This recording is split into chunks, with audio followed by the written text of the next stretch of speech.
sir. Good morning. Good morning, sir. All right. First State Controller, Ms. Paquin.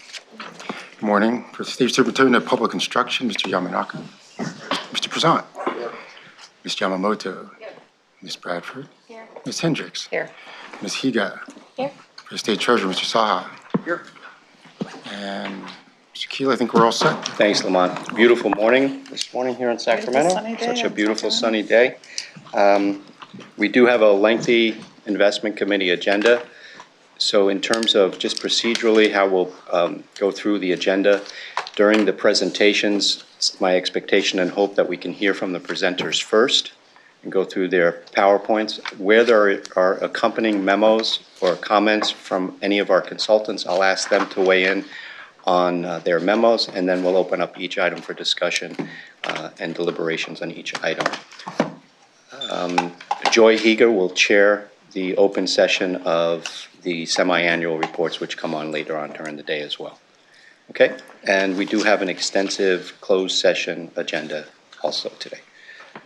Okay, with that, I'll entertain a motion to approve the committee agenda for the day. Without a second? Okay, without objection, the agenda has been approved. Item 2 is opportunities for statements from the public. We have, I believe, 5. We may have actually more. 1, 2, 3, 4, 5, 6 members of the public. So we'll begin with Sandy Emerson. Ms. Emerson? Item 3. Oh, you're item 3. I apologize. Thank you, Ms. Emerson. Item 3, item 2. There we go. Oh, that's it. We have one member of the public here for public comments. Casey? We're 3. You're going to be 3 as well? No. 3 members of the public? Okay, so why don't we start with you, Casey, and Or there's 4 members. okay, one of the, yeah, we're I just, think they're confused you're multiplying. about which agenda item. So this is for items that are not on the agenda. So if you're here to speak to items that are not on the agenda, right? So would you please just line up and then identify yourselves, and you have 3 minutes each to speak. Okay. Good morning. Check, check. Good morning. Hi, Harry. Good morning. My name is Vanessa Warhide. I am the Executive Director of Fossil Free California. Those of you who are watching online may or may not know that a large group of youth from all over the state of California have been attending every meeting of the Investment Committee of CalSTRS since May of 2019, and I'm going to read a statement from them on their behalf this morning. We, the members of Youth versus Apocalypse and Earth Guardians, have been going to these board meetings for the past year. We wanted to be there in person today, but we could not because of the unstable situation with the coronavirus. We do not want to increase the risk of catching it and bringing it home to our families and neighbors who are in more delicate health. This was a really difficult decision to make because we really wanted to hear directly from the BlackRock representative and ideally be in conversation with him and the board. We see how important it is to change strategy based on what science dictates. For almost a whole year, we have been asking this board to align your strategy with science, but you keep acting like it's okay to give the industry money and even say that rewarding fossil fuel companies through the engagement strategy is actually responsible. Instead of being honest about how you're investing in destruction, you treat us like we are the problem. Like today, you chose to have public comment at 8:30 a.m. after we told you the last time we were there that moving it up to 9:30 a.m. made it difficult for Bay Area youth to participate. It feels like you're giving us the middle finger by moving it to 8:30. We expect this whole testimony to be included in the public record. Thank you. Thank you, Vanessa. Joan Lohman? Joan Lohman from Oakland. I'm also reading on behalf of the youth from Youth versus Apocalypse and Earth Guardian. By investing in fossil fuels, you are perpetuating environmental racism, environmental classism, and environmental catastrophe. In our meeting with Harry, Sharon, and Jack, Magdalena, the one who danced to stop the meeting a few months ago, asked if any of you have seen the tar sands with your own eyes. Harry was the only one who answered, and he said no. Have any of you gone to see directly what you are investing in? Are any of you willing to go and listen directly to the Wet'suwet'en Nation, who are dealing with your commitment to continue to give billions to the fossil fuel industry? Are any of you willing to meet with us and hear directly from our friend Neali, who has been bravely speaking out about her family and neighborhood experience with fossil fuel extraction in their backyard? She was just diagnosed with a rare form of ovarian cancer, and her family's safety has been threatened for speaking out about the environmental racism they experience. Will you look into her eyes and explain exactly why you think your strategy of engagement is effective? Your choices are not only threatening our futures, but have already been causing death and destruction across the planet, including in our very state. Science tells us that every gallon of fossil fuel that is burned hurts people and animals and threatens to push us past a tipping point. The science is clear and we need to act now. We can't even question if it is greed that it is keeping you linked to investing in fossil fuel, because our teachers are losing money from your poor economic choices. While we don't have the current salary, a Sacramento Bee article from October 2017 stated that the CEO, Jack, stands to gain $224,682 bonus on top of his $420,000 salary, according to documents included with the agenda for the CalSTRS meeting. Mr. Ailman is in line to earn $272,678 award for his performance, beyond his $509,000 salary. That's nearly $800,000 for 1 year for one person who is responsible for losing our teachers' money and continuing to promote that rewarding fossil fuels with engagement is actually eco-friendly. Our teachers are preparing to go on strike, and yet the CEO and CIO have been earning outrageous amounts of money while losing our teachers $5.5 billion since 2010 by not pulling the teachers' funds out of fossil fuel portfolios. In fact, if you had divested 10 years ago, you would have made $5.5 billion. Our house is on fire and you are pouring fuel on the flames. Our house is on fire and you need to act like it. We, the children,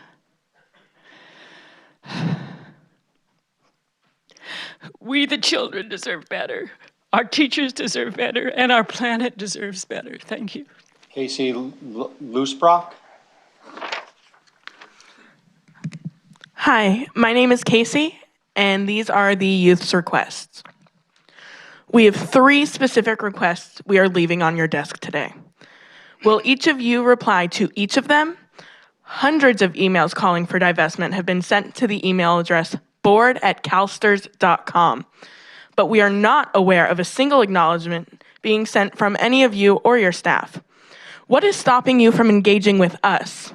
How is it that fossil fuel companies are worthy of your engagement, but we, the youth, are not? Please reply within a month to the following questions. We know you have $746 million invested in JP Morgan Chase, the biggest funder of climate destruction. Will you vote against Lee Raymond being on JP Morgan's board at the annual JP Morgan shareholder meeting in May? We've included an article about this disgusting situation that has gone on for way too long, in case you don't somehow already know about it. Did you ever try to use your engagement strategy with Lee Raymond during all those years you've been a shareholder? CalSTRS ballot should arrive in about 3 weeks before the meeting. We also know that you have $646 million invested in Exxon and another $2.5 million invested in California Resource Corporations, which is about to go bankrupt. We as students should not have to learn about all of this, but adult and powerful positions like yourselves have been given no other options, as these numbers are shocking.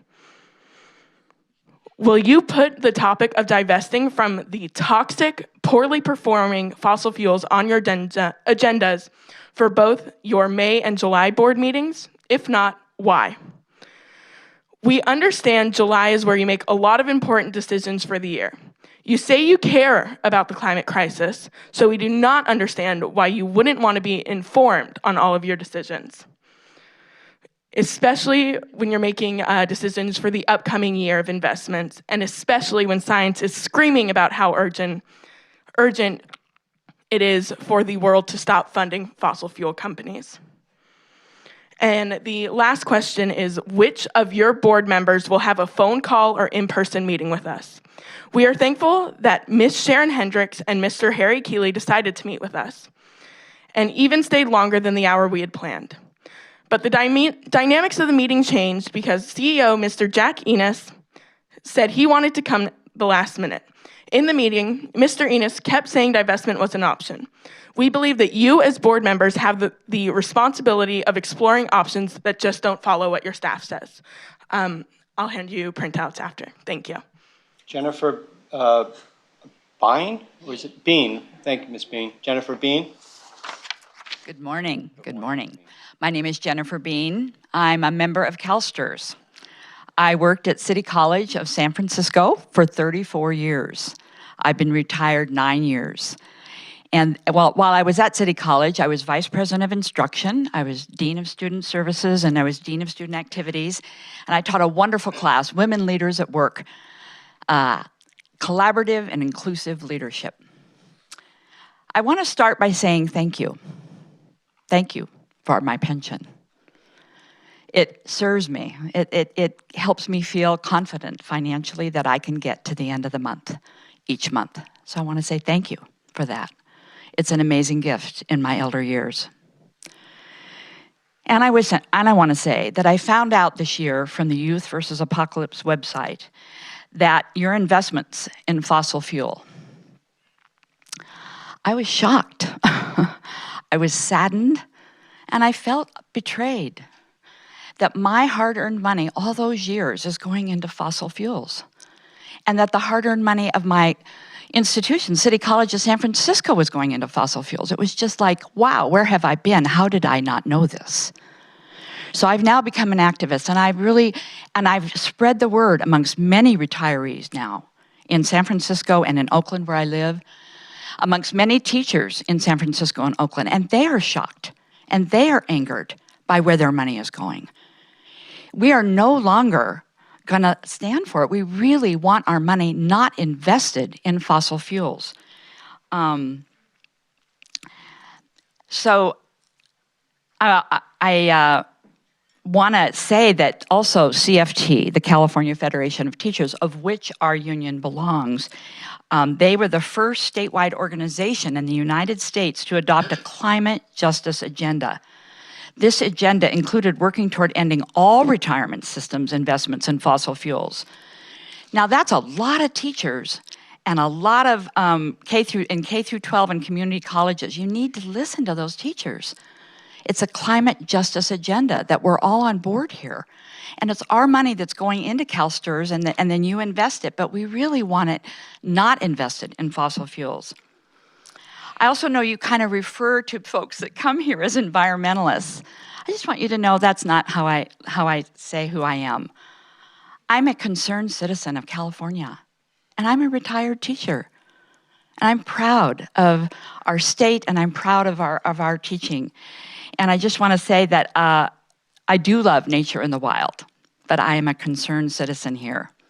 I do not fall for your line. I do not take it in. I mean, you got to realize we're intelligent beings out here. We don't fall for the line that you say, oh, we got to stay in fossil fuels so we can engage them in making a difference. No, 24 of the top oil companies are currently investing less than 2% in renewables. Finally, I am auntie and great auntie to 9 nieces and nephews and 10 great nieces and nephews. I care about their future, and I care about the future of your children and your grandchildren. I call upon you to invest in their future by divesting in fossil fuels. Thank you. Lynn Knitter.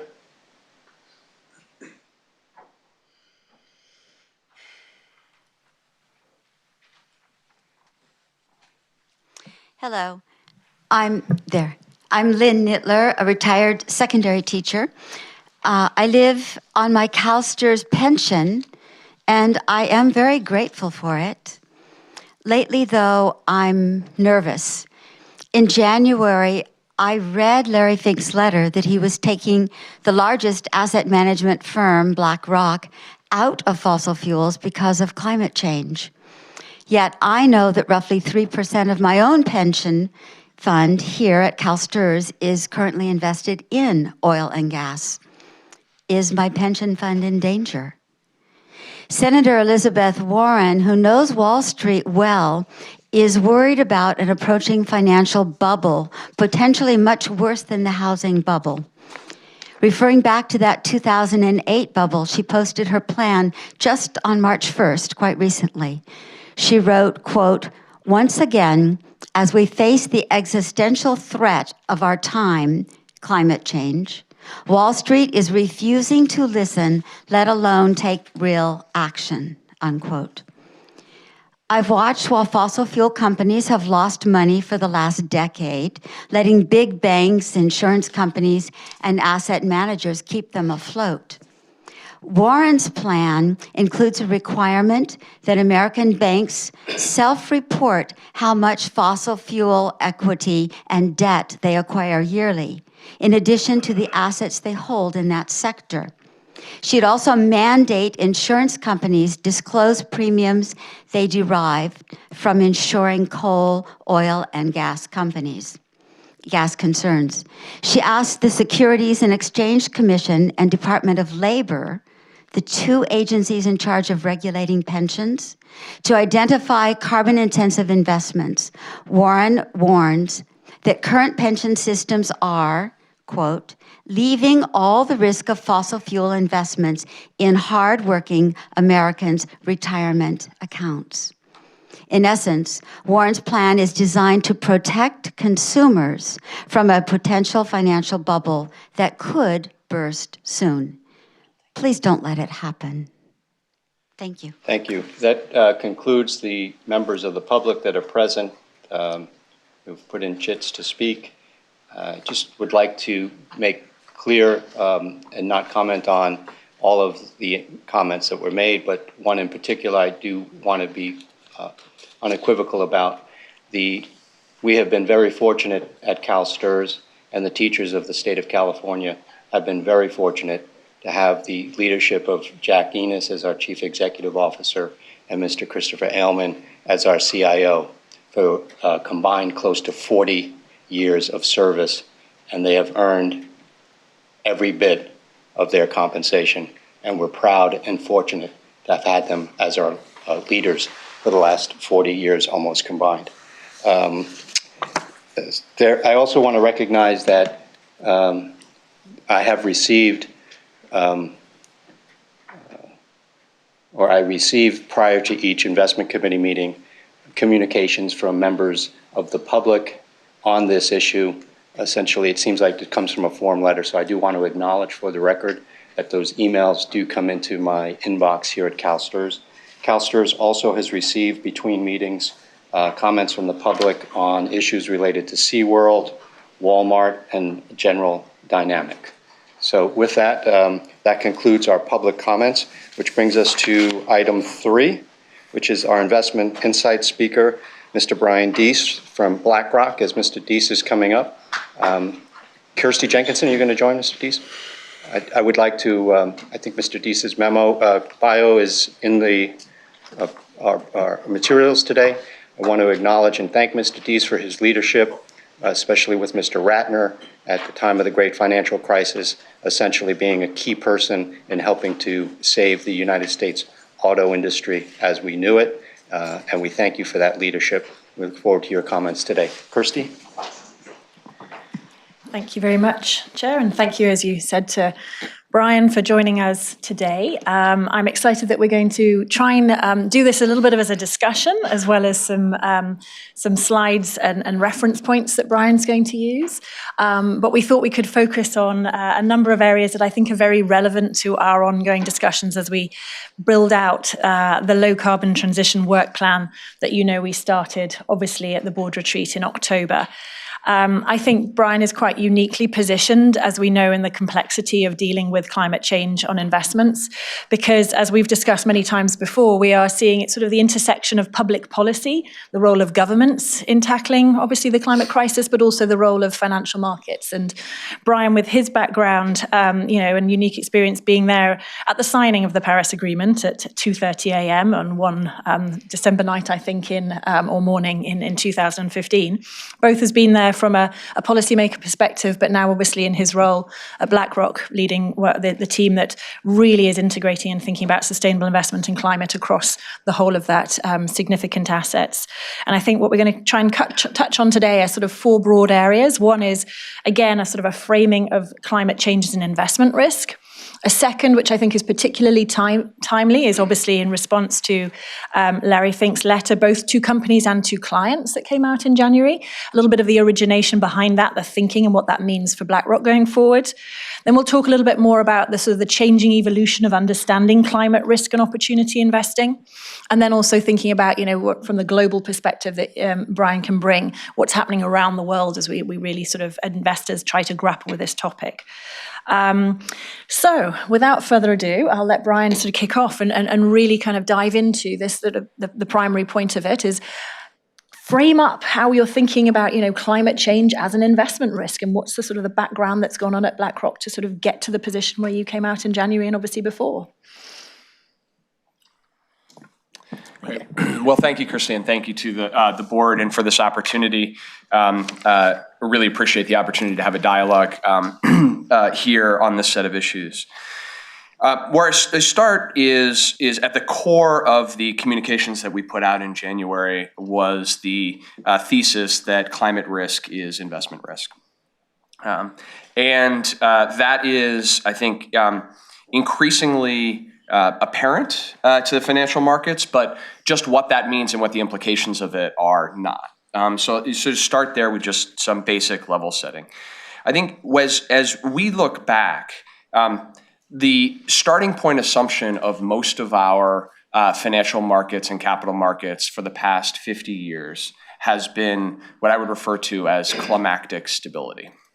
And there's a reason for that. And in this first slide, this is a slide that many of you may be familiar with already, but I think helps to understand the changing environment that we're in. This goes back the last 800,000 years and shows concentrations of CO2 in the atmosphere. If you were to chart the temperature, you'd see, and lots of financial market participants like when you see charts where the lines are tightly correlated, you'd see that CO2 and temperature have been very tightly correlated for the last 800,000 years.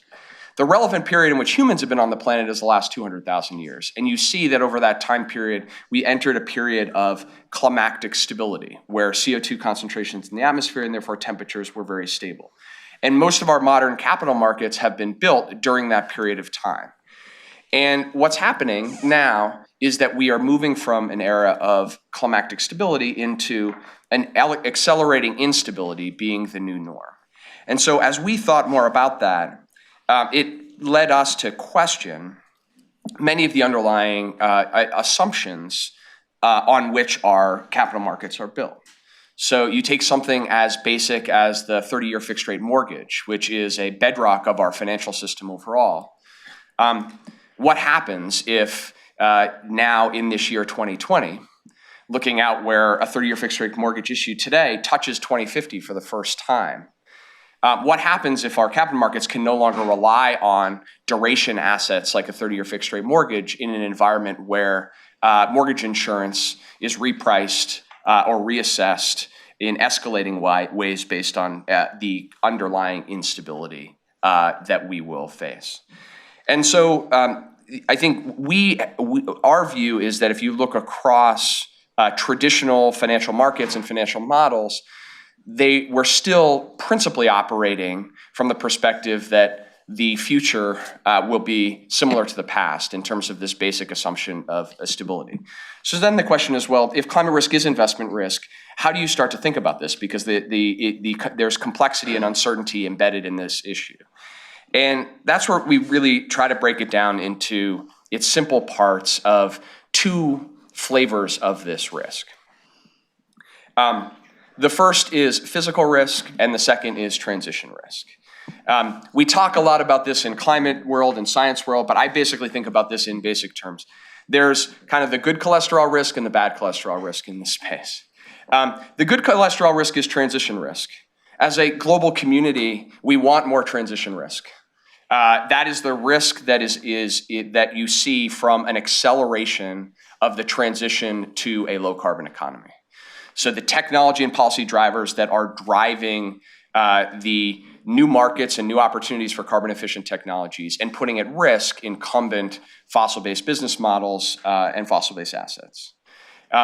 We want more transition risk across time, but we need to better understand and measure it. The other side is the bad cholesterol risk. It's the physical risk. It's the physical manifestations, both direct and indirect, of what happens to our world and to our climate when we see what we're seeing now in terms of the increase in CO2 concentrations and attendant increases in temperature. So on the physical risk side, I would say, as I think about this just shows where we go on this chart if we see no climate action between now and 2100, just to reinforce this underlying era of instability that we're entering. If you think about physical risks, the key point I would want to leave you with is that for too long we have thought about physical risks as a long-dated future risk, a risk that manifests itself over 30, 50, 70 years and is largely thought of as connected to the slow-moving physical changes like sea level rise. But we are seeing, based on the changes in the temperature and the changes in the climate today, increased manifestations of physical risk compared to decades ago today. And regardless of what happens in terms of adding additional CO2 in the atmosphere, we will see escalating physical risks over the next 10 to 15 years, independent of policy action or otherwise. So on the physical risk side, it's escalating. You see here the number of billion-dollar events that have been driven, and this is direct events. So think extreme rainfall, wildfires, coastal hurricanes. But that those risks and those costs are incumbent in the market today, not just long dated into the future. On the transition side, this is really about how quickly will the world, through technology and regulatory efforts, drive the adoption of carbon efficient technologies as the dominant paradigm for how our economies operate. And what I would say here is that our view is that the market doesn't fully recognize the speed at which technology in particular is driving an acceleration of these transition risks.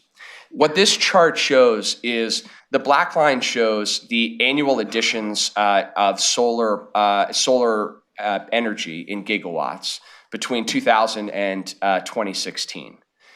The lines that come out to the right show the IEA, the International Energy Agency's annual forward predictions for installed solar.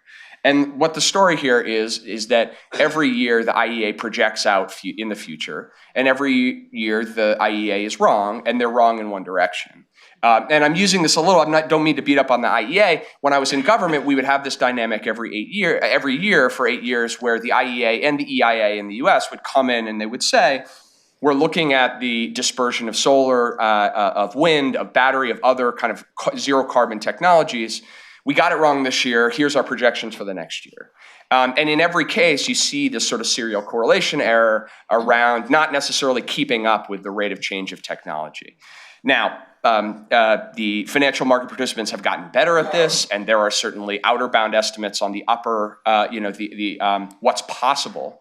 But a lot of what's happening in the zero carbon applications of our economy is technology is driving change that can actually maintain progress even in a very varied regulatory environment. And certainly we've seen that in the United States over the last couple of years, even though you see dramatic shifts in policy at the federal level. In terms of the energy mix, you continue to see a decarbonization of the energy mix.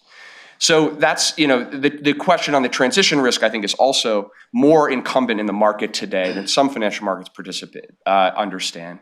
And so therefore, as a plan or as a fiduciary, I think the key question is, how do you measure and understand both the physical and transition risks across a spectrum of potential outcomes, and then use that as a way of actually making concrete decisions in terms of an investment portfolio. And therein lies exactly the question, which I think we and so many other asset owners and asset managers are grappling with. But I mean, it seems that clearly you took a big leap in the direction of really heightening this as central to sort of BlackRock's thesis of investing. And I know that, Larry's letter in January sort of saying, bold sort of statements like, this is a fundamental reshaping of finance. This is a significant reallocation of capital that it's expected. And for the first time, I think you gave out both a letter to companies, which is the traditional letter, but also to clients as well, for the role that you have as the advisory and the asset management role. So dive a little deeper, because we've discussed it, I think, both internally and at the board, on some of the dynamics that went on there to sort of create this sort of continued sort of focus on it at BlackRock, and what evolved. Sure. So I think that we will certainly look back and see 2019 as a very important year in terms of the degree to which sustainability risk factors, and climate change at the center of that went to from the perimeter to the core of financial market analysis. And I think there's a number of reasons for that. And they all sort of came together to change the conversation from our perspective that we were having, importantly, with our clients globally in 2019. The first was we've seen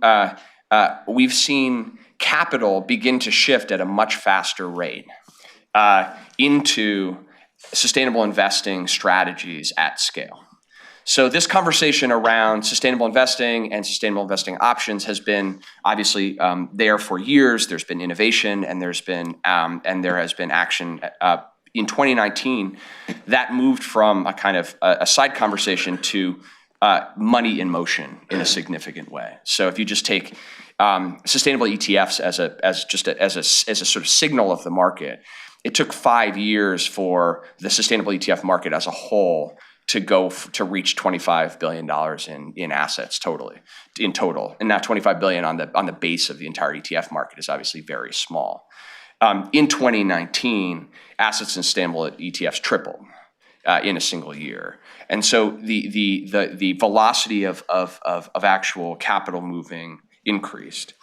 The second is on the regulatory front. The conversation on a global regulatory basis went from the future tense to the present tense.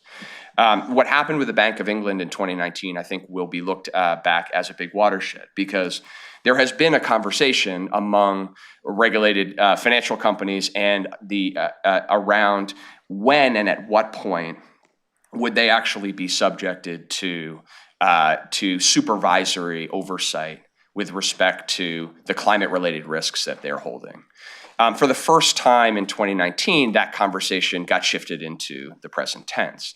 Now, in one sense, that's happening in one geography, in one jurisdiction, by one central bank for a limited number of financial companies. On the other hand, you've got 52 central banks in the world, all of whom have committed to study and then follow the lead of what the Bank of England does. And so our assessment is that having embedded it in a regulatory and supervisory structure, we will see that move quickly. And there's a lot of question of, well, U.S. regulators are in a different place. It's certainly true at the SEC. The Fed is moving a little bit more slowly. But if you're a global if you operate globally and you operate in Europe, or you operate in jurisdictions where there will be supervisory oversight, you're going to need to have an answer to this question, regardless of what happens in terms of U.S. domiciled regulation. Obviously, we see the regulatory drivers in other places, here in California, in Mexico, in Japan. In 2019, you saw concrete steps to go from voluntary to required disclosure and required stress testing of portfolios. The third thing is, in 2019, you saw the increased salience of the escalation of physical events, and so whether it was the unpredicted increase in fires in the Amazon over the summer, or the fires in Australia at the end of the year, or the wildfire season here in California, or the intense rainfall in the Midwest of the United States, or the eastern seaboard hurricane season, you saw an increase. That chart that we were looking at has practical impacts in terms of affecting people's perspectives on this. And the last thing I'll say that was different in 2019, I was there in 2015. We worked to try to build a global movement to get to the Paris Agreement, and there was a lot of grassroots citizen-led advocacy that built to and created the urgency for achieving that goal. 2019 was different in that you saw a grassroots citizen-led effort to try to raise the profile of these issues and raise the urgency of these issues that is affecting companies and forcing companies to ask questions about their own license to operate, their own employees in ways that are different. And we heard all of these back from our clients. And this has gone from a conversation that happens at the side to a conversation that's at the center of our conversation with our clients. And so for all those reasons, as we looked and assessed where we need to be from a fiduciary perspective over the course of the fall and thinking about the letters, one, we felt like we needed to have a clearer communication around the fact that this is going to drive a significant reallocation of capital, and our traditional backward-looking financial approach to this is not capturing that. And two, we had to do something different in saying, not only are we going to communicate that out with Larry's letter to CEOs, but we're also going to communicate out to our clients and say, well, what does that mean for BlackRock in terms of our own investment process as well? So then taking it down a level to, well, then what frameworks are you thinking about to bring, as you said, we traditionally look in the rear view mirror to try and project the forward-looking view.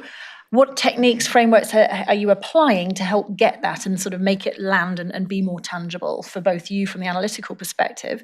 Maybe touch a little bit on the question that I think we all hear a lot on: the data's not good enough, or the data's not good, not clear. And then secondly, but we don't have the analytical tools, or where are the analytical tools in trying to make this something meaningful? And sort of what's been your experience on building that out from your team and beyond? Yeah. So I think it goes to the sort of the practical question, the so what question. If all of that is true, how do you actually build tools that can be implemented and then expressed in portfolios? And importantly, not just in a particular investment strategy, but at the strategic asset allocation and the portfolio construction level, where increasingly, the financial research confirms that those are the most significant decisions that you make from a fiduciary perspective. And how do we pull these sustainability risk factors into that conversation as well? I think we've spent a lot of time trying to think about how you can go from the theoretical to the practical and build tools that go with the grain of how our investors think about risk, and how we can build tools that reinforce the best-in-class risk processes, but help to really measure what it is that we want to measure. A couple of things that are challenges. One is that there are implicit challenges to starting. For example, starting from a divestment framework is a difficult thing in lots of contexts and lots of investment strategies. Likewise, there is a concern that when you build sustainability in, you're taking implicit bets. You're taking implicit sector bets, or you're taking implicit timing bets, that you're sort of shifting significant risk to betting on future policy action, betting on future technology adoption. All of those things are challenges that we have thought about. How do you overcome them by going with the grain of how our investors invest in that context? So one thing I just wanted to talk through a bit of a kind of just a case study example, just to help make real how we've thought about trying to overcome that.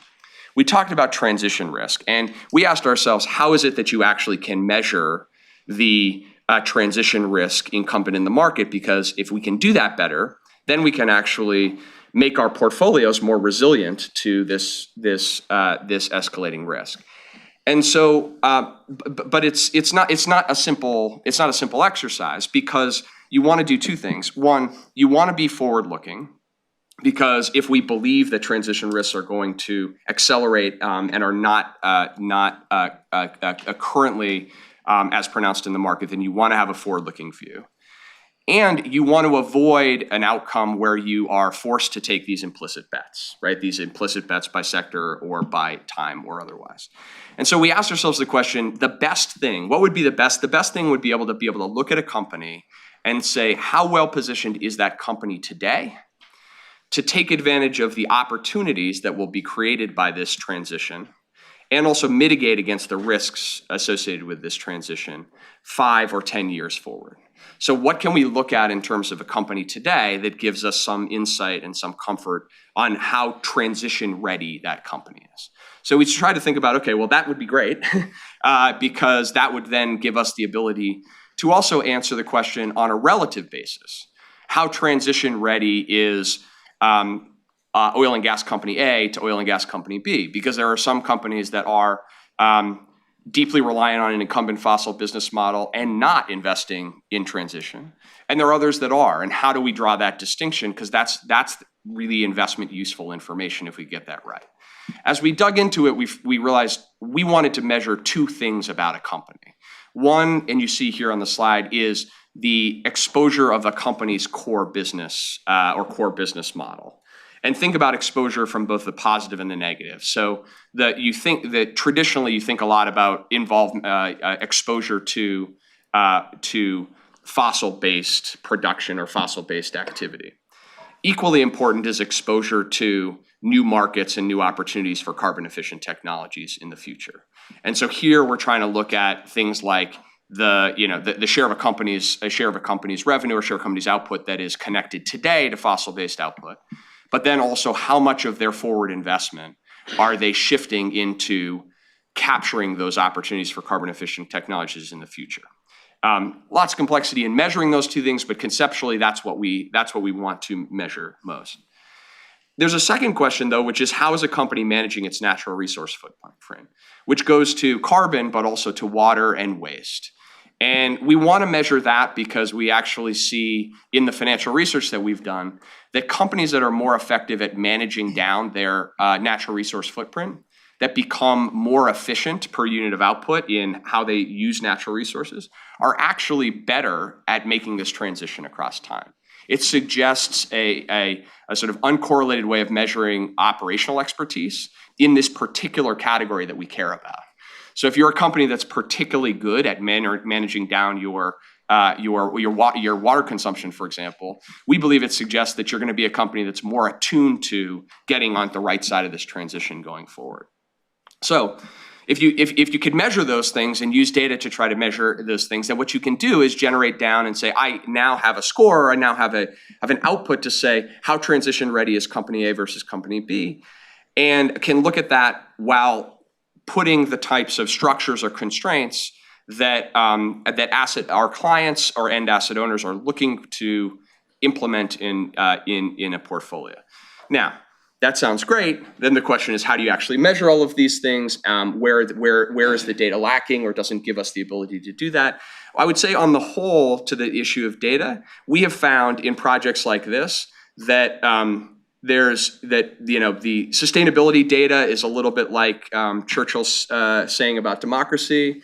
It's the worst data we have, except for every other system of measuring these risks that we've ever had in the past. And I would say I am much more glass half full in terms of the data than glass half empty.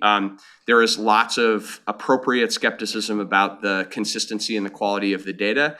But on the other hand, the ability to access this data is increasing geometrically. And so the principal limitations are in your ability to look back over long historical time series that you ideally want, but as part of forward-looking investment theses, we can increasingly find systematic ways of dealing with that. It's not unique to the sustainability space. So just to close out on this question, so then this to me is a good example of if you believe that transition readiness matters and you believe that the risks to the economy from an accelerating low carbon transition are accelerating, then what you want to do is you want to gain exposure to transition readiness oriented companies, but you want to do so consistent with the other parameters of your investment strategy. So you want to do so while controlling risk. You want to do so while controlling other factor exposure and the like. And you want to do so with some understanding of the financial materiality of this view. We built this view, as an example, we built this view just to try to measure that element because we thought that it was going to be important. We then did a lot of validation to try to ask ourselves the question of, did it predict the kind of environmental outcomes that we were interested in, and did it have any predictive power in terms of financial outcomes? And what has been interesting to us in looking at the data is actually more transition-ready companies have done better over the last cycle controlling for sector or factor exposure than non-transition ready companies. And that, to us, gives us some comfort that while you're really looking to try to capture exposure to a structural trend in the future, that you're not paying a price in the current market for taking that exposure. So that's that's one specific example. I think there's equivalent or analogous challenges with respect to physical risk and measuring and integrating physical risk. But hopefully that provides a little bit more granularity about how you go from the sort of high level to the very practical.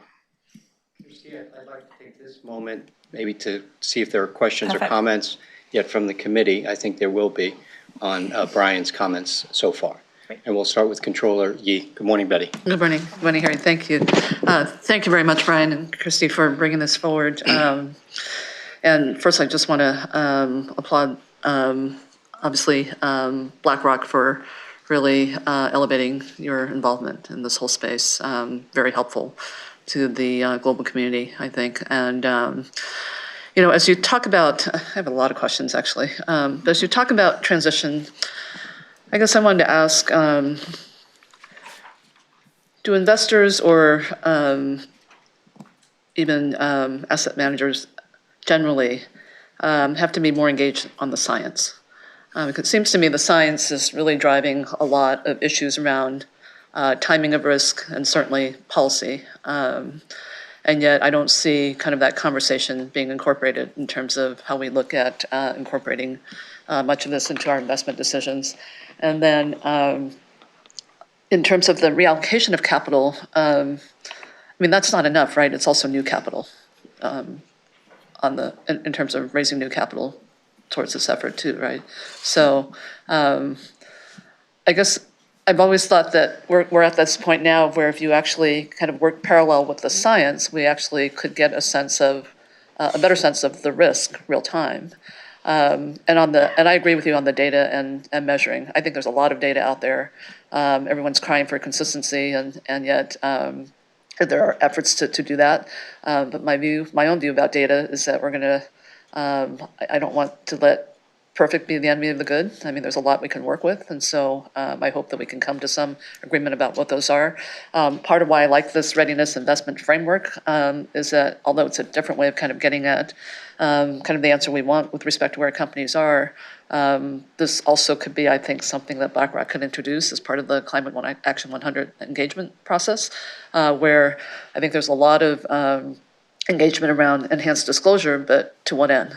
And I think part of this framework could be to look at, you know, how do we bring some of those data points through the disclosure process to really put it in a framework that can be helpful at the end of the day. So could you just kind of talk a little bit about the role of science? Sure. And then also your obviously role now in Climate Action 100 Plus, whether that's a forum that could really be helpful in terms of injecting, you know, some of these frameworks that you're talking about. Sure.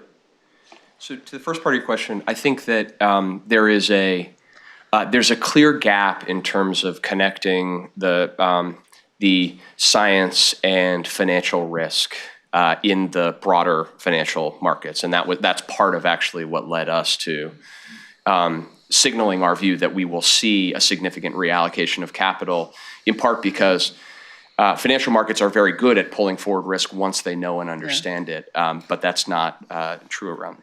From my own personal perspective, I think the biggest area is less that investors need to become scientific experts, because actually in this space, the scientific work and the modeling coming out of the scientific community is actually quite good, robust, built on a foundation of 20 plus years of science, to the best that we can in projecting forward on something that has inherent uncertainty. The place that I think we see the biggest missing link is connecting scientific outputs that we know are known knowns and damage functions that actually allow you to assess impact on assets or companies and their financial performance. And that's the place where I see a lot of the mismatch, where we see increasingly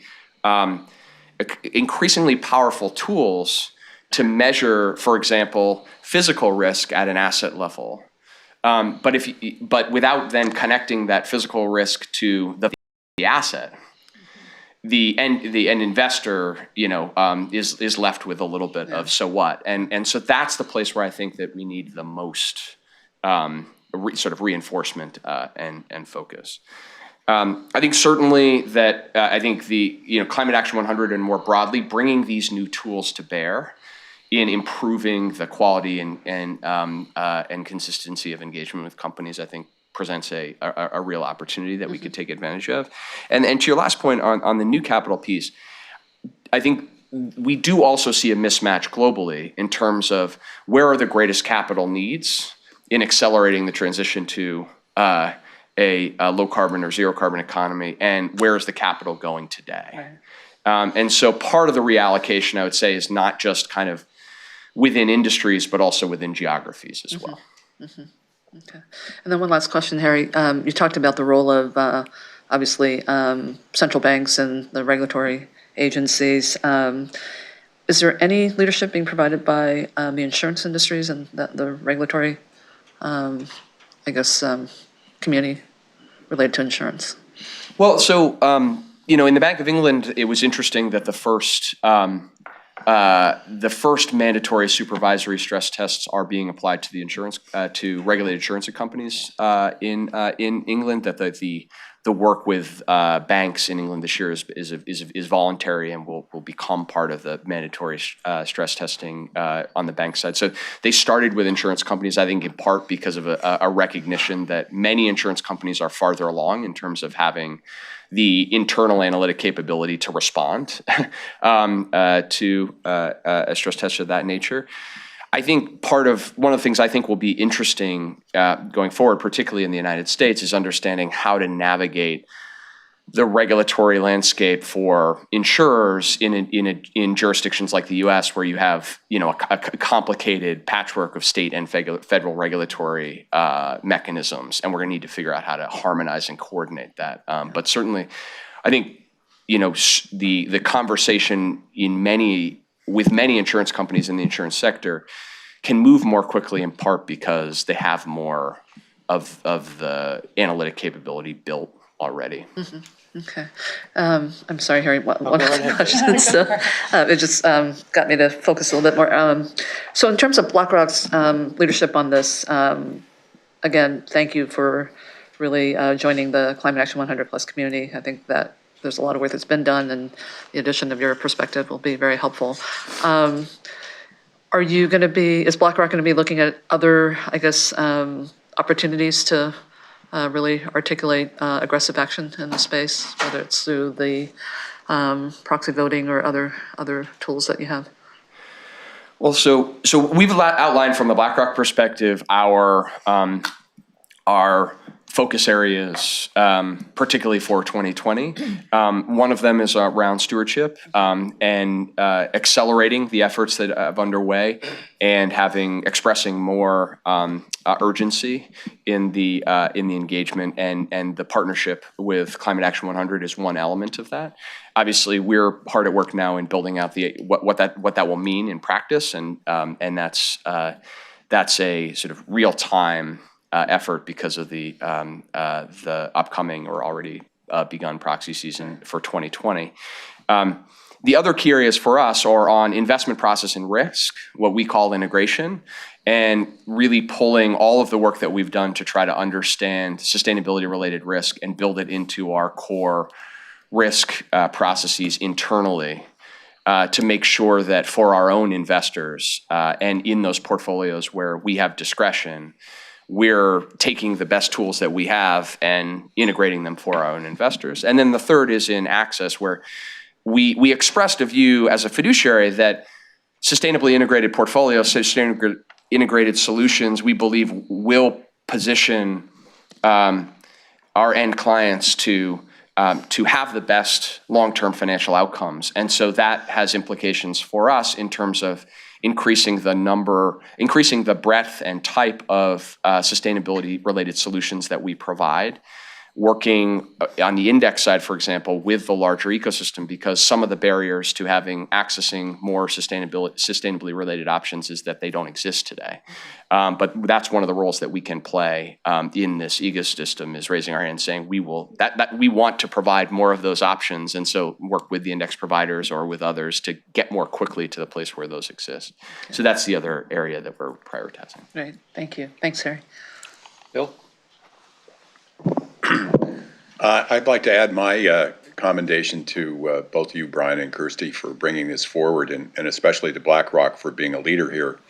I was touched by the fact that in 2019, the compilation of a number of things came together, and one of which that gave you this approach to send out the letter and be even more aggressive was the velocity of investing in ETFs. How did you read that? I mean, what was the cause of that? Was there a massive revelation in the financial community, or what happened? So I think there's two things. One is more philosophical, one is very practical. The more philosophical one is that that a lot of the use of ETFs as financial tools is now shifting as building blocks to build whole portfolio solutions. And so a lot of the conversation around using ETFs is moving to a portfolio construction conversation, not a product by product conversation. Historically, sustainability has been challenged because access to underlying building blocks has been limited. And so for an asset owner that says, I'd like to, at the portfolio level, try to shift to entirely sustainable building blocks, they haven't had that opportunity, so therefore that hasn't been a conversation. So I think that the increased access to kind of suites of low-cost building blocks that enable an end investor to build a portfolio as easily as they could build a portfolio of traditional market cap building blocks has been an important shift in the breadth of conversations that can happen with clients about, is this something that's interesting to you?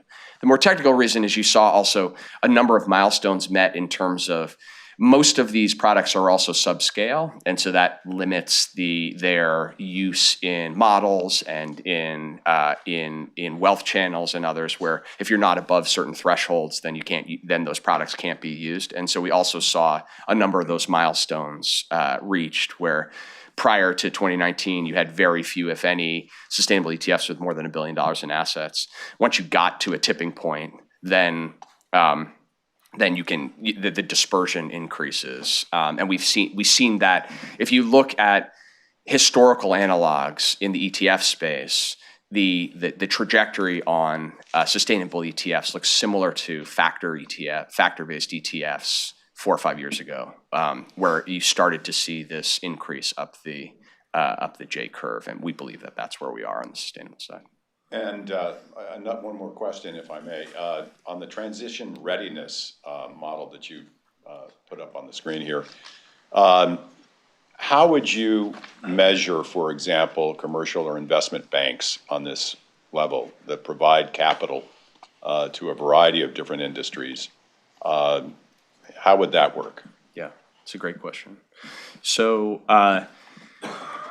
if you think about the financial sector and then banks as a subsector of that, we try to think about it consistent with this model, with the big question being, are you extending the analysis to core operations, or are you extending it out to the risk in your loan book, right? Conceptually, we want to do the latter. Practically, we can move along that journey, but this is a place where data becomes the rate limiter. So if you think about, the questions we ask here, the questions around exposure to fossil in your incumbent business model really are about understanding exposure in the lending investment bank activities that you're underwriting. Same question with respect to your exposure to carbon efficient technologies as well, because that's really where the business model opportunities are, as opposed to, although there is innovation, there is innovation in kind of core banking services as well. Interestingly, though, one thing we found with those companies and other companies in sectors or industries where you might say, this sounds really good, but what does this have to do with IT or healthcare or sectors where you wouldn't traditionally think there's exposure?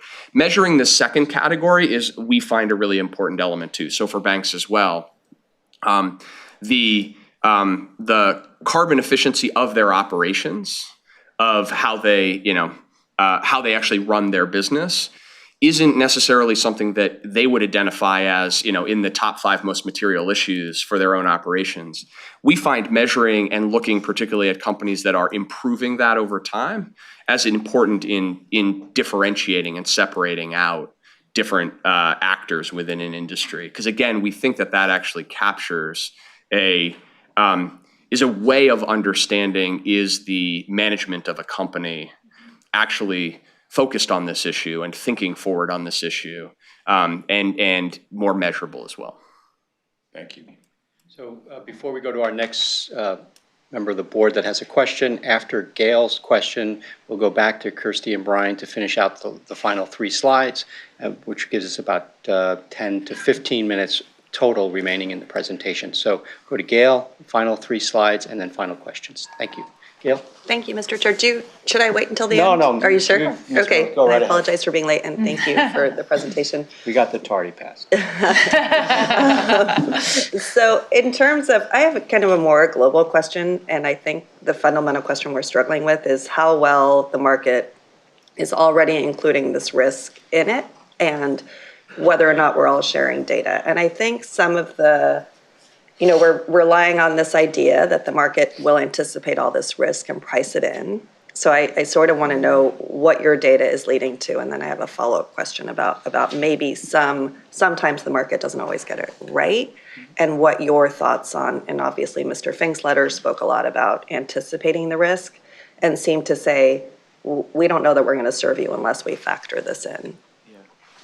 So, the question of the degree to which markets are thinking forward and fully internalizing the future risks is sort of the key question that as we do financial research, we need to get better at answering.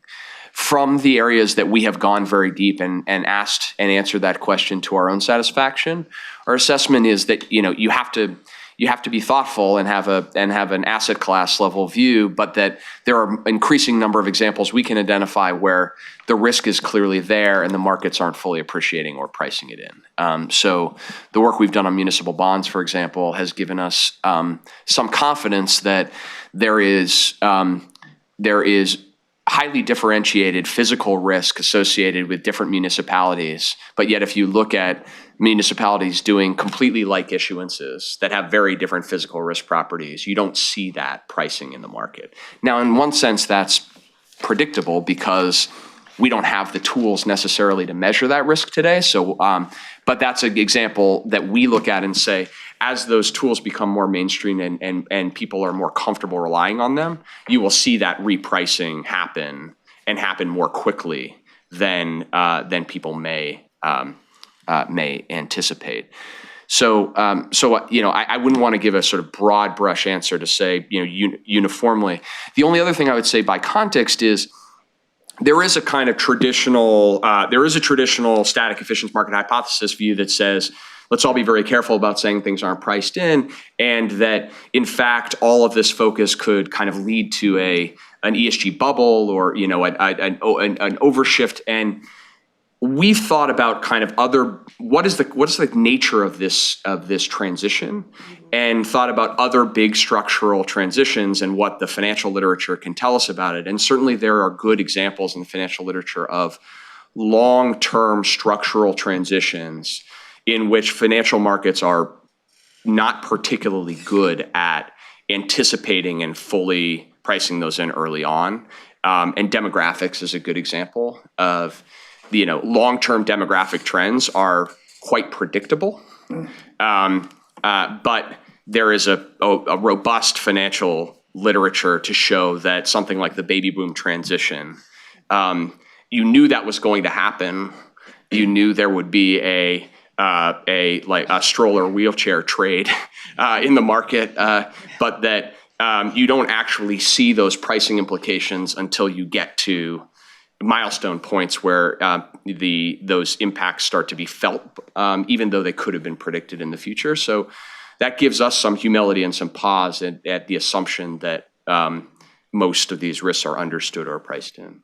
I appreciate that. That's really helpful. So then my other question is, kind of given where we are in terms of being large index investors, not unlike you are, and if we're going to assume maybe that we're not quite seeing where that's going, right? Like there may be some risk that's not built into the traditional indexes. What we see currently in the market, whether it's MSCI, and I know I'm getting ahead, I think, on your slide, but they're doing okay, but they're all really, really different. So does that, how do we get to the point where there's sort of a shared data or some type of open source S&P 500 that really sees this risk, but isn't quite continuing to pick and choose winners and losers? Do you see a time when it'll be easier to predict some of this and we can make more of a mark on some of these passive investments? Or do you see sort of what you're doing and Goldman's doing in terms of introducing these low carbon index funds into the market as just another example of kind of this active investment? Or do you see a shift towards some passive investment that we can kind of all participate in that sees these risks better than what we're seeing in the current market, whether that's the S&P or the Dow or? Mm-hmm. Mm-hmm. So I guess I would say, number one, I think that we already today have greater confidence that you can build portfolios with passive index building blocks and position yourself to have similar or better long-term outcomes while improving exposure to sustainability-related themes. If you look at we've done a lot of work on the performance of our ESG ETFs, for example, over the course of time, and what you see consistently is you can get the market cap exposure. In most cases, you see modest outperformance of those index building blocks. In some jurisdictions like EM, the outperformance is more pronounced, but that you can gain that market exposure. So one, I think you can do more of that today than maybe understood. Two, your question of harmonization. Are we going to move toward a single standard? I think our view is that we want to encourage movement toward common frameworks. We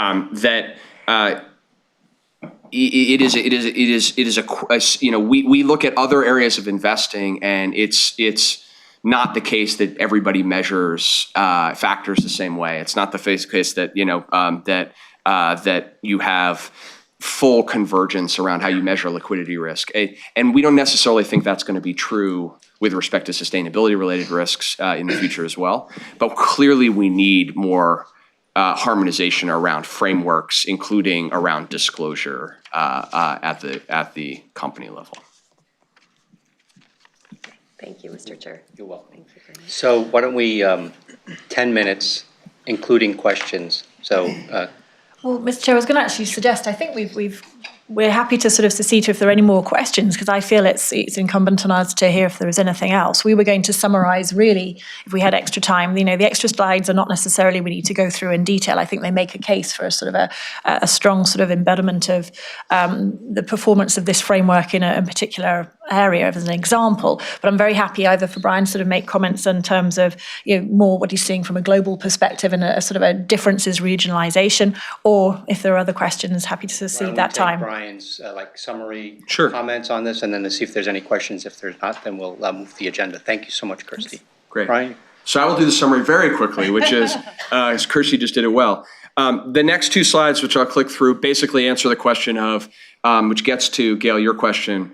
Can you gain exposure to something like a theme like transition readiness in a highly risk-controlled index replacement type strategy and position yourself to meet or exceed the financial performance that you would expect of an underlying market cap benchmark? And so without going into the detail of those slides, you guys have it. The short answer is, in terms of what we found in our own financial research and then in live portfolios, the answer seems to be we are positively inclined. There's nothing, no guarantee, and certainly the short time frame, not only for the live portfolios, but also importantly for the financial research that we can do in this space, gives us some humility about that. But certainly in this case, we see this just shows you the performance in different exposures. This is a global strategy, and then a U.S. strategy as well. And then the last point is just very quickly gets to the conversation we were just having, which is this a temporary phenomenon or is this a long-term structural trend? And for the reasons we've discussed, our view is that the combination of a structural change in investor preferences, which is reflected in part by the end investor beginning to move their capital at scale, and the changing expectations of citizens, of employees, of other stakeholders, as well as the underlying physical changes that are going to force changes in asset valuations and the regulatory landscape. Again, you see short-term deviations in the regulatory landscape, but a long-term trend toward greater supervisory focus on this issue. For all those reasons, our view is that we are much more likely to be on the front end of a long-term structural trend that will play out over years and decades than not. And so that's my short summary, and would welcome as many questions as we have time for. That's great. So we have probably a couple of questions. If not, we do have members of the public, and we'll move the agenda. Gail. Can I follow up on that? Do you think there's a last mover problem then? There's a what? So if we become kind of last movers, so if pension funds move slowly and you hear about some inertia because of the huge risk to the beneficiaries who are always the biggest concern, could there conversely though be a kind of a last mover problem? You don't get it, you don't see it, the market's not necessarily predicting it, and I know and then is there a disadvantage to not moving fast enough in this direction? I think what I would argue, our view is that these risks are escalating and that they are going to drive significant changes in asset values and in capital. And so therefore, to the degree that we can, as a fiduciary, we want to get in front of that as quickly as we can responsibly do so. Mm-hmm. I think one of the caveats to that is also, how can you do so while being consistent to any particular investment objective you had and tightly controlling the amount of risk that you're allocating to this. And so that's the other piece that we certainly have thought a lot about, is how can you sort of the $700 billion. Yeah, but I would encourage or constructively challenge to say that a tightly controlled risk appetite is not a barrier to accessing to having greater access to sustainability-related themes, and that part of what I think as this entire space gets more mature should be that we could provide access to this exposure that meets whatever the risk parameters are of the particular needs and constraints of any asset owner. Thank you. And just to follow up to that, and maybe a clarification, that the discussion around risk isn't a binary one, so it's not kind of all in or all out. I just want to clarify that when we're talking about risk, it's a really thoughtful discussion about where the risks are and how you measure those, because I think when we get into these very binary conversations, it can also, that's the other part of that $700 billion question, right? It can also be. Right, yeah. And understanding sort of, for example, the relative position of transition rating between companies and how you could access that exposure in a way that tightly controls and doesn't implicitly take risk by sector or by factor or any way that would be destabilizing to the overall goals or objectives is part of where I think the conversation needs to move, because as long as the conversation is kind of all or nothing, you have to take big implicit bets. There are lots of entities or actors, not just institutions, but also individual and investors for whom that's not a strategy, that's not a near-term play that they can access. Yeah, and thanks for those questions. And I would just add, I think the all or nothing, I think, can be a fatal mistake for some institutions, given the maturity of those institutions and the demographics of institutions and funding status of institutions. So some institutions are better placed to move with potentially less risk because of other factors that have little or nothing to do with the investments. So I think we have to always keep that in mind in our roles here. Betty? Thank you. Just back on your transition readiness investment framework, was there a reason why land management was not part of natural resource management? So mostly a function of data. So you capture in the context of water and waste, you capture kind of end management of inputs. Conceptually, you would also want to be able to capture, how efficiently are you managing your physical footprint. And there are some industries where we actually look at that question quite explicitly in the context of the framework. Writ large, that's not, it's that, at least to date, our view from a data perspective has been to look at that for specific industries where their physical footprint is particularly material to their operations. Okay. It just seems to me some of the, particularly in the carbon capture and sequestration kind of area, that would be an important factor.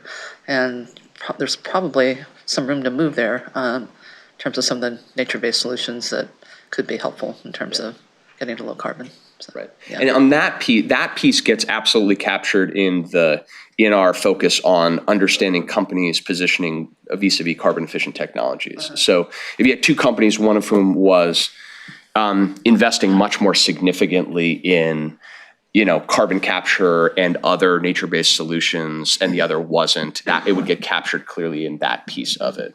There's a separate question of kind of, you've got, or is one company managing the physical footprint and actually being more efficient about generating a unit of output with less land, which we would think of more in that category of natural resource management. Good. Thank you. So we have three people in the queue. If you'd like to speak, please put in your name at this point. We're officially in overtime. We can have a little Sharon? overtime, right? Don't the Patriots Yeah, it's have okay. overtime? No, The Patriots if have the game is good, let them keep playing. mean- This is good. People are engaged. So. Yeah, exactly. Thanks, Brian. Thanks so much for coming. I think this is, honestly, I've been taking furious notes because I think so much of what you're raising today is obviously issues that we're struggling with and wrestling with as a board and as fiduciaries of this fund. And so I appreciate the conversations, and I'm looking forward to partnering more on Climate Action 100 in particular. I think there's some good work we can do together. I had a couple, one of the questions I had was about the proxy engagement. I reread Larry Fink's letter, and he talked about, being more engaged and sort of making statements, voting against management, making insufficient progress on sustainability issues. And I find, I think, sometimes we get criticized for not doing enough, fast enough, and then other times we get, criticized for doing too much and I just wondered when BlackRock looks at sufficient progress, how do you think about what that looks like, especially as we think about this proxy season? Because I know we have staff in the room that are doing that on our behalf as a system. And so how do we engage? We have stakeholders that want us to, be more proactive. How do we think about measuring that progress? When I'm a teacher, much like you, I look at the progress my students make over, not just a grade that they get on an assignment, but I look at, John got a 70% the first time, but he made all this improvement the next time. So I go, wow, great job. So it sounds like you're looking at that progress over time and how are they changing. But can you talk about that proxy piece and how you look at this? I think the language was sufficient progress on sustainability practices. And maybe flesh that out. I know it's kind of hard because it's general, but how do you guys look at that and how that might guide how we think about that at CalSTRS? Yeah, happy to. And just to pick up your point about progress, which is intuitive to teachers, but we care about that not only because it's it's an indicator of is somebody investing the time and energy to improve across time, but also because it's financially material. And so when we look at a number of these variables that you measure, the rate of change of the variable is a better predictor of financial outcome, which again is intuitive, whether you're dealing with a student or otherwise, but is important from a financial perspective that, as financial investors, we're equally interested in rate of change as we are static measures. With respect to the proxy, I would say that, we're focused on accelerating our efforts in two respects. So one is being clearer with companies, and then also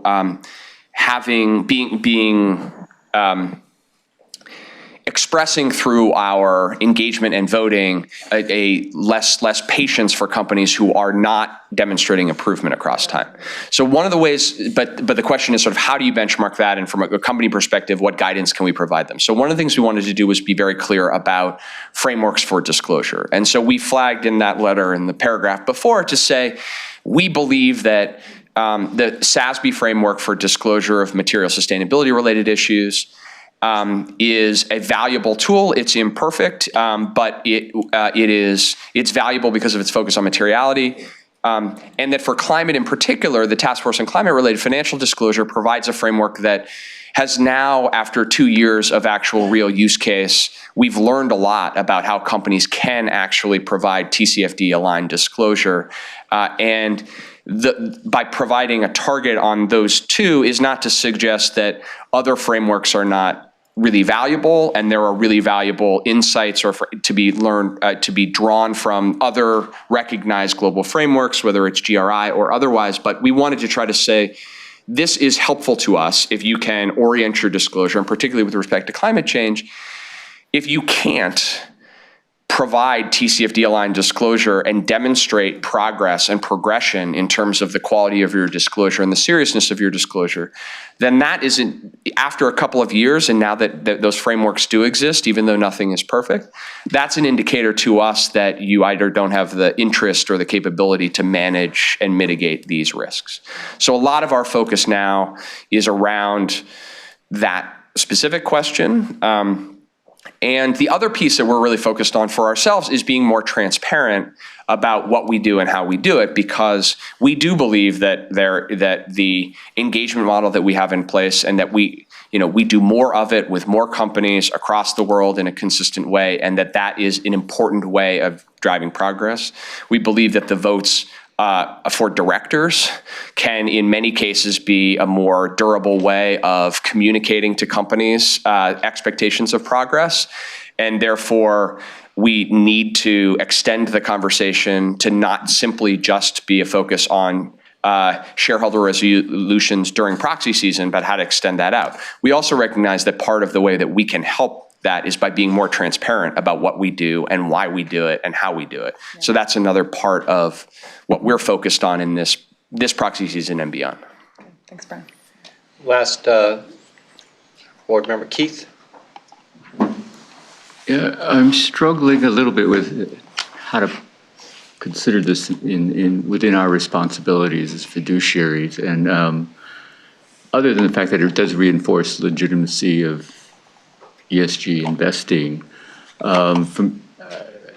This question is going to be a little, perhaps not focused as well, but I'm trying to get to the issue of there's some the responsibility for investing in fiduciary responsibility, I'm looking at the kind of like temporal consideration, time. You've mentioned, 10, 20, 30 years, perspective in terms of a specific investment. So there's that aspect. But on what are the basic assumptions that you've developed this analysis in terms of, people talk about markets, but markets are at least here, a legal construct, which then is dependent on, since they're law, dependent on the legitimacy, the effectiveness of government, and the social kind of perspective of government. That's currently going through a little bit of challenge, at least here, and perhaps globally. Then you have the other aspect, the actual, scientific, physical aspect that we have, that where the scientists are saying, okay, we've reached this tipping point. We may not be able to stop it unless we act now. The potential likelihood is we're not going to act now. It requires a world to act together. So even if here in the United States we may be able to do certain things, the actual effect on developing countries or things like China, globally we may or may not be able to do this. So we're assuming this analysis, is it more of a limited analysis about how we, by ignoring all these other changes, bigger changes in the world, that we could say this is our fiduciary duty and this is investments within this very narrow perspective of this is our system now, and we're looking at it 10 or 20 years from now with the same assumptions versus future changes in the basic fundamental assumptions about how the world governs itself and what is important, and how do we take that and apply it here, or how do you do it in your context and with your fiduciary responsibilities? So there's a lot there. One, I would say you asked about kind of basic assumptions.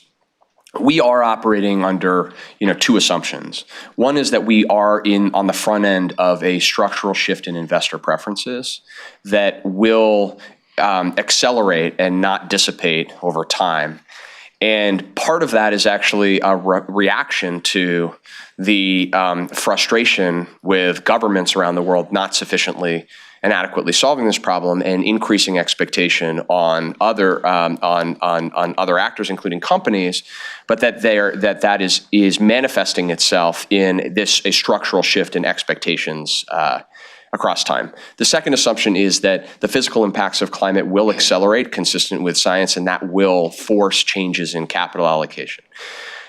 Beyond that, there's extraordinary uncertainty about how that plays out, but the way we view it is that looking forward on any big macro megatrend, there's extraordinary uncertainty. AI, from a regulatory perspective and a technological perspective, huge uncertainty about over the next 10 years, the drivers and the implications. But financial markets have good and sophisticated ways of trying to take uncertainty and distill it down into action. So when we think about how to do it, we try to think about how to use the best of what we know. And so you can then start to hold some things constant and say, for example, independent of how effectively the world's governments, which ultimately policy will define the trajectory of reduction in carbon emissions globally, but independent of that action in the short term, we can be pretty certain about over a 10, 15 year set of physical impacts that will manifest. And then the question will be how much mitigation of those will happen at the country level, at the sector level, which has big implications for real estate and infrastructure and otherwise, but you can start to develop a point of view and then an asset class or sector-based strategy on things like that. To your question, implicit in your question is kind of, what's the right way to think about it from your perspective as a fiduciary that has to navigate all these things? I would suggest, the first question is, are really understanding the risks that you hold and you don't hold, and using tools like stress testing for different scenarios to understand those, right? So you can have a view of what the likelihood is of a very destabilizing, no policy action scenario where you see significant rapid increases in physical impacts. Even if you think that that is not extreme likelihood, it's worthwhile understanding the resilience of your investments to that outcome. And so that's where I think, understanding where those risks sit, even across a broad variety of scenarios, is a useful way of unpacking that. And then I think the second question is action consistent with the risk constraints and the other operational and fiduciary constraints of a fund that has demographic and funding requirements. And so then asking the questions about how is it that you can act consistent with those, as opposed to sort of requiring you to take constraints that are core to your fiduciary obligation and put them to the side. And I think, so that's where I would suggest in terms of focus, those are the types of questions I think will help, but with the understanding that this is a journey and in some ways we're on it collectively together and getting better at expressing these views in end investment solutions. I think that's a nice way to transition to our public comments, that we're on a journey and we're on it together in our different roles. And let's hear from two members of the public that put in chits to speak to this item. We have Sandy Emerson and then Vanessa Warright. 3 minutes each, please. Sandy? And then after public comments, we'll take a very short break before we come back. Sandy? Good morning. I'm Sandy Emerson from Fossil Free California.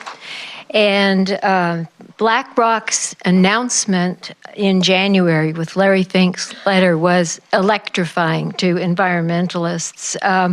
It certainly represents and reflects some trends that we hope will continue.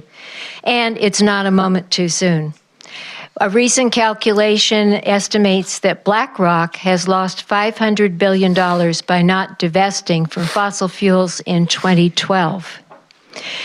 The opening up of the passive indexes would be so beneficial to asset owners, and it would open all of the restrictions inherent in passive investing that traps you, CalSTRS, in investments that you might otherwise want to exclude. But let's talk frankly about the BlackRock thermal coal announcement. BlackRock's 25% exclusion threshold for thermal coal goes beyond the stricture of SB 185, which is 50% for CalSTRS. But both BlackRock and CalSTRS still own billions of dollars of coal investments. BlackRock will continue to be the world's largest funder of coal projects. The coal divestment criteria just introduced by BlackRock excludes less than 20% of the global coal industry. It covers only thermal coal miners, not all companies tied to global coal expansion. In particular, coal-fired utilities, which are a huge source of carbon dioxide emissions. As long as these utilities stay in the portfolio, BlackRock and CalSTRS haven't finished their sustainability homework. CalSTRS still has nearly $4 billion in coal investments through the entire thermal value chain as detailed in the Global Coal Exit List. CalSTRS and BlackRock need to commit to using absolute thresholds, such as those used by the Global Coal Exit List, to capture all of the biggest coal mining and coal power companies. If BlackRock is serious about its commitment to phase out thermal coal and center sustainability in its business portfolio, it should use its voting rights to get other major coal financiers to do the same. Thank you. Vanessa?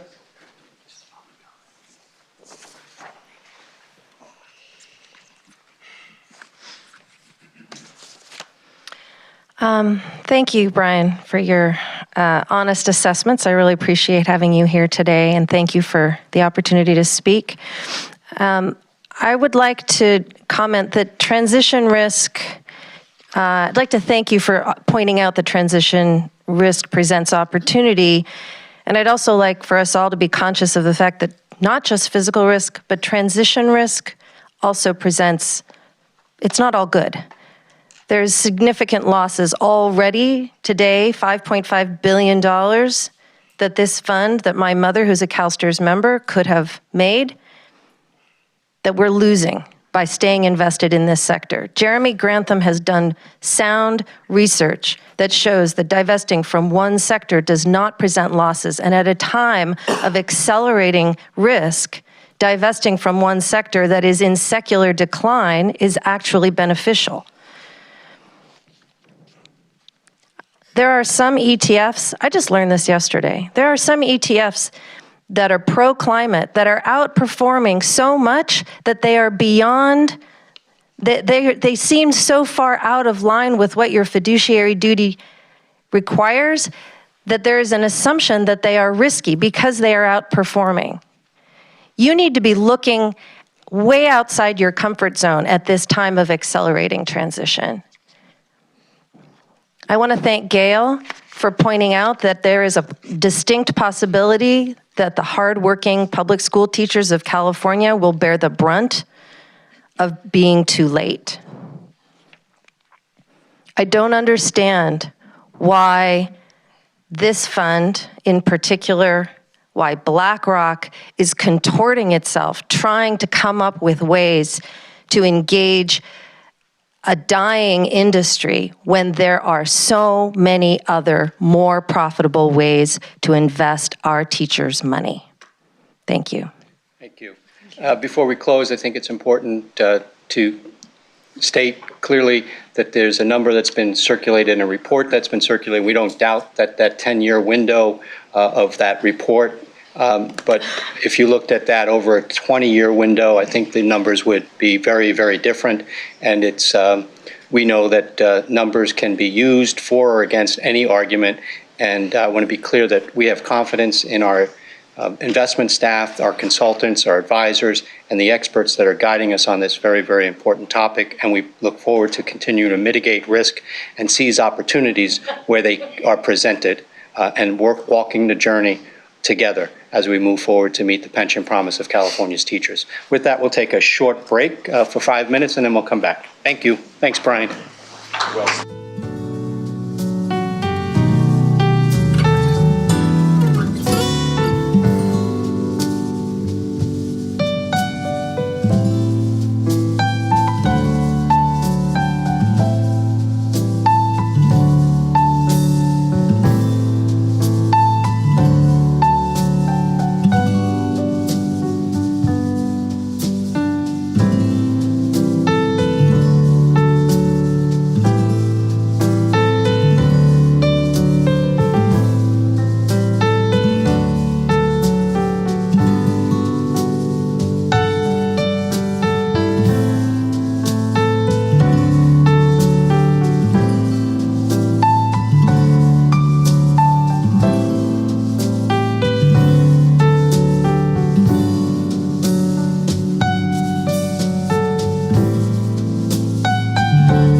Item 4 is the consent agenda. Entertain a motion to move the consent item. Second.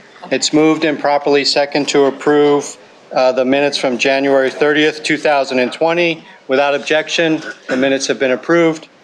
Item 5, action items 5A, 5B, and 5C, starting with Paul Shantic on inflation-sensitive policy. Paul. Morning. Good morning. Paul Shantic, Director of Inflation Sensitive. I am up here for two policies, inflation sensitive policy and the infrastructure policy. You have the option to allow to bring it back for a second reading, or you could approve it today. With that, the inflation sensitive policy, I'll start with 5A.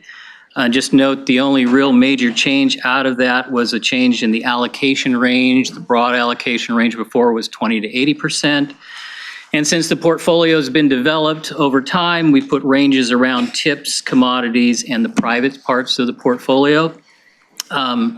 Again, those were discussed with Makita. You'll see Makita's concurrent letter in the back. So no policy is done by one person. It's a process. With that, I don't have any. I'll open it up for questions on the inflation-sensitive policy. Thanks, Paul. I would like Makita to comment on your memo that is accompanying this item. If you could just highlight anything of importance for that. Thank you. Will be you, Steve, or Alan? Yeah. Steve? Yeah. Okay, Yeah. Steve McCourt from Makita. Steve McCourt with Makita.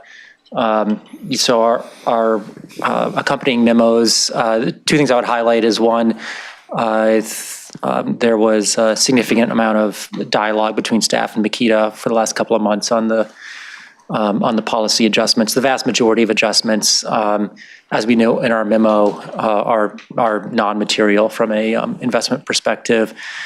The two things in aggregate I would highlight is the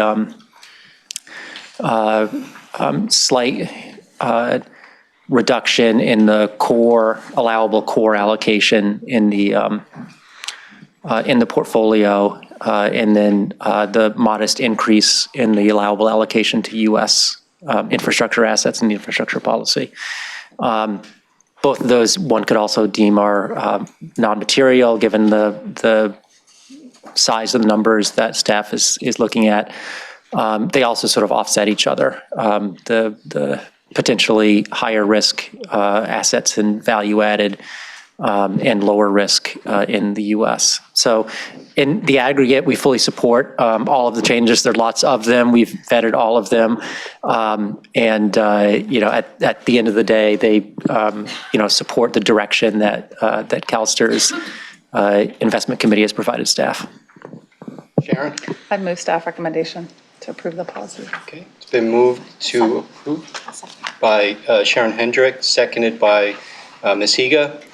Any further discussion on 5A, the inflation sensitive? It's really tripping you up, isn't Yeah, I know it is. There's something going on behind that brain. People. So seeing no questions, all those in favor of approving this as an action item, say aye. Aye. Opposed? That item has been approved. 5B, Paul? Thank you. 5B is the infrastructure policy. I'll just highlight, it's again, as we mentioned before, Makita and staff in dialogue for a while on changes to the policy. The major changes, I'll just highlight quickly in terms of the drop in core assets and increase in opportunistic assets. That was explained in terms of a lot of the assets, not a lot, certain aspects of the portfolio are opportunistic, and once they're finished and delivered, they become solid core assets. We're doing more of those. Some of the private partnerships work that way, or public-private partnerships works that way, as well as any kind of solar or wind project that's under development can also work that way as well. So it's not like we're going to go try and go around the world to try to enhance returns. It's pretty straightforward. We increased the limit in terms of what a manager can have in terms of manage for us to about roughly, using today's numbers, $2.1 billion. Actually, the numbers from a few weeks ago, 2.1 billion as an example. Again, trying to get away from too many managers and focusing our concentration of assets on managers that we're very comfortable and confident in. We also increased the initial commitment size from 300 million to 500 million. As you may or may not be aware, managers in this area continue to raise massive funds. Those are funds that we don't normally participate in, but there are instances where there are smaller funds or developing managers along the way that we could also use an increase in size. And plus, we move from 4 to 6% in terms of the entire size of the fund. So that is keeping with that. And then our no single asset size, I think I just noted it in this policy, goes to 750 million. And I highlighted that that's not a desire for us to go out and buy huge assets anytime soon. It just allows us some flexibility. And if we did start to go outside of our typical zone, of course, we would alert the DCIO, CIO. It's not something that we're just going to willy-nilly go out and do. We have our internal processes to make sure that we stick to that. So with that, those are the major highlights on 5B. If you have any questions, I'd be happy to answer. Before we get to questions, Steve, would you comment on the memo, please? Sure. Steve McCourt with Makita.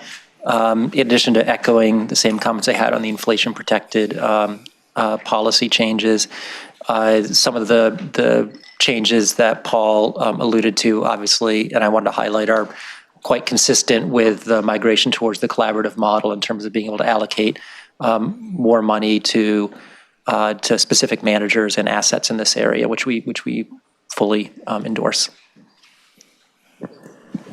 Sharon?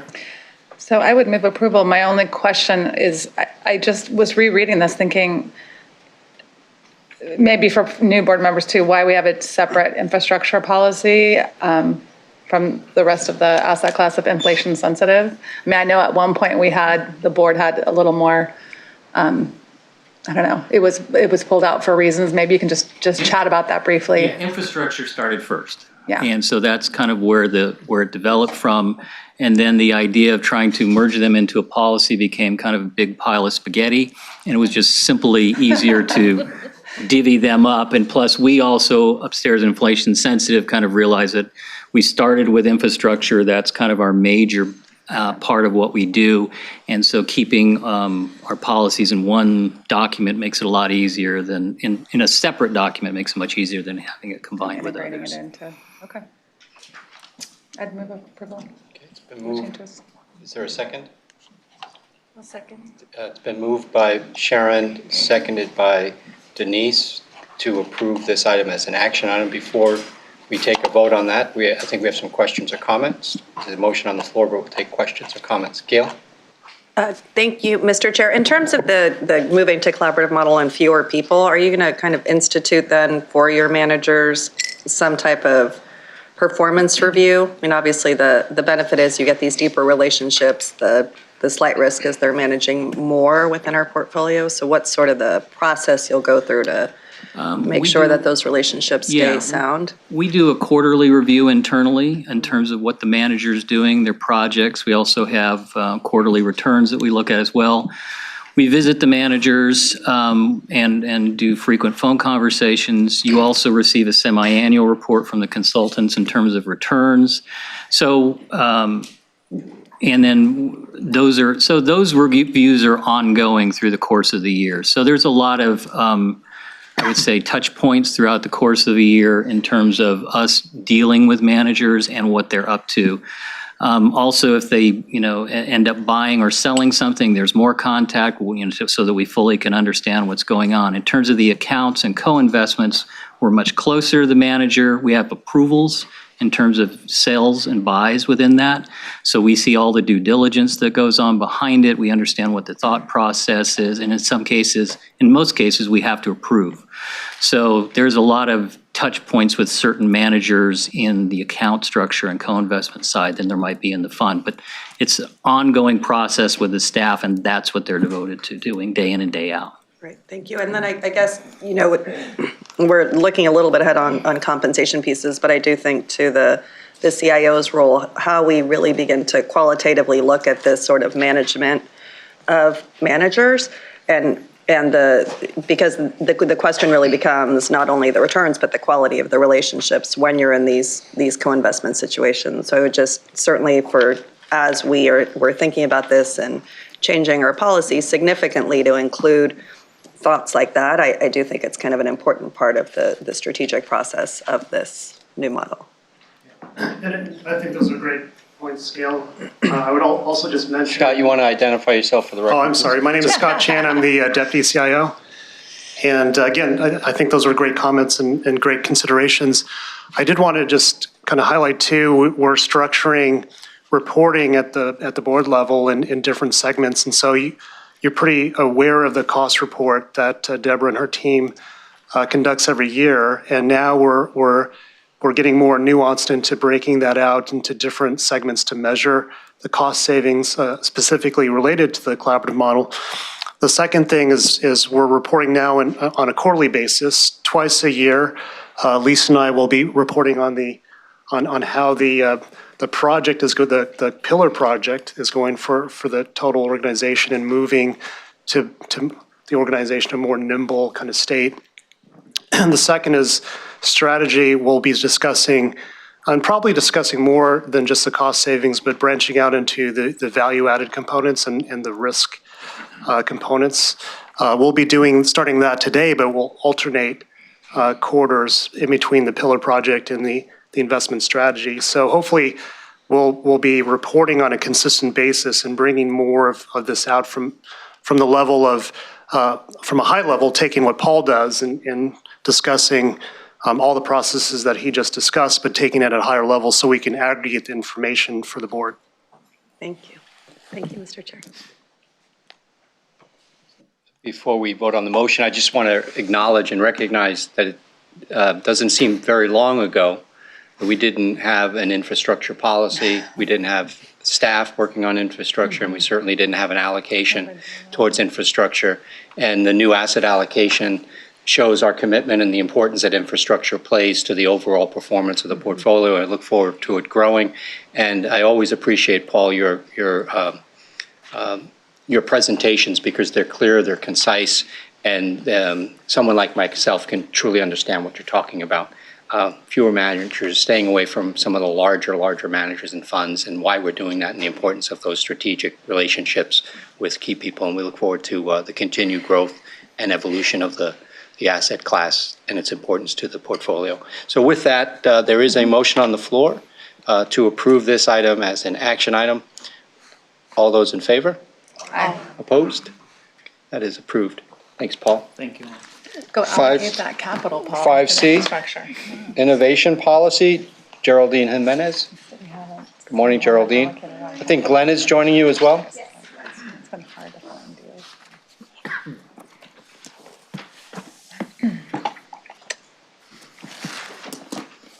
Good morning, Geraldine. Morning. Good morning, Glenn. Officially, Geraldine Jimenez, Director of Investment Strategy and Risk. We're here presenting the innovation policy. Attachment 3 is Makito's memo, concurrent memo. A little background, it's been in inception, this portfolio, since 2009, looking for solutions after the great financial crisis to diversify the portfolio. On page 106, 107, you'll see all the different strategies that have been created, including the risk mitigating strategies, which was born out of this portfolio. Glenn Blessé has been the portfolio manager over that since inception, could answer any questions you have on the history.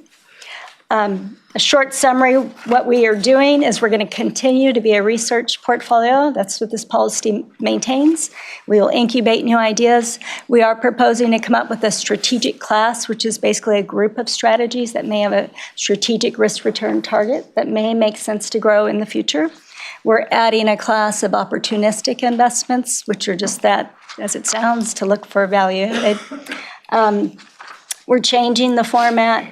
We will maintain a 2.5% of the total fund limit, so that's not going away. What we are doing, which is different, is adding a long-term benchmark of your strategic actuarial rate of return, which right now is 7%. And the goal there is to make sure we're not detracting from what you're trying to do in long term. That we worked with Makito quite closely on to come up with why that made sense. At this point, we'll take any questions you may have. That was a high-level summary, and we can drill down. Sharon. Hi, good morning. Hi, Glenn. I just had a question as I think about some of the conversations we're having with the Sustainable Investing and Stewardship Strategies group in terms of innovation. And then, I'm pretty familiar. I've been on the board 8 years now, so I've been following the work that you've been doing in this portfolio. And can you speak to just, as you think of the next 5 to 10 years, how you see the innovation portfolio perhaps. How does that interface with some of the work that the SIS team is doing in terms of looking at new opportunities around sustainable climate, ESG kinds of strategies? And yeah. Yep, Glenn Blasse, Portfolio Manager, Innovative Strategies. So I think what's happened is, in the past, we've always been very open to working with all asset classes. That's not going to change, right? So we've been collaborating since before that became a buzzword, right? Yeah, exactly. So that's not going to change. And I think as we see new strategies, one of the challenges with incubation in the past has been we typically look at a strategy for up to only 3 years. And to test the efficacy of a strategy, we're very limited also on the number of strategies that we can invest in. So it's typically been strategies with longer track records, more established firms. There have been some very interesting strategies that have crossed our desk over the years. And scalability also, comes into play here. There have been so many strategies that we've seen, and we've met with a lot of sustainable type strategies over the years. There have been carbon credit recapture type strategies. There have been a lot of very interesting strategies that have crossed our desk. And I think in a lot of cases, it's been the scalability that has kept us from actually investing. Because we really have to see how these strategies can be scaled up to actually move the needle for CalSTRS, right? So I think we're open to working with CIS in any way that we can. And we've talked to the directors in all the major asset classes. And we're working currently with real estate. We've worked with global equity. We've worked with private equity a lot in the past. So I think that will continue. I'd like to just jump in and add a few comments if I could. Because another question you might have is why are we setting up a separate innovation portfolio specifically for CIS relative to things like climate change? And I think it has to do with, and we're going to discuss this in closed session, we'll talk about with 3 distinct examples why there is a need for a CIS innovation portfolio.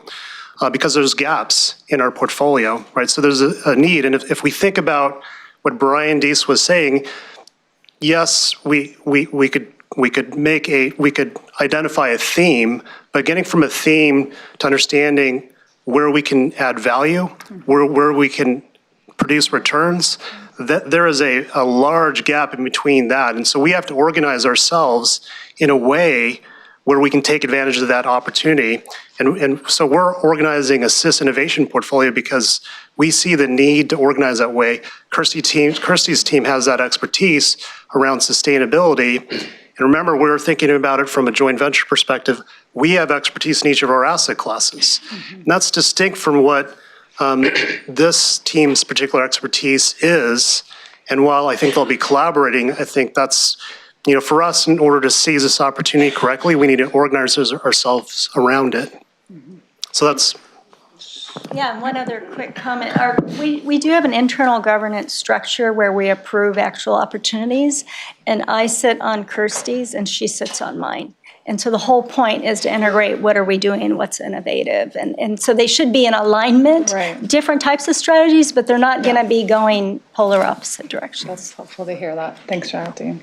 That's good. Bill? Just following up, because that was a question I had as well. And you referenced your short-term benchmark, and maybe you can refresh my recollection what the short-term benchmark is for this fund. Yeah, it's very strategy specific. So if it's a private asset, given the J curve, it has a more of a short-term strategy. If it's a public asset, it would be probably a very similar benchmark that you would have in the public asset. So that is decided upon between the consultant and ourselves, and we recommend, and then those are aggregated up. Because what we want to do is encourage trying new things, innovative things. So we're not trying to shoot for any particular thing.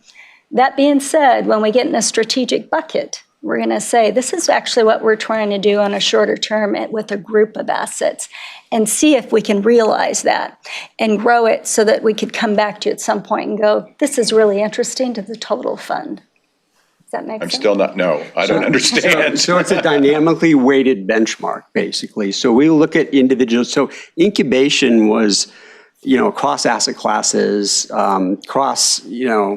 globally. So really, in each case, we'd look at the individual strategy, for example, risk parity, and we'd say, what's the appropriate benchmark for that strategy? And at the same time, we might be looking at a low-vol equity strategy, and that would have a separate benchmark. And then we decided we would dynamically weight those, basically a weighted average blend of all the underlying benchmarks becomes our benchmark. Okay. And Makita, I'd like your views on that. Yeah. So the short-term benchmark is a very reasonable one to sort of judge staff's success or failure in selecting specific strategies for this category. We thought from a board perspective, it was important to have a long-term benchmark that matched the assumed rate of return of the plan, because just relying on a short-term benchmark, while the portfolio doesn't reflect this today, there's a potential that staff could invest in a lot of lower returning, lower risk strategies that at the end of the day could, at the margin at least, change the risk return profile of the overall fund to something that's a bit different than what your asset allocation policy anticipates. So the 7% long-term benchmark is something that's supposed to, keep the staff focused on not every strategy having to reach that, but in the aggregate, this whole area being aligned with a long-term goal of a 7% return and the risks that investors need to take to achieve that return over time. And I'm sure that we'll discuss this at another point in time, but I assume that the CIS portfolio will be measured in almost the same way because it's quite similar. Yeah, in fact, that's correct. And in closed session, we'll talk a little bit about the similarities between the two portfolios and where there are differences. Where there are differences is the reason why we're organizing ourselves around another innovation portfolio specifically for CIS, but you'll see a number of similarities, and I suspect that when it comes to benchmarking, and we'll work with Makita on this as well, but it probably will look very, very similar, if not the same. And I just have one other question very quickly. You referenced moving the private credit from incubation to strategy. Explain to me, because I'm a little wary of private credit, the private credit market. Tell me where we are on that and what's going on. So that right now it is an incubation, a group of strategies. We have five or six. Yeah, we have a total of 6 that we would call private credit. And so what we will do internally before that actually happens is we're modeling out with our risk team. Josh Dietis' task is to model out what would it look like. And, we're thinking it could be a fixed income enhancement. So if that's the case, public markets. So what does that look like, the return and the risk? And then we would make sure our 6 strategies or any other strategies we want to add support that risk return target. So we too are trying to prove that out, and that's kind of the point of having it in this innovative incubation portfolio. Frankly, it may or may not prove itself out. Before we'd come back to you, it would have to prove itself out to staff and the senior leadership, and then we would be back to you. Thanks. Thanks, Bill. Betty? Thanks, Harry. Thank you for just spending a little bit of time distinguishing between the two innovation portfolios. But I wanted to give kudos to the short video that you produced discussing the policy changes in the portfolio generally. I think it's a great educational tool. But I hope that we can still have the opportunity to discuss these items as an agenda item. It's not in lieu of, but I really thought they were really foundational and great for stakeholders and for the board generally. Thank you, Betty. Joy? Thank you. Yeah, thank you very much for sharing some of the ideas that you have, and especially also the additional explanation around how you're working with Kirsty and her team on the 2 innovation portfolios. You added co-investment language to the policy, I think, to look at opportunities for the collaborative model. We've heard over the last 12 to 18 months from some of the different asset classes about what the opportunities are with the collaborative model in the different asset classes. We haven't heard it specific to the innovation portfolio, but I assume that those opportunities would just mirror whatever the investment is, tracking to whatever that asset class is. So if there were an opportunity in private markets or in private equity, the opportunity would be the same as what we've heard from Margot and her team about the private equity collaborative model opportunities? Or is there something unique with the innovation portfolio that would make that different? No, your statement's correct. We would have probably a manager who's already investing, so like one of our private credit managers, and they would say, look, we have a specific investment opportunity. Are you interested to put it in the co-investment bucket? Okay. Yeah. And could I just add the comment that the innovation portfolios are meant to leverage the expertise of our different asset classes. And so it's quite obvious that if we're doing private credit, we would draw upon private equity, we would draw even upon Glenn's team on the credit side, and the co-investing would be done with the expertise across CalSTRS. And so it's not like reinventing a different sort of, a new co-investment style. It's going to be consistent with the asset classes. And I think that's one of the reasons why we didn't present it as as part of the collaborative model set. Yeah, that makes a lot of sense. I think I just wanted to confirm that there wasn't a nuance that the board should know about. Thank you, Joy. Sharon? I'd move approval of the policy changes. It's been moved. Is there a second? It's been moved by Sharon Hendricks, seconded by Joy Higa. Before we vote on it, I would like to acknowledge that on INV 130 is the accompanying memo by Makita. So all those in favor of approving the changes to the innovation policy, say aye. Aye. Opposed? That item passes. Thank you, Glenn. Thank you, Geraldine. Item 6 are information items. The Global Equity Active Risk Budget, June Kim and Geraldine Jimenez. Good morning. Good morning, June. I'm June Kim, the Director of Global Equity. This is the first reading of the Global Equity Policy. We are presenting it as an information item, but if the board chooses, you could decide to take action on it today. Otherwise, we'll incorporate your feedback and bring it back for a second reading. The main purpose of today's policy reading is to incorporate in the use of an active risk budget. Staff in our memo is recommending establishing an active risk budget range of 10 to 50 basis points for the total global equity portfolio. This would replace the current static targets that are in policy for active and passive across the GE components. The proposed range would not materially change the risk in the global equity portfolio, how it's managed, or the oversight of it. The proposed change would provide more flexibility in terms of the types of investments that we could do in the portfolio. There's no change to the benchmarks, the overall objective of the portfolio, the ESG policy, or the developing manager program.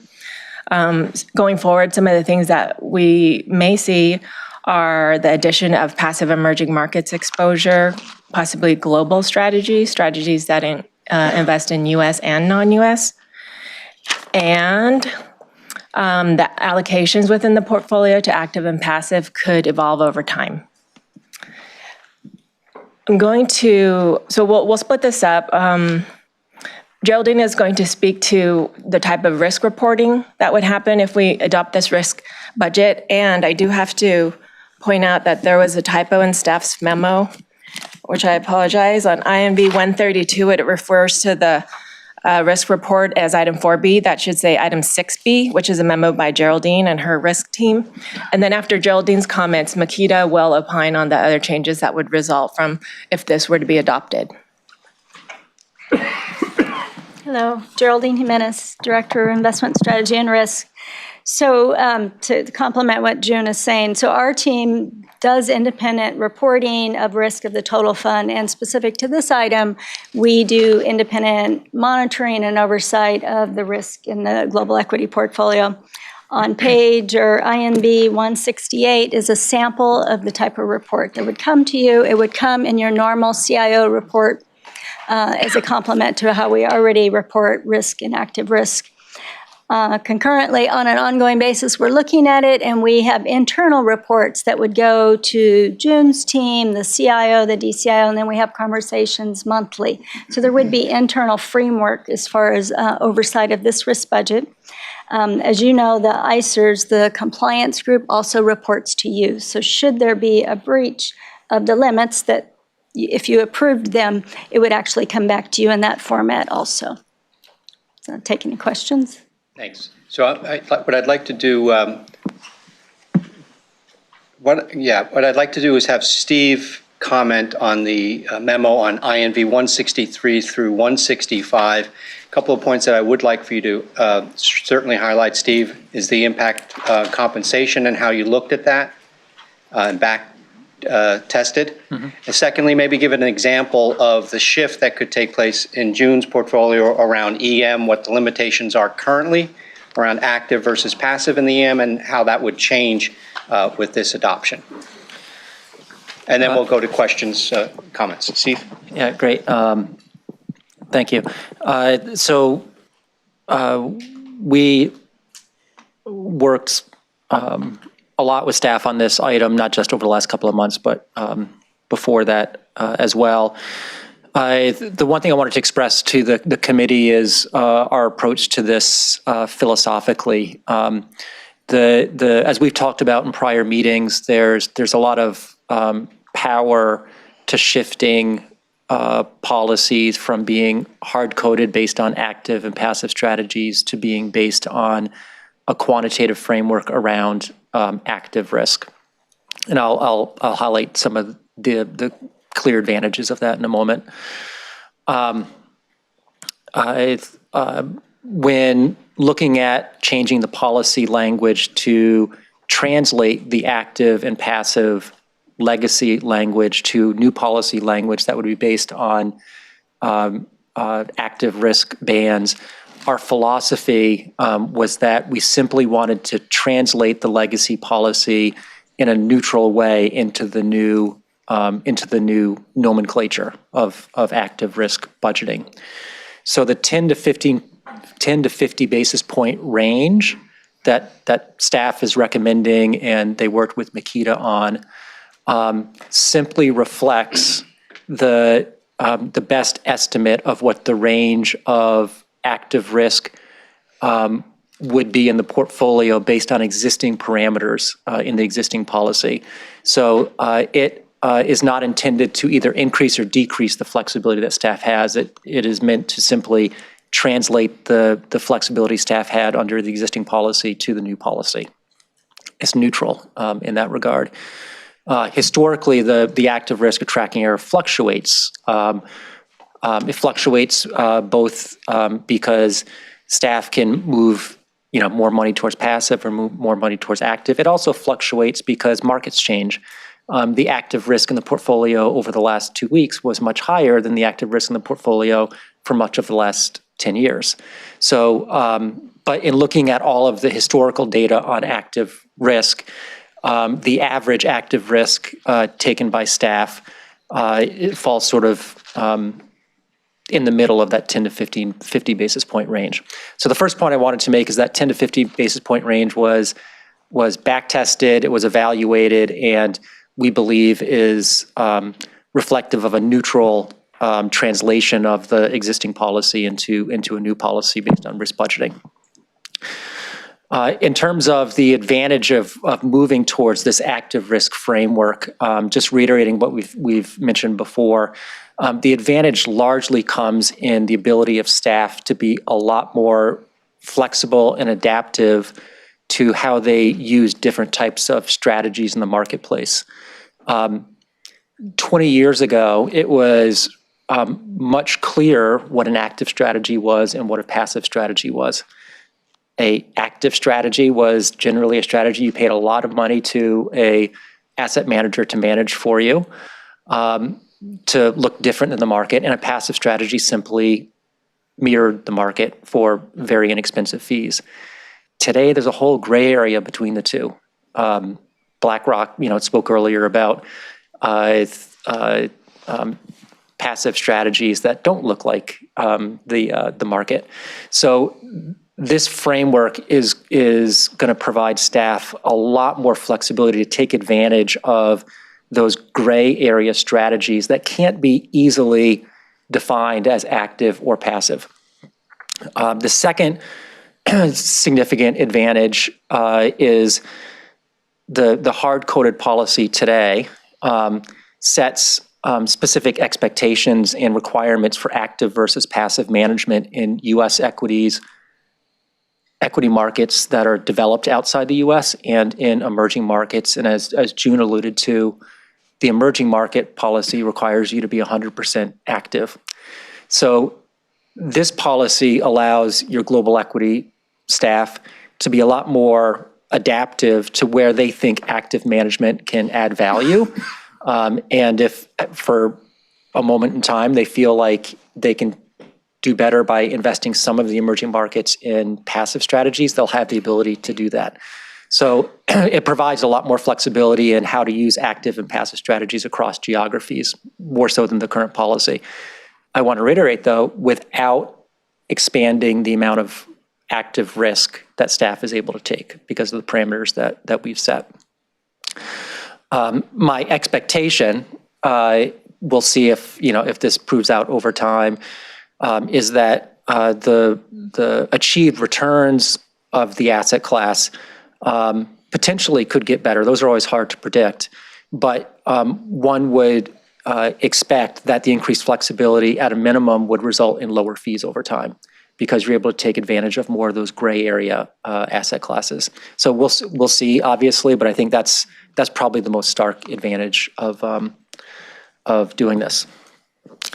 Moving on to the next component of this, which is the compensation policy implication.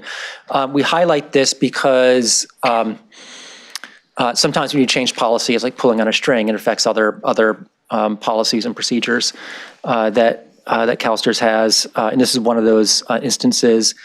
Currently, your incentive compensation program has different incentive compensation parameters depending on whether a strategy is defined as passive or active. So if the new policy eliminates the distinction between active and passive and just relies on an active risk budget, it would make sense to also make consistent the incentive compensation plan to not use that categorization of active versus passive.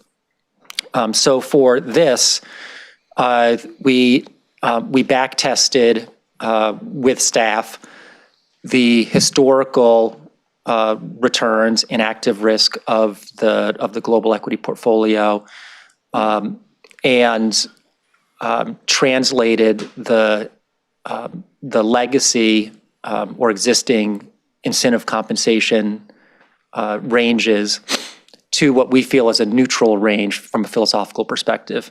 Meaning, if staff uses the amount of flexibility that's allowed by current policy, what is a reasonable level of outperformance to expect them to achieve given that? And as the memo states, where we came out was a 30 basis point maximum threshold for outperformance to reach the maximum incentive comp for global equity. Based both on historical back testing, but also on forward-looking analysis of how active risk should be able to translate into outperformance. We felt that 30 basis points level was neutral to your existing compensation policy. So we added language in there as well. And again, just to reiterate, as I said before, with the active risk budget, the philosophy behind this compensation adjustment is not to make the incentive compensation threshold harder or easier to achieve, but rather to make it consistent with your existing incentive compensation, acknowledging that if you choose to do the new policy, those active and passive definitions will no longer be in effect. The one final thing I want to highlight, which Geraldine noted, is, and we sort of highlight in the final paragraph of our memo, the operational elements of this. While there's a lot of advantages of moving towards a risk budget and a framework of looking at active risk as a way to control the amount of risk that you're allowing staff to take, one of the operational challenges and monitoring challenges for you as a committee is that now the calculation reporting of that active risk becomes a really important measure for you. So, and for us. So we've worked with Geraldine's group to understand the math behind their forward-looking estimates of active risk, and we'll be receiving reports from them, as you will, on how that active risk changes over time. So I just wanted to highlight that it's measuring risk by active risk is more complicated than measuring risk by active versus passive. Doesn't mean you shouldn't do it. It's an added complexity of monitoring and reporting for staff. Thanks, Steve. And I know Alan wanted to add a comment or two on this as well. Alan? Right. For the record, unless identify Steve, yourself. Alan Emkin, Makita. Thank you. I'm not sure if Steve Tong's in the audience, but I'm probably the only person who was here when this was originally adopted sometime in a previous generation. But it's important to put it in context. The whole use of splitting between active and passive was a blunt tool that was used by the board to manage risk. There were not the tools available 30 years ago when this policy was originally constructed, forgetting how many times it was amended, for you as policymakers to dictate how much risk was in the equity portfolio. But what's changed? First of all, there's a massive change in the availability of data and in the tools to analyze that data. And what's also changed is the skill and resources of your staff. They can use that information to make better decisions. And effectively, what this is a much more elegant solution to give you the tools to oversee the risk of the investment portfolio using the tools that are now available with the resources you internally have that didn't exist when the policy was originally designed. So I think this is a great advancement, and it's a recognition that you now have tools and people that you didn't have before. Thanks, Alan. Couldn't agree with you more. Tools, data, and then the people to actually use the tools and the data appropriately. Any one of those three missing, it's not successful. So thank you for that, pointing that out. With that, let's turn it over to questions or comments from the committee. Betty? Thanks, Harry. First of all, I just want to thank June and Scott for really just the pace and the deliberation of these discussions and making this change. I really have appreciated it, and we've had questions along the way, but I'm just feeling very confident about moving forward with this. So first, a thank you on that. And thanks to Steve from Makita, because I really had the question about kind of our ongoing role as the investment committee in terms of the important elements to review on an ongoing basis. So you answered that question. With respect to the tied to the comp structures, I didn't see kind of a date here, but is the thought that the proposed changes would be implemented along with the new compensation structure July 1st?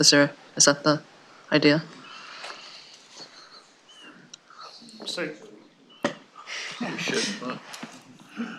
Yeah, to the extent you adopt the policy, then I would implement the change in the metrics through the compensation policy. Okay, all right. Yeah. Great, thank you. Sure. Is that it, Betty? That's it. Gail? Thank you, Mr. Chair. I had a similar question to the controller in terms of the comp structure. I'm comfortable with this and also echo your sentiments about the incredible work you've done and how much of a better measure this is. I do think there's a larger conversation around compensation in addition to the long-term incentive pay, how we measure some of these qualitative factors that are not built into this, that this is all a quantitative benchmark. Some of them are short-term. I think sometimes short-term benchmarks in a very long-term fund don't necessarily serve any of you as well as they potentially could. So, Mr. Chair, I would just like to reserve the right to continue to look at compensation in a broader way, even if we approve these metrics today. I think it's the way you've extrapolated to the 30 basis points is reasonable, but I don't know that we've looked at the compensation structure holistically, especially when we start talking about the quality of relationships and co-investments and the other opportunities that this risk budget naturally introduces. So I just wouldn't want this vote today to necessarily preclude those conversations. And I know Lamont King is doing a great job keeping the minutes for us, and I'm sure that comment, those comments will be reflected in the minutes so that we have actually follow-up to the request, which is we will honor. Thank you very much. You're welcome. Thank you, Lamont. Joy? I just wanted to add my comments that, I think over the last 12 months or so that we've been talking about this, it's been really deliberative, and we've had a lot of opportunity to ask questions. So, I very much, support the policy. And I think in addition to what both Stephen and Alan said about how we now have the tools and the staff to be able to execute on this, I think there's nothing like what we've seen or you all have experienced over the last couple of weeks with the volatility in the market to just reflect why, if we have the tools and the staff and the data, giving the team the flexibility to be able to react quickly, I think is really important. So hopefully that's among the things that this will accomplish. I'd move approval of the policy. Second. Thank you. Although the one thing I would just ask is we have the separate item B, which is going to talk about the reporting and monitoring. And I wonder if we could just hear about that and give the committee a chance to ask questions so that we know what we will be seeing if we adopt the policy. Absolutely. Geraldine will cover that. The reporting will come out of the risk team, so Geraldine will cover that. And we have a motion and a second on the floor, so we'll honor that after we hear from Geraldine. Oh, that's okay. Perfect. So Geraldine? I would encourage you to turn to 168, INB 168. So literally, this is a draft report that we would add to your reporting that comes attached to the CIO report. You have a risk report, this would be added. And at the top, you're seeing ranges 10 to 50. That's, of course, assuming that you approve those ranges that's in the policy. And so you would see this mark that they're within it. So this would be the type of reporting. Now, of course, internally, we have much more detailed reporting that we will have. And as Steve mentioned, that Steve McCourt would have access to. And we're using our Aladdin BlackRock risk budgeting system, our risk system, to come up with these numbers, which is consistent with the same risk reporting we use for the total fund oversight. Now, if you have any specific areas you want enhanced on your report to you, we could do that too. I have a question or comment from Betty. Yeah, I'm sorry, we jumped to 6B, but I guess it's really related to 6A about the authority for the CIO to make adjustments if the active risk is outside the approved range. And so I guess it really relates to how quickly that would get communicated to the committee or the board. And I'm actually just fine with getting real-time emails about it, so. Yeah, I would highlight Betty on, Chris Salmon, Chief Investment Officer. As Geraldine pointed out on 168, you can notice, I guess the realized graph halfway down the page on the right side, that in 2009 to 2011, it actually exceeded 50%. That had a lot to do more with the market and what was changing in the market than the reflections in the portfolio. I would communicate that right away to the chair and the vice chair, and then obviously by email to the full board, and then that next available meeting, we would have a discussion about why we were widening the range and what was it is normally usually driven by market conditions, not, it will not, I can promise you, be driven by staff actions. Okay, good, thank you. Alan, you wanted to add? Just very briefly, just to remind the committee, active risk is the smallest component of risk in the equity portfolio. It's market risk that you're going to see the big moves in the market, and this is only at the margin. And it's the margin that the staff has the potential to add or subtract value from.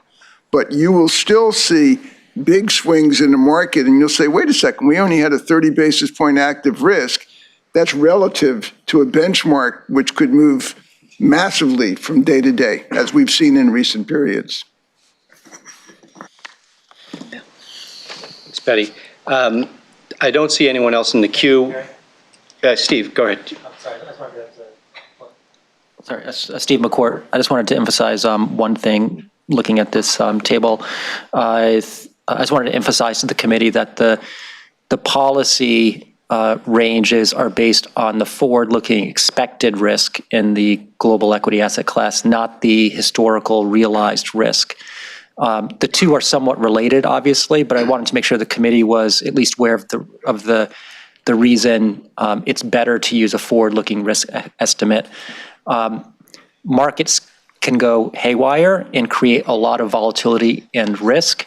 And if you have a policy that's designed based on real-time risk in the markets, more likely than not, it's going to cause you to reduce the risk in the portfolio at the wrong time and increase risk in the portfolio at the wrong time. So the forward-looking, the expected risk is very stable. You can see from this chart there, and that's the one that's going to be defining the amount of risk that the active risk the staff can take in this portfolio. Thank you. Before we go to a vote, I do want to ask our CEO, Jack Enos, to comment on your role relative to the compensation and the timeline for that so that we're all have the same information. Sure, good thought. Yeah, this is different. Oh, Hey, how do you do that? How do you do that? You like, that's a ventriloquist thing you got?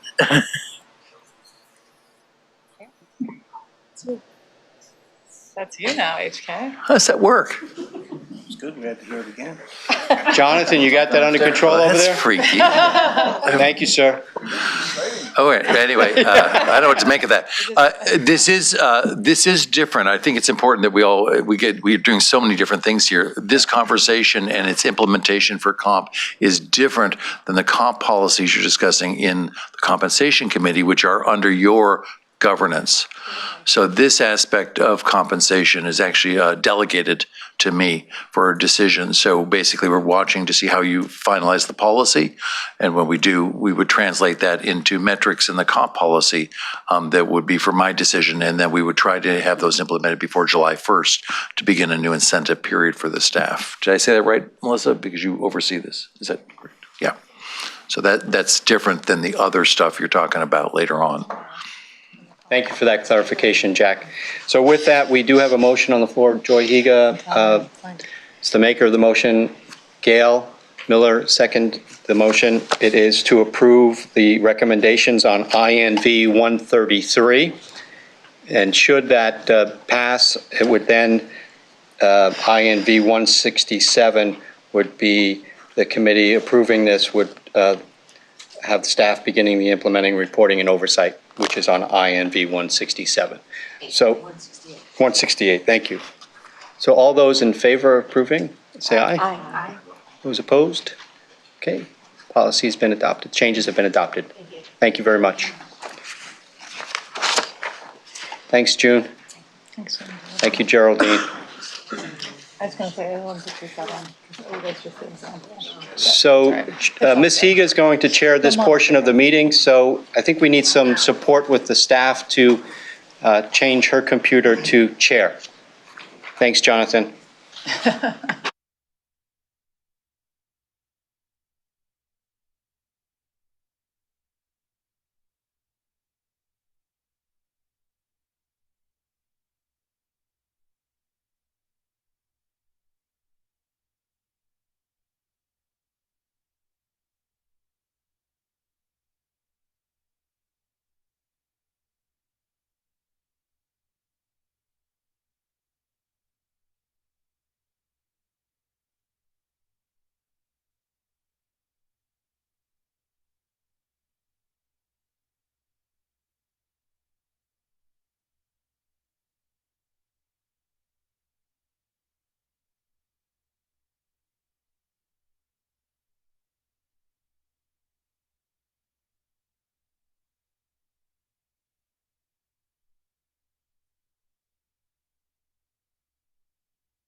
Yeah, right.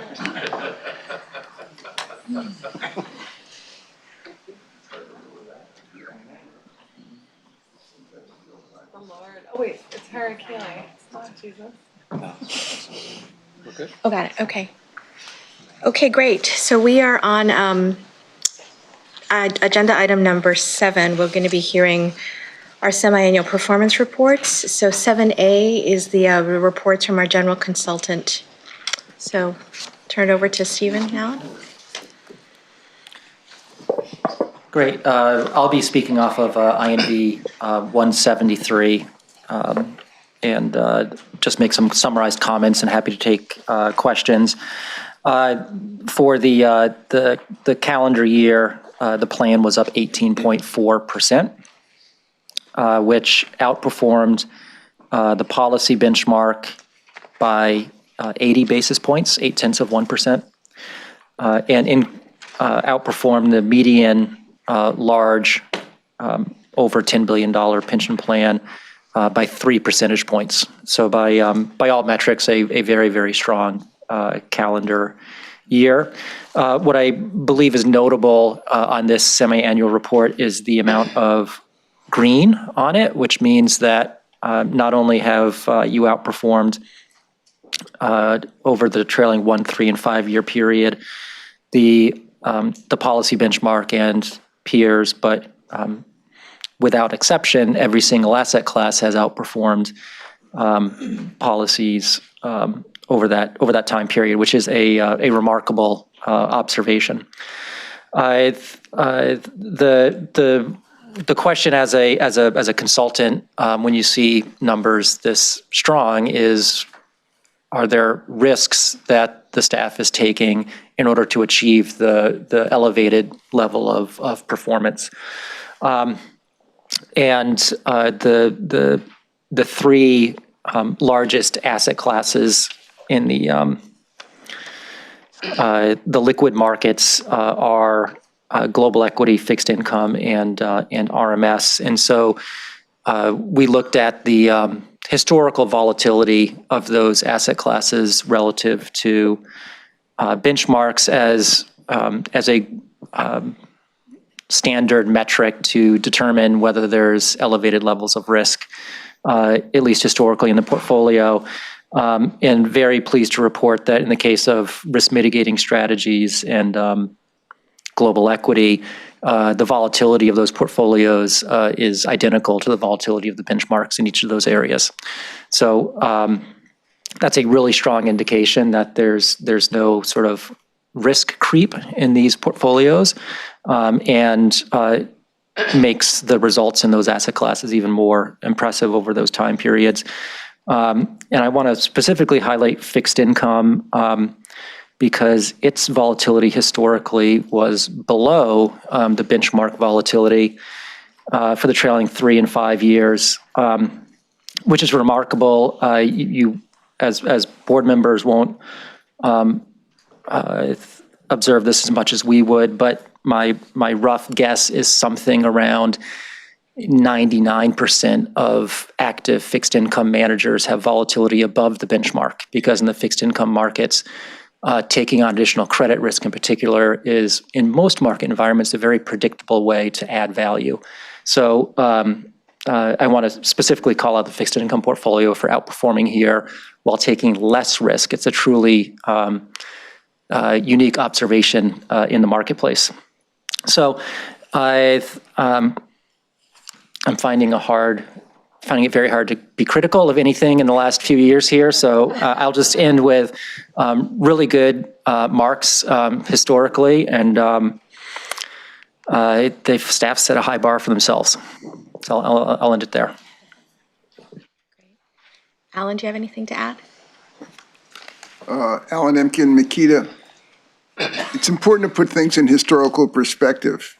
You're looking at a 25-year period, which is on the first page of the report, where interest rates continuously fell, multiples on the public equity market continually expanded, and there was a tailwind And basically, the tailwind's been going on since the early 80s when interest rates on long Treasury bonds were in the mid-teens. I just looked at my cheater, and my cheater told me that the yield on a 10-year Treasury bond is currently less than 1%. That's very, very difficult to comprehend for someone who's been in the business for a long time. So the wonderful performance and the accolades that you're getting for this good performance, and your staff deserves it and you deserve it, you've participated in a rally of all rallies since the post-global financial crisis. And just to be recognized, to put it on the table, that can't last forever. And if I knew when it was going to end, I'd be in a different business. But it's just important to recognize it's been a wonderful period. The financial condition of the plan has improved. You've had excellent performance across the board. But at some time, the market's reversed. And it's just important that we add that into the equation along with all the good news. Okay, we'll go ahead and take questions from the committee now. So let's see. Betty? Thank you, Joy. Thank you very much for the report. I think I'd be remiss if we didn't at least have a little bit of mention of this, and I want to thank Makita for its leadership on just providing information, and certainly our investment team, but getting lots of questions on the potential impacts to the economy and to our returns from the coronavirus. And I guess maybe just as we're talking about this, just kind of help us frame that a little bit in terms of how we ought to take, as we're learning more about it, how we ought to be filtering that information to our business at hand. Great. Steve McCord, and I think it's important for you to hear from your CIO on this as well. So I'll make a few comments and then hand it over to Chris. So my first observation, I want to tie coronavirus into the global warming discussion a bit. There were no serious scientists who were with the WHO and pandemic specialties who weren't saying back in mid-January that this was very likely to become a global pandemic. The market outside of China ignored that for a month and a half. So it's just an interesting observation that markets don't always listen to experts, and at least for some period of time. Second observation I want to make is the context of the coronavirus hitting the global economy is important. In the U.S., we are in our 11th year of a bull market, and the sentiment that we've been able to measure quantitatively, but also observe qualitatively, is as bullish a sentiment coming into this as we've seen since the late 1990s. And by that I mean the market interprets good news as good news and bad news as good news. I would argue, even with the volatility for the last week and a half, the market is still in a bull market. The tendency of the market, even though we had 5 down days and some 1,000-point down days last week, is to look really, really hard for good news and try to ignore the negative news. So the sentiment has not yet cracked in the market, and it may or may not. We don't know if it does, but at this stage, I'd say the market is still pricing in hope that the virus will be, if not fully contained, manageable for corporate America and corporations around the world. And I should clarify, when I say market, I mean stock market. The bond market is telling you something utterly different. As Alan noted, 10-year Treasury yields are, we can't even say it, like we can't even get it out of our mouths, 0 point something on the 10-year Treasury yield. The collapse in bond yields in the last 2 weeks is, I so outside of the realm of kind of risk models in the bond market, they can't be ignored. And so what the bond market is telling you is a couple of things that's really important. Number one, the coronavirus, whether the virus itself or the fears around the virus, it doesn't matter. The existence of the virus has significantly increased the risk of a global recession. Number one. Number two, even in advance of a recession, the bond market is anticipating a massive amount of monetary stimulus around the world. The G7 countries met on Monday to talk about, though they would never admit they talk about coordinated monetary action. The reason they need to do that is unless the U.S. lowers interest rates first, emerging market countries can't lower their interest rates without significantly impacting the value of their currencies. So in order for monetary policy to be done in a way that doesn't disadvantage a lot of the people on the planet, the Federal Reserve has to lead on monetary stimulus. That's what you saw on Tuesday with the 50 basis point drop from the Federal Reserve. The bond market is saying that's just the beginning. The Federal Reserve is going to lower rates 2, 3, 4 more times this year.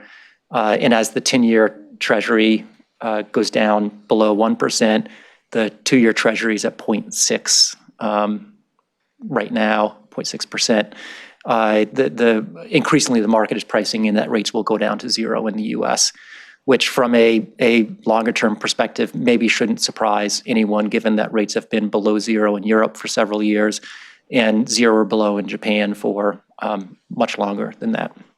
So this whole situation also kind of prompts that dialogue of, are we simply destined to live in a world where interest rates are 0 or close to 0 for a sustained period of time?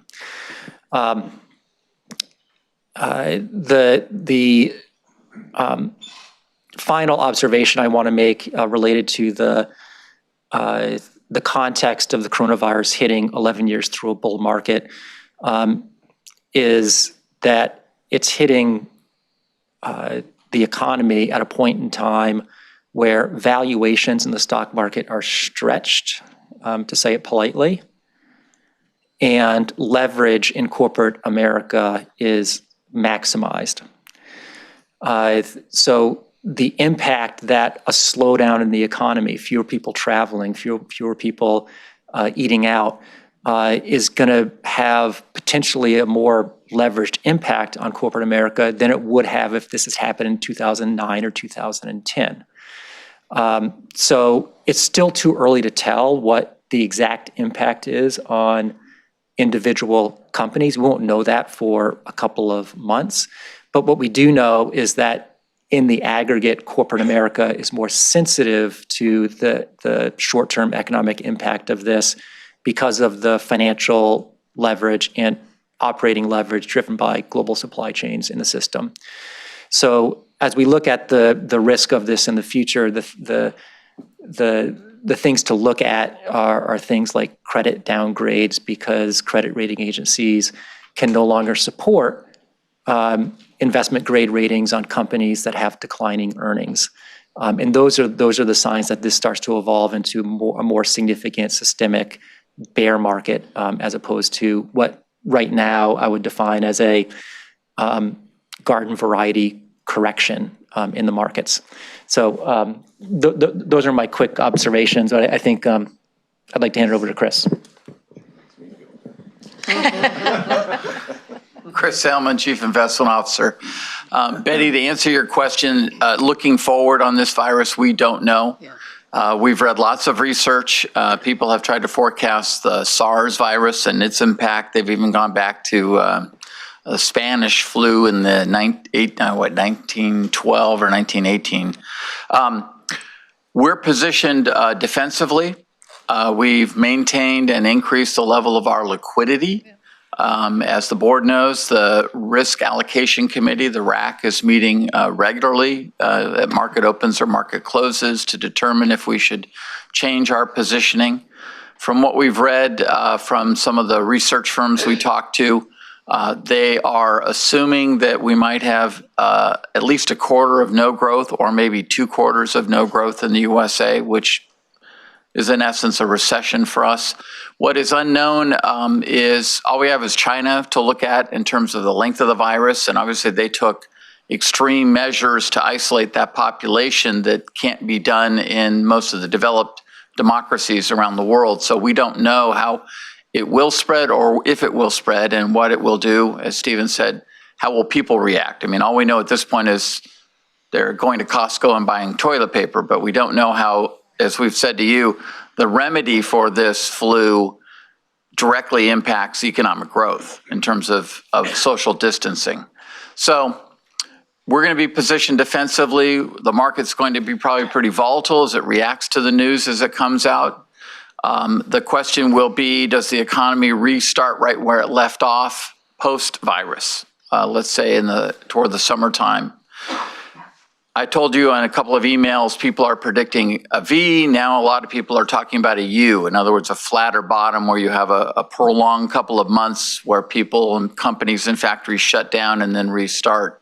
It's just really tough to forecast at this point how it will play out. From an investment staff standpoint, I was going to get at this real quickly in the CIO report, but we're already positioning with an A and a B task force so that if we had to isolate or quarantine all of ourselves, we would be able to operate with a skeleton crew and still manage not just the whole portfolio, but certainly the trading desks and operate. So it is an unknown situation, and we're going to see change in human behavior, but we haven't seen much yet. I'm still surprised at oftentimes you go places and people are shaking hands, touching their face, and right now we'll have to see how it plays out. Thank you. Thank you. Okay. Gail? Thank you, Madam Chair, and thank you for that. And to Mr. Ailman, I really appreciated the updates and the tone of the updates in terms of staying calm. I do, though, Mr. McCourt, to your question about negative interest rates, I think that this historic 10-year Treasury is meaningful enough. I do wonder, and I don't know how you would feel about this, but maybe some education for the board around negative interest rates and how that impacts funds. I know PIMCO's done some stuff on it. I think because there seems to be, at least as much certainty as there's in the markets, some indication of these zero interest rates, potentially negative interest rates. We're seeing it in Europe.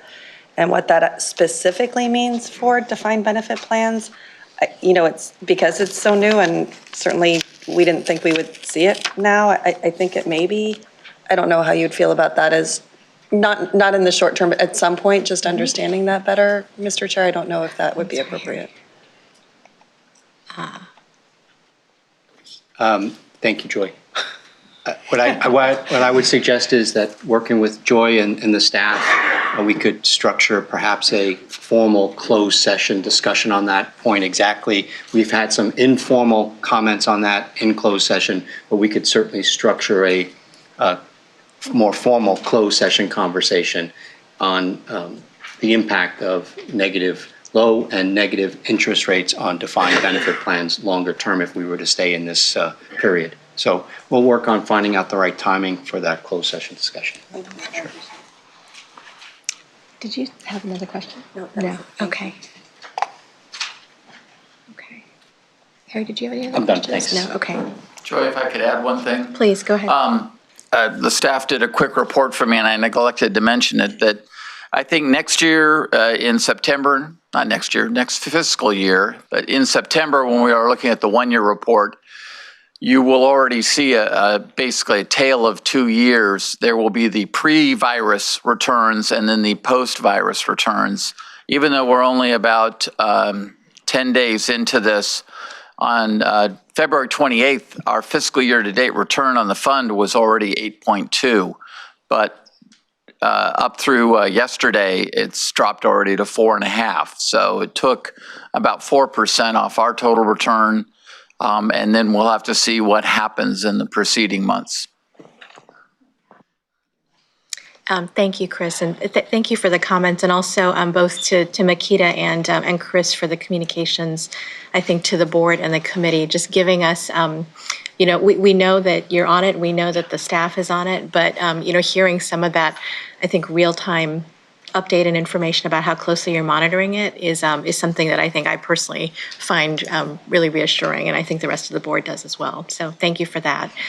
I think I just have one quick question myself, sort of, related to some of the discussion that we've had about the impact of the coronavirus. Steve, you mentioned the action that the Fed took yesterday with its rate cut, but the market still lost 800 or more points. So can you just maybe talk a little bit about that dynamic, kind of, why that happened, and how we sort of the market actions or stock market reaction in the context of kind of monetary policy, and how connected they are to whether or not we're going into a recessionary period. So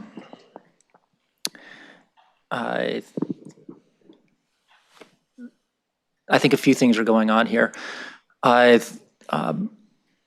The coronavirus risk is a particularly tricky risk to price for markets. Markets don't always get pricing risk right, and this type of risk is particularly difficult to get right. And I would sort of draw the analogy at a lot of types of risks in the market, whether it's risk of recession or rising interest rates. Making decisions on how much to invest in stocks versus bonds or other asset classes is akin to rolling dice. There's 6 numbers on the dice. There's a probability of landing on each of those numbers that's equal. And the market does a pretty good job of knowing what those odds are. And over time, it doesn't get it right all the time, but over time, it manages those odds well and prices risk reasonably. With the coronavirus, it's sort of like rolling dice without any numbers on the sides. You don't know what the numbers are. And it's really hard to price risk when you don't know what the numbers are. So that is what's causing the market to, instead of rationally repricing quickly, it's more lurching in both directions. It's trying to find a way to figure out what the numbers are on those dice, and there simply isn't a way to find out until the actual data comes in. So I would expect that will continue for some period of time until there's enough experience with the virus that market participants can make some reasonable assumptions on expectations. The market move yesterday, which was down 800 points roughly on a day where the Fed reduced by 50 basis points, is a really good example of how the market prices in information before market participants can really act on it. The market on Monday was up 5%. It was up 1,200 points on the day that the G7 met. Now, maybe people were betting that the G7 would coming out of the G7, there'd be a reduction in rates. Maybe there was a leak out of the G7 that the market acted on. But there's an old adage in the market, buy the rumors, sell the news. The market moves on the rumors. And so by the time Powell came out and announced a 50-point decline, it had already been priced into the markets. So the fact that he reduced it by 50 basis points simply reflected what the market was already expecting. And then beyond that, the market started asking itself, well, now that he's already spent that ammunition, what's next? And it doesn't seem reasonable they can act before the next Fed meeting on March 18th. So that gives us 2 weeks for a lot of bad news to come out without any ability to respond in real time. So the market, a good example of the market sort of in real time reacting to news and rumors of Fed action before the Fed meets. And I'll note the market's up 800 points today. So again, it's lurching in both directions. It doesn't know what the risks are, and in the absence of being able to price that risk, it's going to be volatile for some time. And I assume there also will be a lot of sort of lagging indicators or lagging effects, even while we're starting to see the impact on certain sectors, like with, you read about it hitting, the travel sector or, manufacturing, where they're relying on certain types of supplies coming from China. I read an article that there are some economists who look at when consumers stop getting haircuts because it's sort of discretionary spending by consumers, and if consumers are starting to not get haircuts as often, it's sort of one sort of anecdotal piece of evidence that they use about how consumers are feeling about their spending. So I wondered, is there any other comment that you can make on, Chris, you talked about sort of the U curve, but even if some of the impediments that have been raised globally with the coronavirus are lifted, any sense of what the sort of lag will be? So a lot of consumer behavior is psychological. And as a consequence, it's impossible to know how people react, and it's impossible to know whether it's going to be a V or a U, because it's dependent on how people react to the virus and react to, hopefully the end of the virus at some point. So the one thing I would highlight is in January and February, this was very much a supply side story. It was a story around supply chains being hindered in China because of the shutdown of major manufacturing plants in China. That story is not behind us, but I'd say the bulk of the adjustment for the supply side impact of this is behind us. And the concern going forward is more a demand side concern. It's more a concern that consumption will slow down because people are fearful of spending money for a variety of reasons. And it's just too early to tell sort of how people are going to behave in this environment with the virus. I think we'll have more data points as time moves on. And we'll also have more, very quick public policy reactions to try to blunt the impact of it. But I think any guess right now would be speculative. The forward-looking indicators that the Fed and others look at, what's called the PMEs in the marketplace, which are PMIs, purchasing manager indexes on what companies intend to plan for in terms of investment over the next 6 to 9 months, have dropped to, if not recessionary levels, near recessionary levels. So there's certainly an expectation that investment is going to slow down considerably. But again, the trillion, $2 trillion, $3 trillion question for the economy is going to be, do they slow down for a few weeks and pick back up, or is it a 2 to 3 quarter phenomenon? Okay, thank you. I think I told you one of the measures to watch is school closures. It's important to point out that this is not terribly, the mortality rate in children is for 10 and under is 0 still at this point, even out of China. So it is really more affecting the elderly. As I said, it's the baby boom, not so much the newer generation. The question is, watch school closures. I think listen to the word about community spread. That is going to be the evil word. Health officials are definitely already overreacting, health officials are taking very proactive action in Seattle. Jack just passed me a note about LA, so when you guys head home, you will see there's an emergency declared in many places. So I think what we'll see is certainly social gatherings, even things like movie theaters, restaurants, will suffer during this time period. It's a very strong flu. It has a very particular morbidity levels, so we'll see how people react to it and how the economy. But I think, as Stephen said, because this is spreading around the world unevenly, we'll probably see the economy will sputter as it tries to start back up, because we will have disruptions to supply chains. So much of the world economy is global.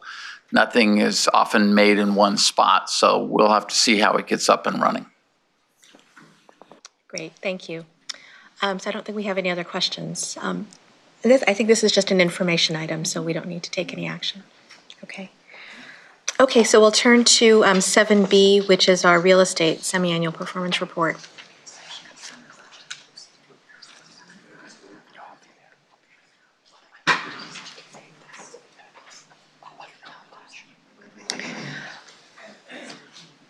I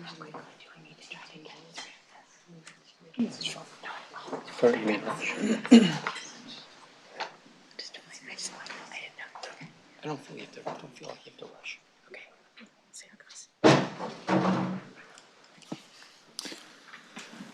Good morning. Ben Maslin from RCLCO, and we will, and with me is Taylor Mammon from RCLCO, and we will get into the our perception of where the market is, the real estate market is going in reaction to the coronavirus as well. But before we do that, we'll talk briefly about compliance and performance within the real estate portfolio. Starting off with compliance, the portfolio is 100% compliant both across the allocations by risk as well as by leverage. The actual allocation as of September 2019, which is the date of this report, was 13.5% of the fund. That's since fluctuated based on performance of the overall equity markets over the past several weeks. And essentially, real estate is doing what it's designed to do, which is that it's not as volatile as equities. And so as of Friday, the allocation to real estate jumped up to 14%, and it's currently at about 13.8% or so with where the market is today. Performance has been quite strong. If you look at we look at performance two ways. One is including what are described as the legacy portfolio, which is just a reminder, comprised of closed-end opportunistic funds invested in prior to the recession. So these are not liquid and were risky, and so are carved out from what is described as the active portfolio. So if you look at the right-hand side of the table there, the active portfolio, excluding legacy, has been quite strong. It has outperformed the benchmark across every time period. And looking at the one-year numbers, has outperformed the benchmark by 390 basis points over the 3-year period, 290 basis points, and over the 5-year period, 250 basis points, which is quite strong performance. Composition of the portfolio is primarily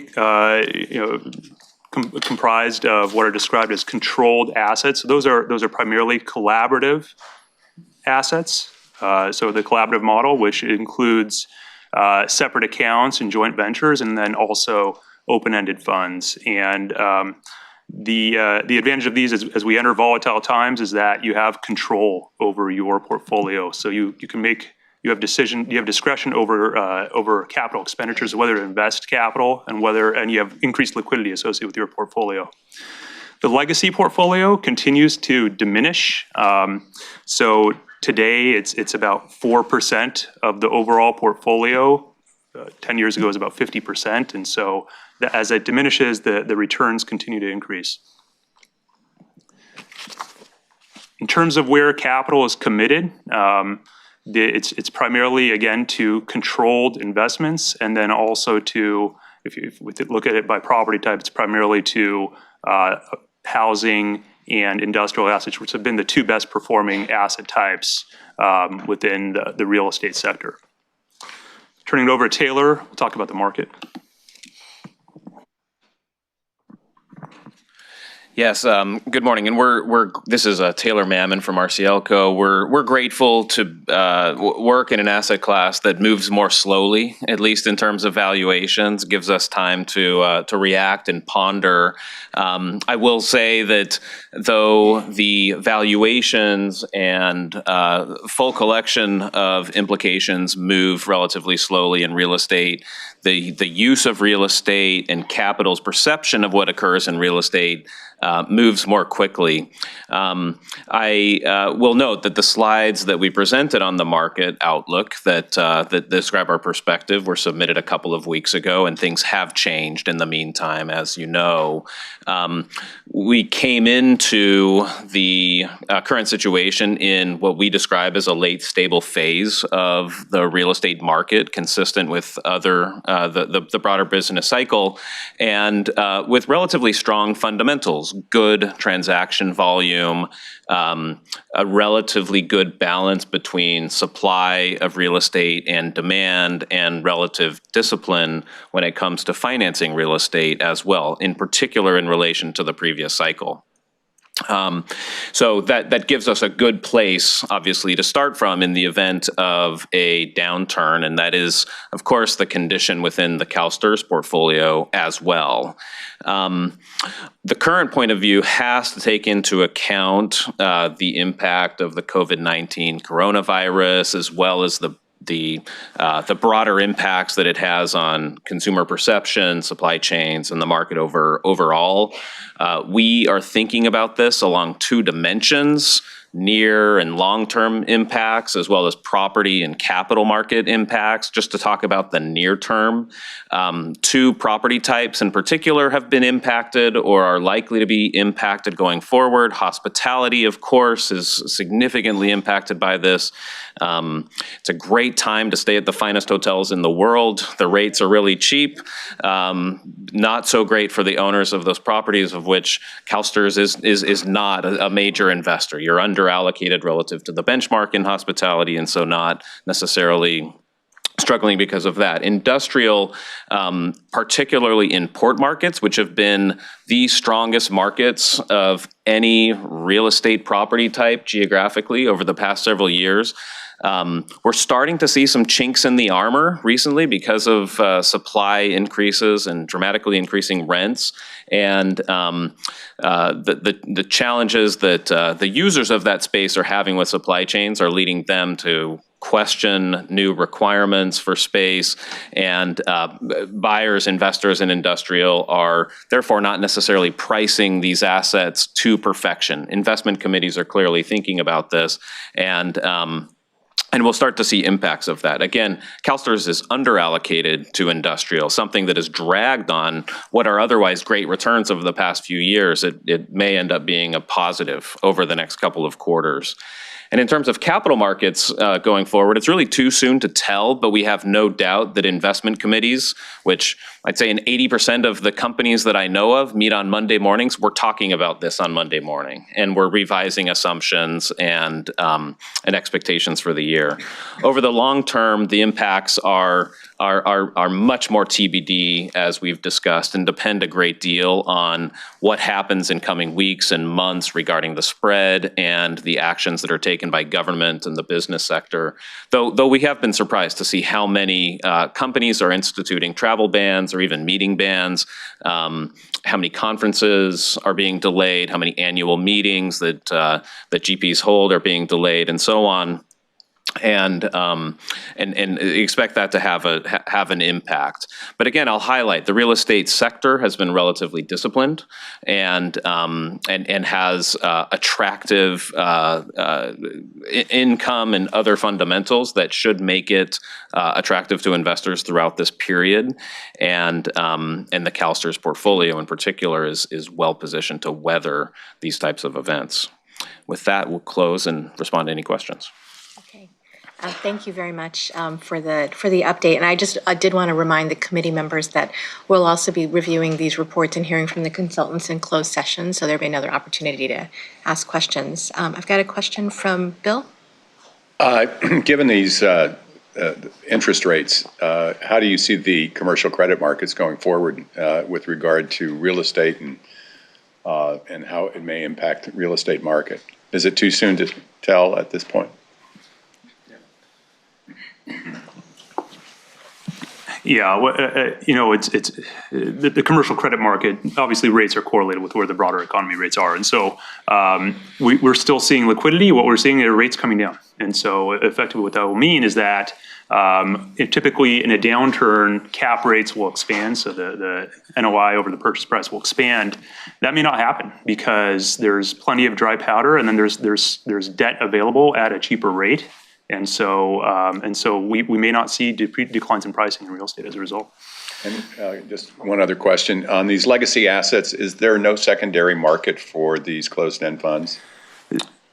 Yeah, we've explored the secondary market fairly extensively on behalf of CalSTRS as well as others, and the discount at which, due to the nature of these funds, which are really comprised of assets that may never recover their value, and oftentimes challenging situations with management and so on, the discounts are so dramatic that it doesn't necessarily make sense to transact in those. And as you can see, it's become an increasingly small portion of the overall portfolio. By next year, it'll be 1% of the overall real estate portfolio, and so we'll have a de minimis impact. And just one final comment. As June pointed out in the last meeting, June Kim, that I'm in advanced years. And if you could, on your memorandum, make larger type for those of us. It's this, when you're reading all of these materials, it's my nose is on the paper. So we're sorry to not have been sufficiently accessible. We'll take care of that. So noted. Yeah. Great, thank you, Bill. Let's see, we have Gail Miller. Thank you. I have a question around physical risk in real estate in the climate change arena and how you're looking at that and sort of analyzing it. I think in terms of the data that are available around physical risk, especially due to extreme weather, we have a lot, and it's pretty compelling. Could you just talk a little bit about your way of measuring it and maybe any recommendations for going forward as to how we should be looking at that? Yeah, absolutely. It's an area we've been spending a lot of time in as well. One area in which risk is being priced in is in insurance rates throughout real estate portfolios. We've heard of increases, year-over-year increases of between 20 and 40%, 20 and 50% in the casualty insurance rates for properties.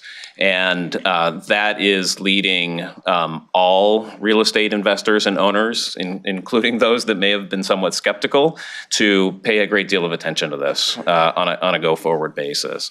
The questions that are coming up in real estate portfolios among our clients and among managers as well are, what do you do about it? And if you just look at Florida as a very interesting example, Florida has benefited enormously from economic growth over the past several years and continues to do so. Good job growth, good population growth, and is, in all intents and purposes, for all intents and purposes, one of the markets in which you'd be highly attracted to invest in. At the same time, there are enhanced physical risks in Florida due to both rising sea levels and higher tides that are leaving certain neighborhoods underwater for significant parts of the year at this point, as well as stronger storms. The approach that we have been taking is first of all to pay relatively little attention in underwriting to the FEMA flood maps, which were put together historically. It's hard to update all of these with good information, and increasingly to rely on AI-driven services that try to take into account a broader range of potential physical impacts on real estate. And in fact, for one of our clients, and I know CalSTRS is considering this as well, going through and risk rating every single asset within the portfolio based upon these types of evaluations, which then gives you a list of priorities to work on. And we aren't necessarily blacklining certain markets because of climate risk, but are looking for enhanced mitigation strategies for addressing them. Ensuring that mechanical systems are on the second floor, for example, that the buildings are built to withstand stronger storms or wildfires if that's the situation. And one thing that we have said is that insurance can't be an answer when it comes to mitigation. It has to have actual physical mitigation that give us confidence in the resilience of the asset, the neighborhood, and so on. Thank you. Madam Chair, just one additional question. The last time you were here, we talked about the asset class in general. We talked about REITs as an opportunity with some risk to them. Obviously, looking back, we didn't have much in that. Looking forward, have you thought very much about any more about kind of what the risk profile of a REIT is, and also maybe some of the opportunities? Yeah. So just to put context around it, REITs still comprise less than 1% of the overall real estate allocation. It's a small amount. In terms of thinking about over the near term, if we have greater volatility in the equity markets as a result of the coronavirus as one cause of that, REITs tend to be more correlated with the broader economy and equity markets than do private real estate. And part of that is a function of their liquidity and daily pricing, or effectively, by the second pricing. And so thinking about what REITs, the role of real estate within the portfolio is providing steady cash flow and some measure of diversification with the overall global equity portfolio. REITs wouldn't provide that level of diversification to the same extent that private markets do. What REITs can do, though, is provide access and take advantage of tactical opportunities that may arise where, because they're more volatile, they may be priced at a discount to the underlying real estate. And so there may be opportunities to gain alpha as a result of investing in them because of the volatility. And staff has made allocations to, I believe, 2 managers to do just that. So they have a commitment to certain managers to try to identify those tactical opportunities. That's relatively new. The tactical opportunities haven't been robust over the past few months, but they might be going forward. So it's something that they're exploring. The other area in which REITs can offer attractive investment opportunities through diversification, since certain property types are not necessarily as well represented in private real estate as they are in public real estate, and that's another area that staff is exploring. Do you think REITs are doing a better job factoring in physical risk? Or does that just depend on the manager? Yeah, it absolutely depends on the managers. And we'll actually talk about a specific manager in closed session that is a good example of where CalSTRS can have a significant impact through the collaborative model on what to do regarding physical risk and other factors. Yeah, I think REIT managers are professional managers that happen to be trading in the public sphere, whereas private equity managers are also professional managers that happen to be trading in the private markets, and so that's the difference. But the manager that Taylor was describing is a private participant, and so we'll describe that. And we don't need to get into that. Yeah. Thank you. You're good? Yeah. Okay. Thank you. Great. Okay. I think there are no more questions from the committee, so Taylor and Ben, thank you very much, and we'll hear from you again in closed session. Okay, so now we'll move to item 7C, which is our private equity semi-annual performance report. So John and Steve.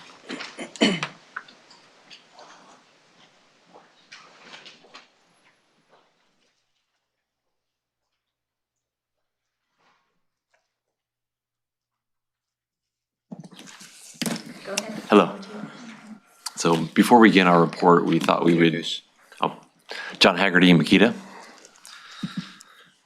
Before we go through our report, we thought we'd make a few brief comments, one about the asset class, private equity, also an update on the collaborative model and progress that's been made in that area, and then lastly, dig in a little bit on the coronavirus and the specific effects that it's having on the private equity market from our point of view.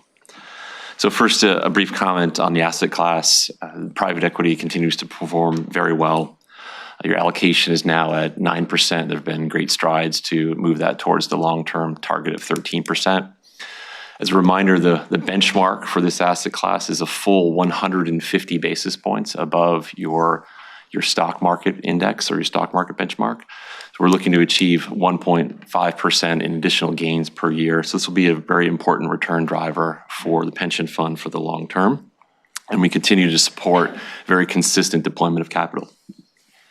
With respect to the collaborative model, as you know, within private equity, the focus for benefiting from that mode of working with managers is to focus on co-investments. And there's been a very significant ramp up in activity in the co-investment realm.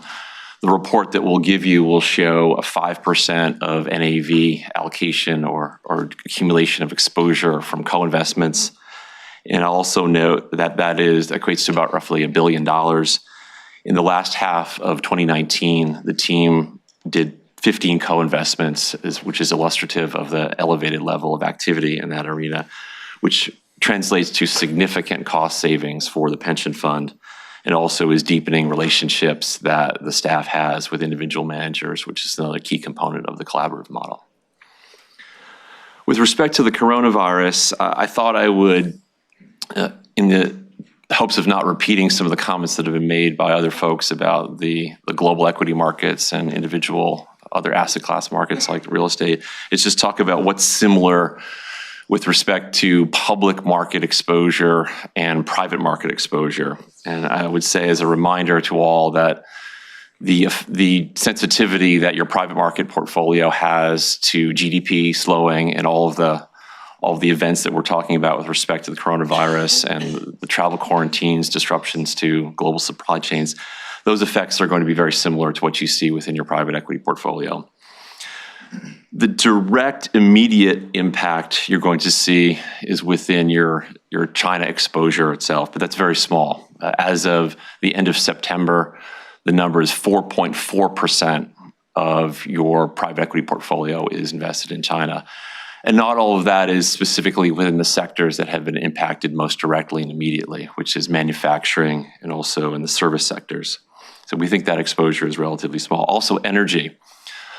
Within just the last couple of months, we've seen a barrel of oil go for $63, and then this morning it was at $48. So all of your energy investments within the private equity portfolio will be impacted by that roughly 23% decline from the peak in 2020 for oil prices. But your exposure is relative to private equity benchmarks is beneath that. It's roughly at 7.5%. The other thing that I would mention, and again, this is on the similarities theme with respect to the stock market and the private equity portfolio, is leverage.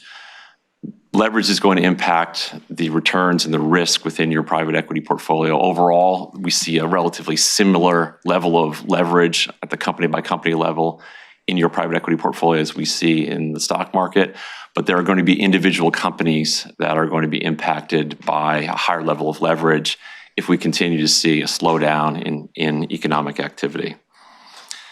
The impact is also not known. So all of the comments that Steve McCourt was making earlier about what we know and what we don't know, all of those apply uniformly to the basket of companies that exist within your private equity portfolio. The last thing I'll say is that we have the ability within the private equity portfolio, particularly within the debt-related bucket, to be somewhat opportunistic. There will be some winners and there will be some firms that you're invested in within your private equity portfolio clearly benefiting from what's happened in recent months. Mortgage lending companies that are within your portfolio, for example, have done quite well. And also many of the managers to which you have made allocations in the opportunistic debt segment are poised to do quite well if there is any more distress or dislocation in the markets. With respect to what's different, it's really two mechanisms. The funding mechanism for private equity is obviously different than that for the public markets. Any uncertainty with respect to the future results in a slowdown in transaction activity. So what we think we might see in the future is a slowdown in transactions, and that will translate into a potential slowdown in the amount of drawdowns or capital calls and distributions that occur as a result of fewer transactions. We haven't seen that as of yet, but that could be something that transpires.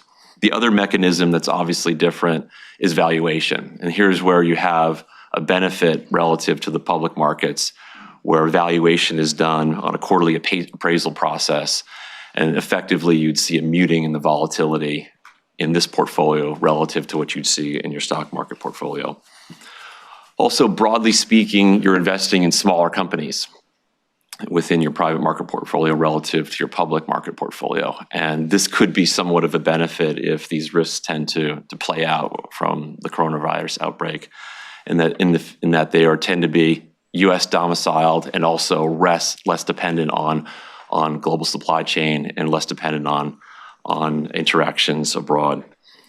Lastly, I would say, how do we react to this? This is the consummate long-term asset class.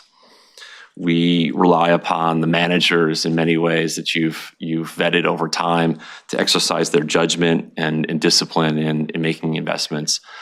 And any decision that you make today is going to be implemented over the next 5 years. So with respect to deployment, we're seeing this as a relatively short-term event as we look to deploy capital in 10-year increments within this asset class.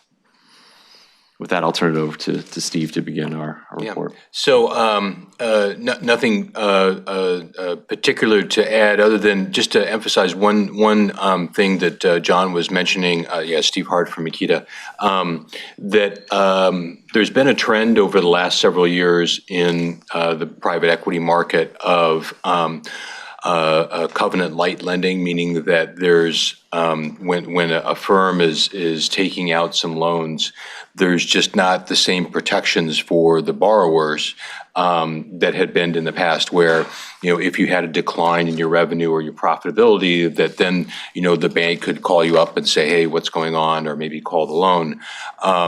There's a lot less of that now. So what it benefits the private equity owned companies in that they don't have to get the call from the bank on those sorts of loans as much as they did in the past. What that means then is that instead of it being a covenant issue where the bank will call, it becomes a liquidity issue. Is that when that loan comes due or when it needs to be refinanced, that's when the tension really hits. So for the nearer term investments that have been done in the last year or so, that's probably a ways off. For the investments that were done a while ago, presumably the firms have been able to pay down their debt over time, and there's less leverage there, so perhaps it's just less of an issue. But in certain sectors, leverage is very important. For instance, in the energy, oil and gas drilling sector, it's important to remain and retain access to leverage to exercise their strategies. But as John mentioned, there's relatively less of that in the CalSTRS portfolio. So we're happy to go through the report, which we'll do, but wanted to pause there and see if there are any questions, kind of overall questions, coronavirus impact questions, et cetera. I do have a question from Bill. Steve, because of the potential of negative interest rates, you've got an economy that is stressed. You've got covenant light and credit out there.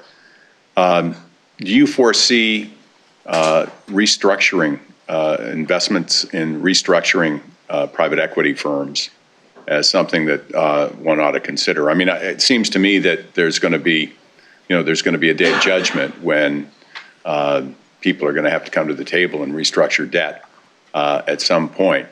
And I don't know how much of our portfolio is in private equity partnerships that are devoted to restructuring.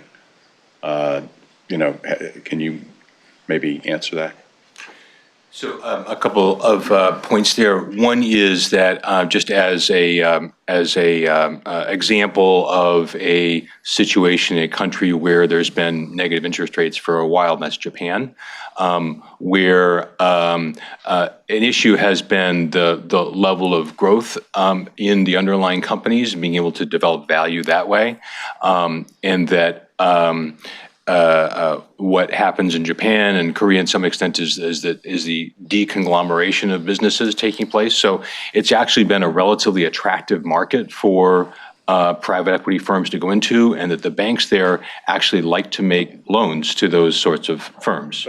But Japan has historically been a fairly, conglomerates. And they've been selling off, and there's been a lot more entrepreneurship in Japan. But I don't see this market being quite as vertical as Japan has been. Yeah. So, your first part of your question was talking about restructurings and things coming up on that. Again, I think that will depend upon what the underlying fundamentals of the particular business might be. So that could be certainly if the virus holds up for a while and people stop going to movies, will heavily leveraged movie chains need to be restructured? Am I addressing your question? Well, I mean, I guess what another way to ask the question is in the junk bond market today, what's the discount to face value? I mean, if you call a bond trader up, what's the market right now? If you're not at 100%, you're going to be at something less than 100%, I assume. I'd have to get back to you what the situation, in my experience in junk bonds and observing them for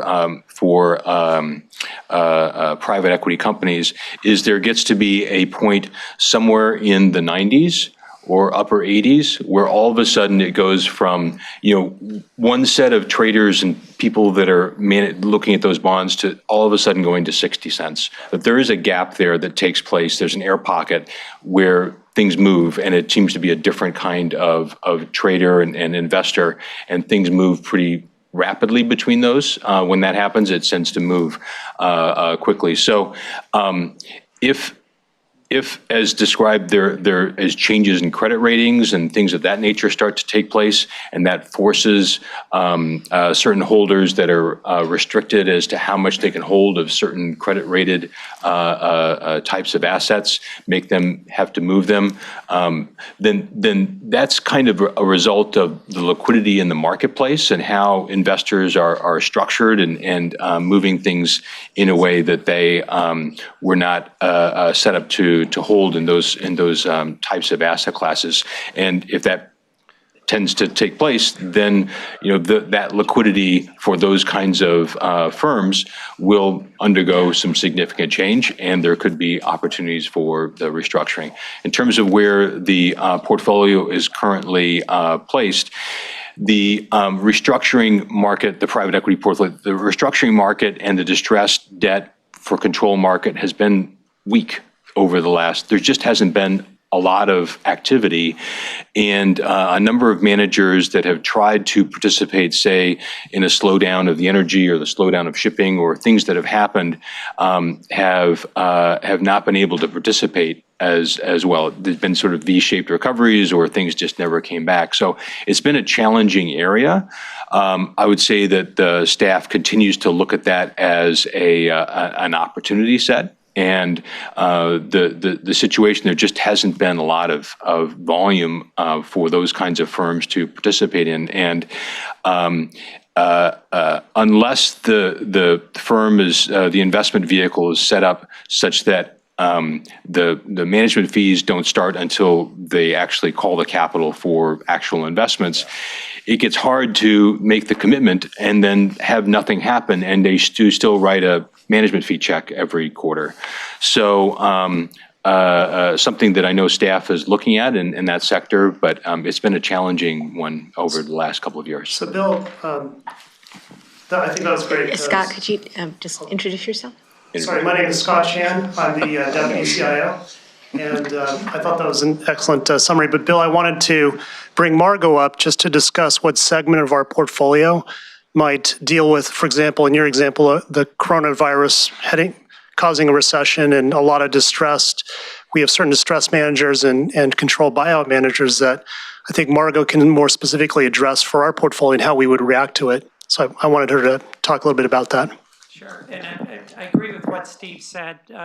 20 years ago, we came into the debt side of the private equity investing, and we had, it was called the distressed debt portfolio. The idea there was to buy distressed debt that was falling, and there were some specialists that would go in at 60 cents on par. There was ones that concentrated on higher quality stuff that they didn't think was going to default, and they would hold those. But since then, because there's been so much liquidity in the market for so long, that's been a very slow part of the market. There just aren't as many defaults as there was back then. But the market has evolved, and on top of that, now we have special situation capital, we have rescue capital, we have all sorts of, and we have flex capital. We have a lot of funds like Apollo or several others in various sizes where they will switch from investing in equity to investing in distressed situations, be it through equity or debt. So if the question was, when will it happen? How will it happen? It'll happen a lot of different ways as the opportunities present. Thanks. Okay. Bill, do you have any other questions? No. Okay, thank you. So why don't we go ahead and review highlights from from the report. We are running a little bit behind, but I want to make sure we cover it because I know that at least Gail and potentially other committee members have some questions. So very briefly, the structure of the private equity portfolio changes very slowly. We've seen, although buyouts moved from 69% of the portfolio 2 reports ago to 72%. So moving slowly, but that 3 percentage point movement is something that we're paying attention to. The United States remains a good 70% of the portfolio. Commitment pacing, as you know, has been moved up in recent years, and we've seen some success in a greater NAV in the private equity portfolio. Achieved 9.5% of assets at the end of September. Okay. Performance with respect to benchmarks continues to be positive. The ramp up in the commitment pacing has contributed to increasing your total value by $1.1 billion from the last reporting period. The State Street Custom PE benchmark is one that the program has exceeded for the last 1 and 3 year period of time, but is slightly behind over longer periods of time. By contrast, the custom benchmark, which compares to the global stock market, the program has consistently beaten overall trailing periods.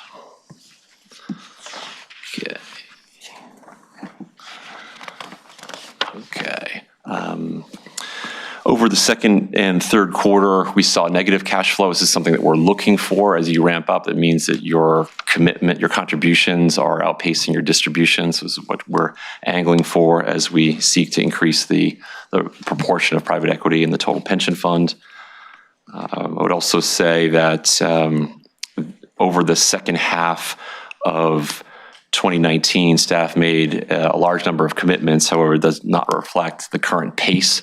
So we're at roughly a $7 billion to approaching $8 billion pace, and that $2.2 billion is somewhat understating the overall goal for commitment pacing.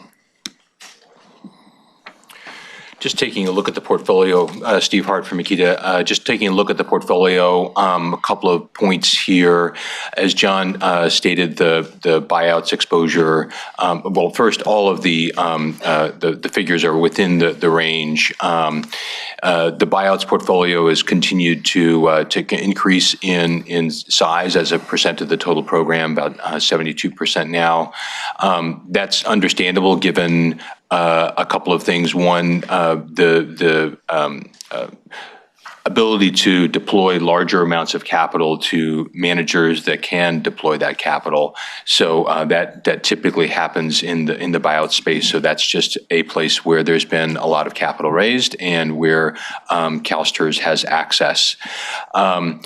The one area that has shrunk a little bit over time, reflecting a little bit of the challenges of the situation in the marketplace and the debt related, there just has not been much in the way of activity in the distressed debt area, where that would be. So even though there's a significant amount of unfunded commitments there just hasn't been as much drawdown in that particular area.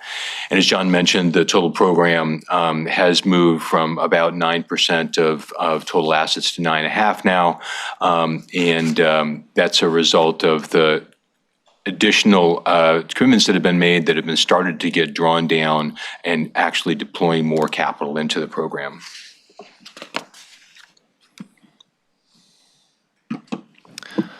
This slide shows the thing to focus on is the net cash flow, which is that red line. And you see 3 distinct periods, one from 2005 to 2010, where it's in the negative range, meaning that you're getting more distributions back to you than contributions. And then the period from 2011 to 2017, where you're getting, actually it's reverse, the distributions are coming back to you more than your then you're making contributions, and that's reversed in 2018 and 2019, reflecting the movement up in the commitment pacing. So quickly on the performance, as John highlighted there, we don't like to spend much time on the one-year return because that just tends to move around very quickly and quite broadly. So if you were to compare that one-year performance of both the program and all the benchmarks, they are quite different. They move around. Really, at this point, the 10-year is an important figure, and you can see there at nearly 13%, it's a strong performer for the portfolio. And given all the aspects in the particular program, it's performed well against both the peer index, the State Street index, as well as the custom benchmark, which at the end of the day is the existential reason for investing in private equity. Having that performance there is the ACWI index plus 150 basis points. So showing quite strong performance there in that index. And that concludes our comments here. Happy to take any questions that the board may have. Gail. Thank you, Madam Chair, and thank you. On slides 7 and 8, I do want to sort of talk about past performance vis-a-vis future. I don't know if we want to necessarily go back there, but I think just in terms of sort of lessons learned from when we made a bunch of commitments that weren't necessarily called. So in 2008, can we talk maybe just a little bit about lessons learned from that time period and how you think things are significantly different enough to get to the 13% over 4 years, especially given sort of what we know about the market. And then my follow-up question will just be about evaluating quality of co-partnerships as we move from a management structure into co-investing structure, how you would recommend the board evaluate the quality of those partnerships and what opportunities we may have to look at that. I'll start with an explanation of this chart. Again, the red line represents the net of contributions and distributions in a given year. This really just shows the experience that we've had in the market. The market was strongly distributing capital back as things were being sold. It doesn't reflect decision-making on an individual year. We put this chart into the presentation really to highlight what you see at the tail end there, where the red line is going back into the negative territory again, because contributions to the market are outpacing what we're getting back in terms of distributions.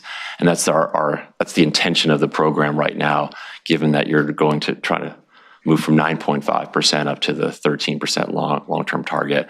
So this is not representative of any particular decision to overweight the market or underweight the market or be tactical in any way, but really illustrative of the moment that we're in now, which is back into a negative cash flow position, which is something that was particularly architected by the staff here.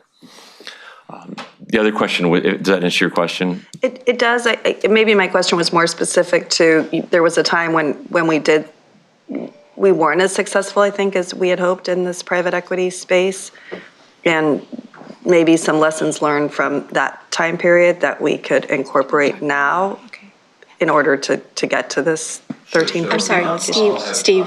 I'm sorry, just I think I'm going to try to contribute to what Gail's point, what she's trying to get at. I think deployment of capital when pricing was high in 2008 and where we are with pricing now, and how that challenge to getting to the 13.5%. I think that's the point Ms. Miller's trying to get at. So if you could talk about that in terms of, we know what happened when we put capital to work in 2008, where pricing was high.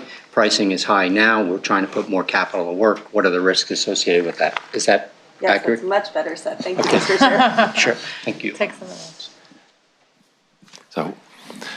So what you speak of is the risk of trying to time the market with the tools that you have available to you in private equity. The vehicle type of private equity conspires against that, because If we've made a decision that's incorrect about getting exposure to the current prices, we've already made that incorrect decision. And you can compound that by having less capital available in the market from this point forward, where you would want to have capital available to potentially capitalize on lower prices. So if your question is about continual deployment of capital, I feel that is the method that the staff agrees with is the way to do it in the future, and not to have any real variation to the deployment, and make sure that you're consistently exposed to markets where we may perceive prices to be high, and also be disciplined in putting capital into a market when we may have fear. I'll just add another quick comment that I would say a key lesson learned from the time period 2005 through the 2009, 10, 11 time period was that, yes, perhaps a little too much capital in the high-priced years, but the major mistake was not enough capital in the low-price years. And it's really hard to time the marketplace, but the CalSTRS missed out on opportunity to deploy capital in the lower years. The performance of the 2005, 6, and 7 vintage year funds were okay. They weren't horrible at the end of the day, but the 2009, 10, 11 vintage funds perform much better, and there's less allocation to it. That being said, it was a smaller market. There weren't as many opportunities. It was hard to put the capital to work, so it wasn't just CalSTR's fault to not do it. But the point is that I think advising clients to generally be consistent about deploying the capital, try to do it on a trying to achieve the same number more or less every year, and not be too tactical is important. And that the co-investment side at the end of the equation, we can talk a little bit more about this in closed session, but really to try to have diversification in the portfolio, to not have one investment too large versus another, and to be diversified into the industries so that you're not too focused on one or the other, and that portfolio gets developed and built with high conviction managers, and you're getting at a lower fee. So it should be a better performing set of the whole portfolio. One last point. If cycles echo, then what we'll have is the worst vintage years will be not 2020, 2011. It's going to be 2 years back in time. The worst vintage years, if cycles echo from the past, it would be 2018, 2019, and those are already in the books.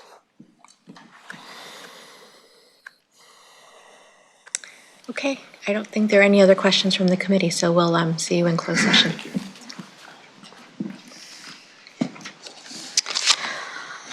So we'll just go ahead and keep moving. So agenda item 8, Chris, your CIO report.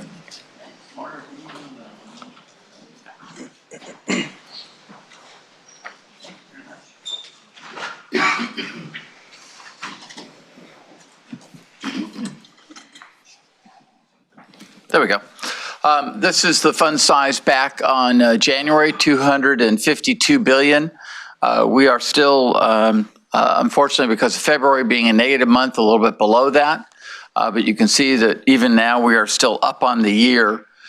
Here's our asset allocation. And for the teachers in the back of the room, the board knows later in the slide deck, I have a slide where I go up to the crow's nest and look out on the horizon, and we talk about inevitable surprises. Obviously, the COVID-19 disease and coronavirus is what people are saying is a sudden surprise. We've been saying pandemics are an inevitable surprise for quite some time.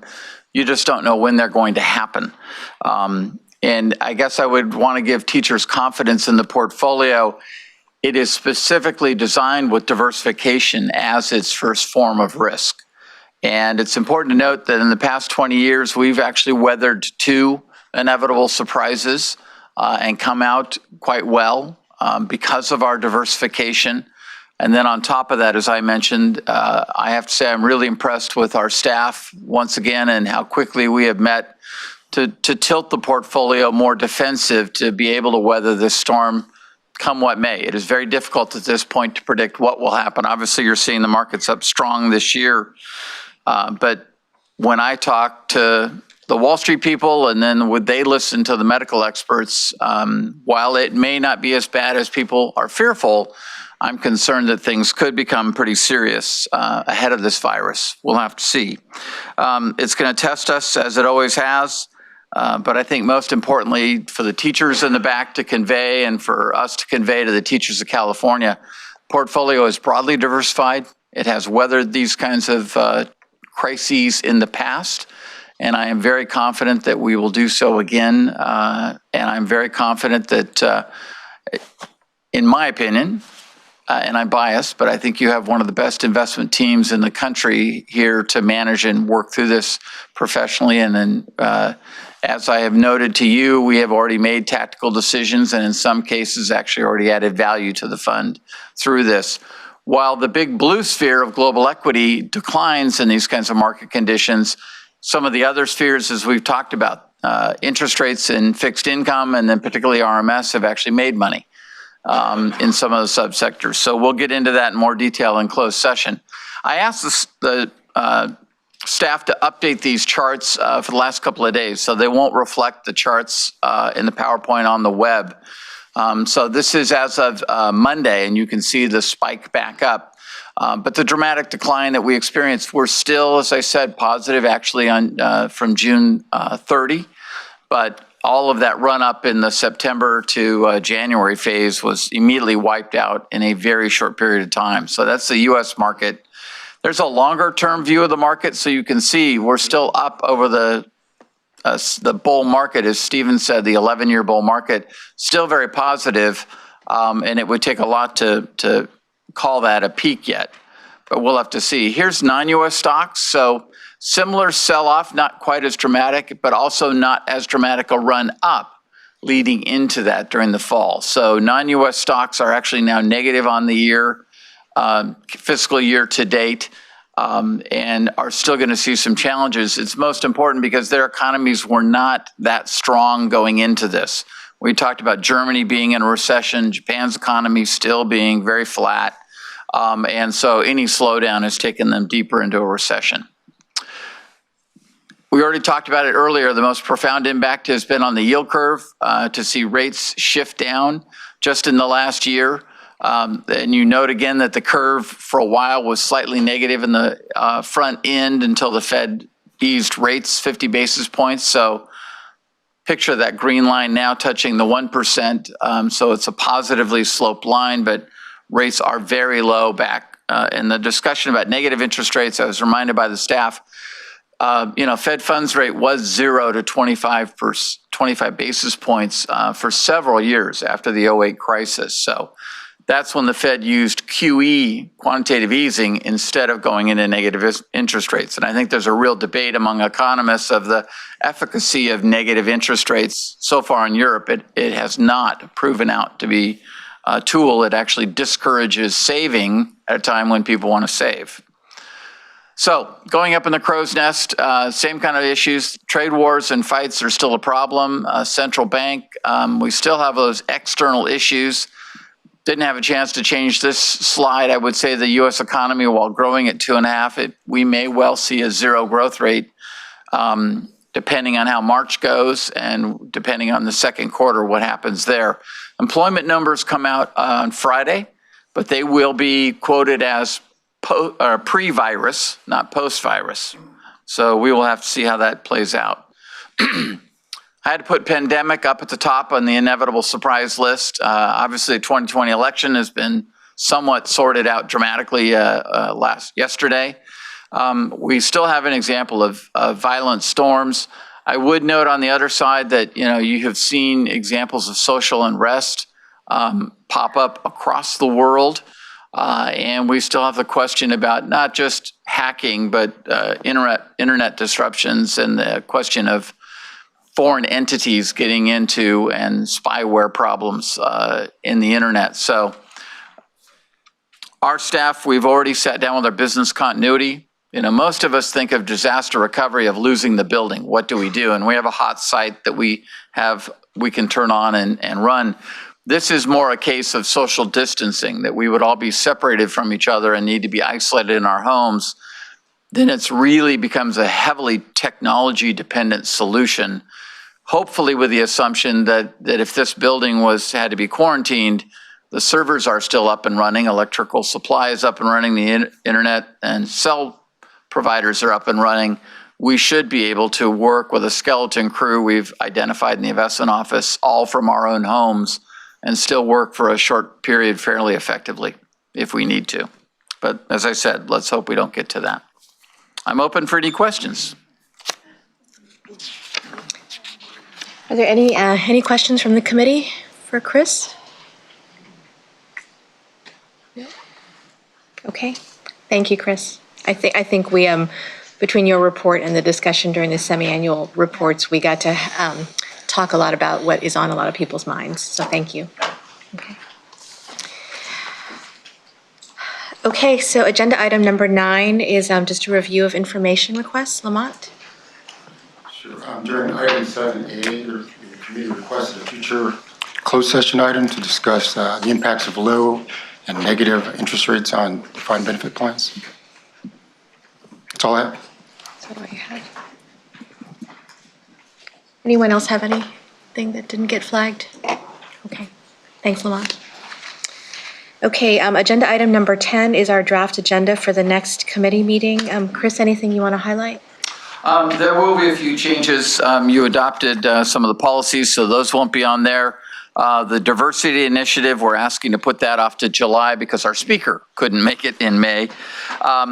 The other thing I would note is that's the point in time where the committee would adopt your work plan that you will submit to the board, but you would adopt it in May, and that would be your work plan for next fiscal year. I'll sit down with the staff and talk about where we think, will we finish the low carbon future study in time, or whether we need to continue that. I have said to you many times, the other area I think we need to really study is China, because the indexes have changed. We have not followed suit, but should we look at China? Obviously, particularly interesting given all the supply chain and the pandemic challenges, whether we can fit that. But I'll work with the chair and the vice chair of the investment committee to come up with a list, and we'll submit that for your consideration. Okay, thank you. Any questions? Okay, then I think we are adjourned, and after this, we'll be going into closed session. So just for the staff, what time will we reconvene? 1:15? 1:15 or 1:30? 1:30? 1:30, okay. We'll reconvene in closed session at 1:30. A little bit more.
It says Lamont. I know you're not Lamont, so could we go ahead and call the roll? Absolutely. Representing the State Controller, Ms. Paquin. Representing the State Superintendent of Public Instruction, Mr. Yamanaga. Ms. Yamamoto. Mr. Keeley's not. Representing the State Treasurer, Mr. Seha. Here. Ms. Higa, or Chairperson Higa, you have a quorum. Thank you very much. Okay, so the agenda item number, let's see, the first agenda item is approval of the committee agenda. Second. Okay, so Lynn moved and Karen seconded. All those in favor say aye. Aye. Any opposed? Okay. Next item is approval of our minutes from our November 7th, 2019 ARM committee meeting. Are there any questions about that? Okay, thank you. Lynn moved and Karen seconded. All those in favor? Aye. Any opposed? Okay. The third agenda item is a consent item for information only, but I wanted to take a minute to ask Mr. Jensen to just provide some of the newer committee members with a little bit of context. Yeah, great, thank you. Our external auditors, Crow, provide annual audit of our financial statements, and sometimes in connection with that financial statement audit, they may have observations that don't rise to the level of a significant deficiency. It may be an observation that they want to share with management, and they do that through writing. They're not required to give that information to the committee, but they give it to management, and then management prepares a response. And we do, however, based on best practices and to promote transparency, we do share that with the committee. And that's what you see here in this as the attachment is the management letter from the 2019 audit. And so you can see the type of issues that are being brought forward and also the progress that management is making on implementing those issues. And we share that with the committee periodically so that the next time we have our audit for the 2020 audit, there's no surprises, right? So if something looks like it's not being addressed, it would come to the committee's attention. On the other hand, like this report shows, where management seems to be making good progress on implementing those items, you can see the progress that they're making. And so we share this with the committee periodically, and then I just, it's a great idea to just to keep you informed of the types of issues they're dealing with. We don't validate this information. It's a management's report. Crow, who issued the management letter, will validate it the next time they perform the financial statement audit. And they will let you know if there's any continuing issues or if it's been resolved and management has corrected it. But again, they're not considered significant deficiencies relative to the financial statement audit. So. Great, thank you, Larry. Are there any questions from anyone on the progress report? No? Okay, thank you. So our next agenda item is an action item, and it's the review of the internal audit charter. And I think I just wanted to mention to the committee, because I myself got a little bit confused looking at it. This is the charter for the CalSTRS internal audit function, not the charter for the ARM committee, which is a separate charter that the committee has worked on previously. So Larry, I'll turn it over to you. Yeah, thank you for that clarification. The last time we looked at the ARM committee charter was actually in May of 2019. And so this charter, though, outlines kind of the internal audit's responsibilities, authority, and our purpose within the organization. And because the ARM committee has oversight of all of the internal audit activities, we outlined this for the committee to see exactly how we're going to function within CalSTRS, right? Because we remain independent from management and objective in the work that we perform. And so this with committee's approval, also lets the CalSTRS management know exactly how we're going to function within the organization and some of the responsibilities that we have. This was last presented to the committee in January of 2016. And then in 2017, the Institute of Internal Auditors issued revised standards for the professional practice of internal auditing and also a model internal audit charter that they provide. And so the update that's provided here today incorporates those updated standards and also provides some clarification of the auditing services that are provided. And specifically, we updated the accountability section to ensure adherence to our standards, application of our policies and procedures for conducting audits, and then that each audit engagement within the audit plan is executed consistent with the standards, and then include that when the chief auditor determines that management has accepted a level of risk that may be unacceptable to CalSTRS, that the chief auditor has a responsibility to discuss that matter with senior management, and if it's not resolved, then with the ARM committee. And then we also clarified the internal auditing services provided, the type of internal auditing services that are provided for the committee's purpose, and we enhanced also the independence section. Some of the comments that we added in there may look familiar to you because we would, since 2017 when it was revised and it was required for us to make sure that the committee is informed of these changes, I included it in our internal audit plan. And that was in each annual plan. And so instead of just doing that annually, I thought, let's just put it into the charter, and then it's there, it's memorialized, and we don't have to repeat it every year in our plan. And so attachment 1 is the original 2016 version, and attachment 2 shows the revisions that we're suggesting to the charter to be consistent with current standards. And then attachment 3 incorporates those proposed revisions. And so with that, I'm happy to answer any questions that you might have. We do have some questions. Let's see. Lynn? Thank you. I had a question related to the addition of the language that addresses what would happen, what is the process if you identify excessive risk. I'm curious how often that occurs now, and how would you handle that now? So in my experience, this standard has been in place for many years, but in my experience, I've never had a scenario where I've had to come to the committee with a risk that I felt that was unacceptable to the organization that management is not addressing. Right. However, if that were to occur, generally when that happens and I talk with senior management about it, they would concur. It's not going to be something that would be unknown, right? And so my experience is that they are addressing it through our enterprise risk committee, and then as you can see in our risk reports and things like that. Where acceptance of risk comes into play primarily is when we issue an audit finding and there's a level of risk involved and we make a recommendation for further mitigation.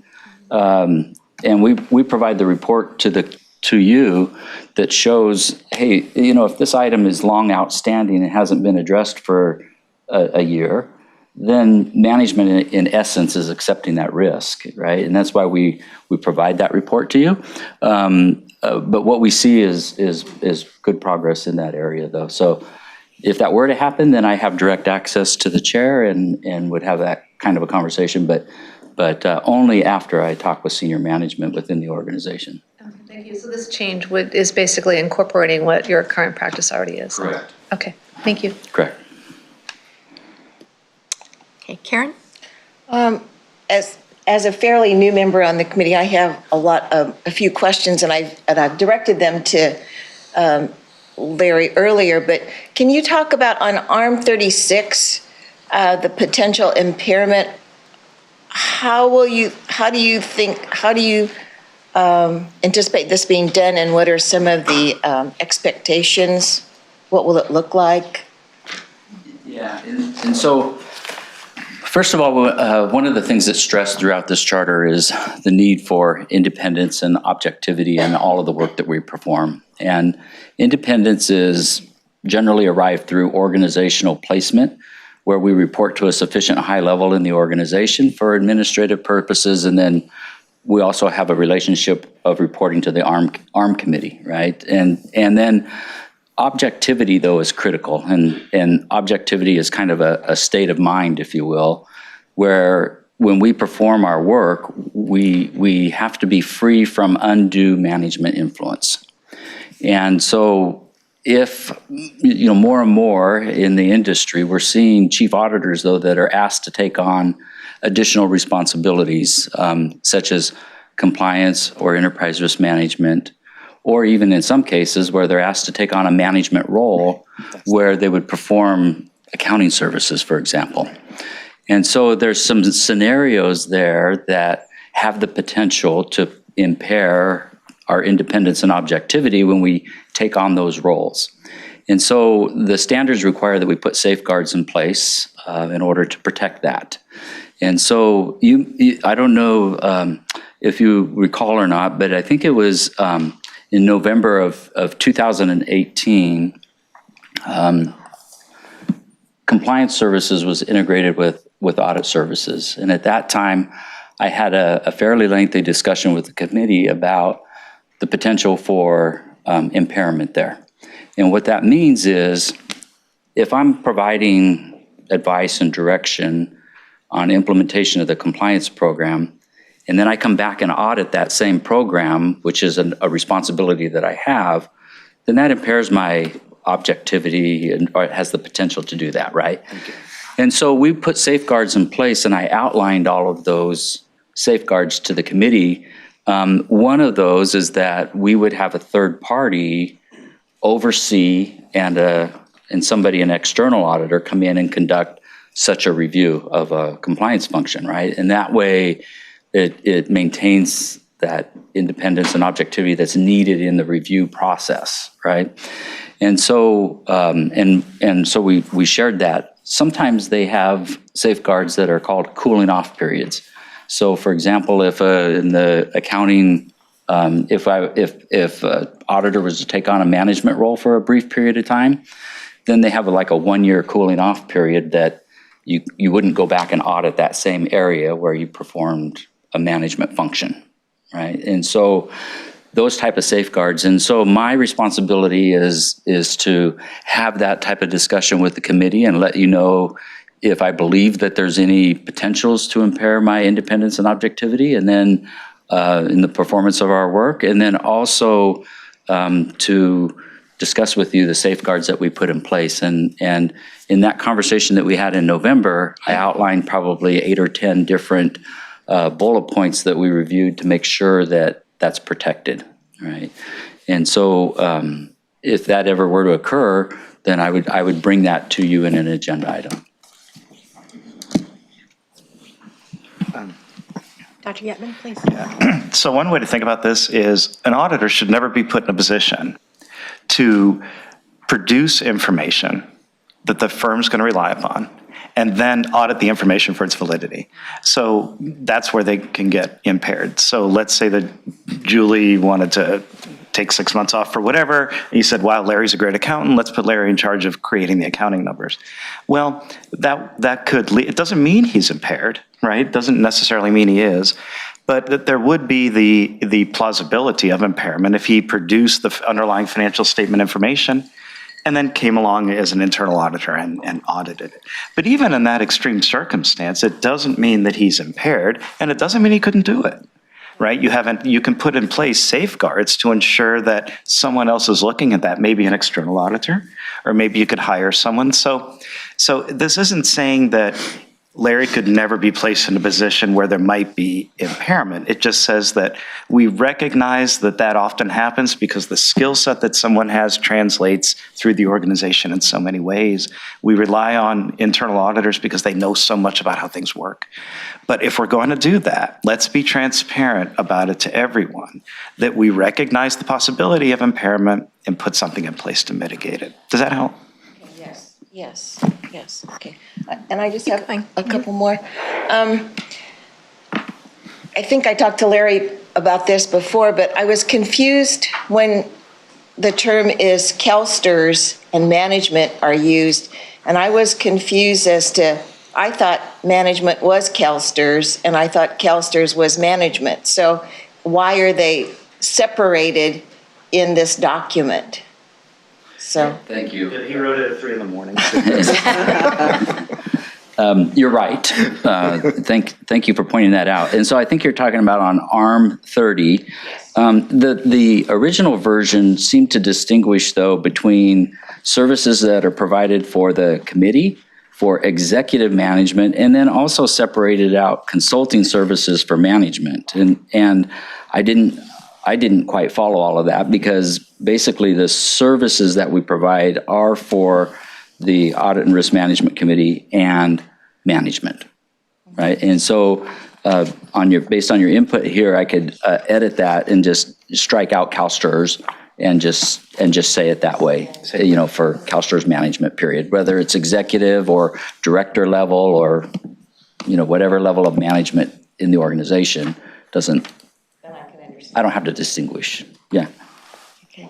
So happy to make that edit. Okay, good. Then I just have one more thing. When you talk about on ARM 39, paragraph 31,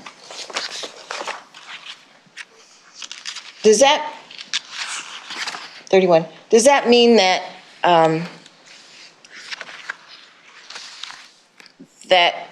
the cross-function means that from your division to other divisions within the enterprise? Is that what that does? Yes. Okay. So for example, I participate on the Executive Risk Management Committee and other committees. We have what they call an Employer Audit Corrective Action Committee, or the Legislative Analyst Team. We have folks that participate on that. And so these are internal committees and teams that we participate on, not in a voting capacity, but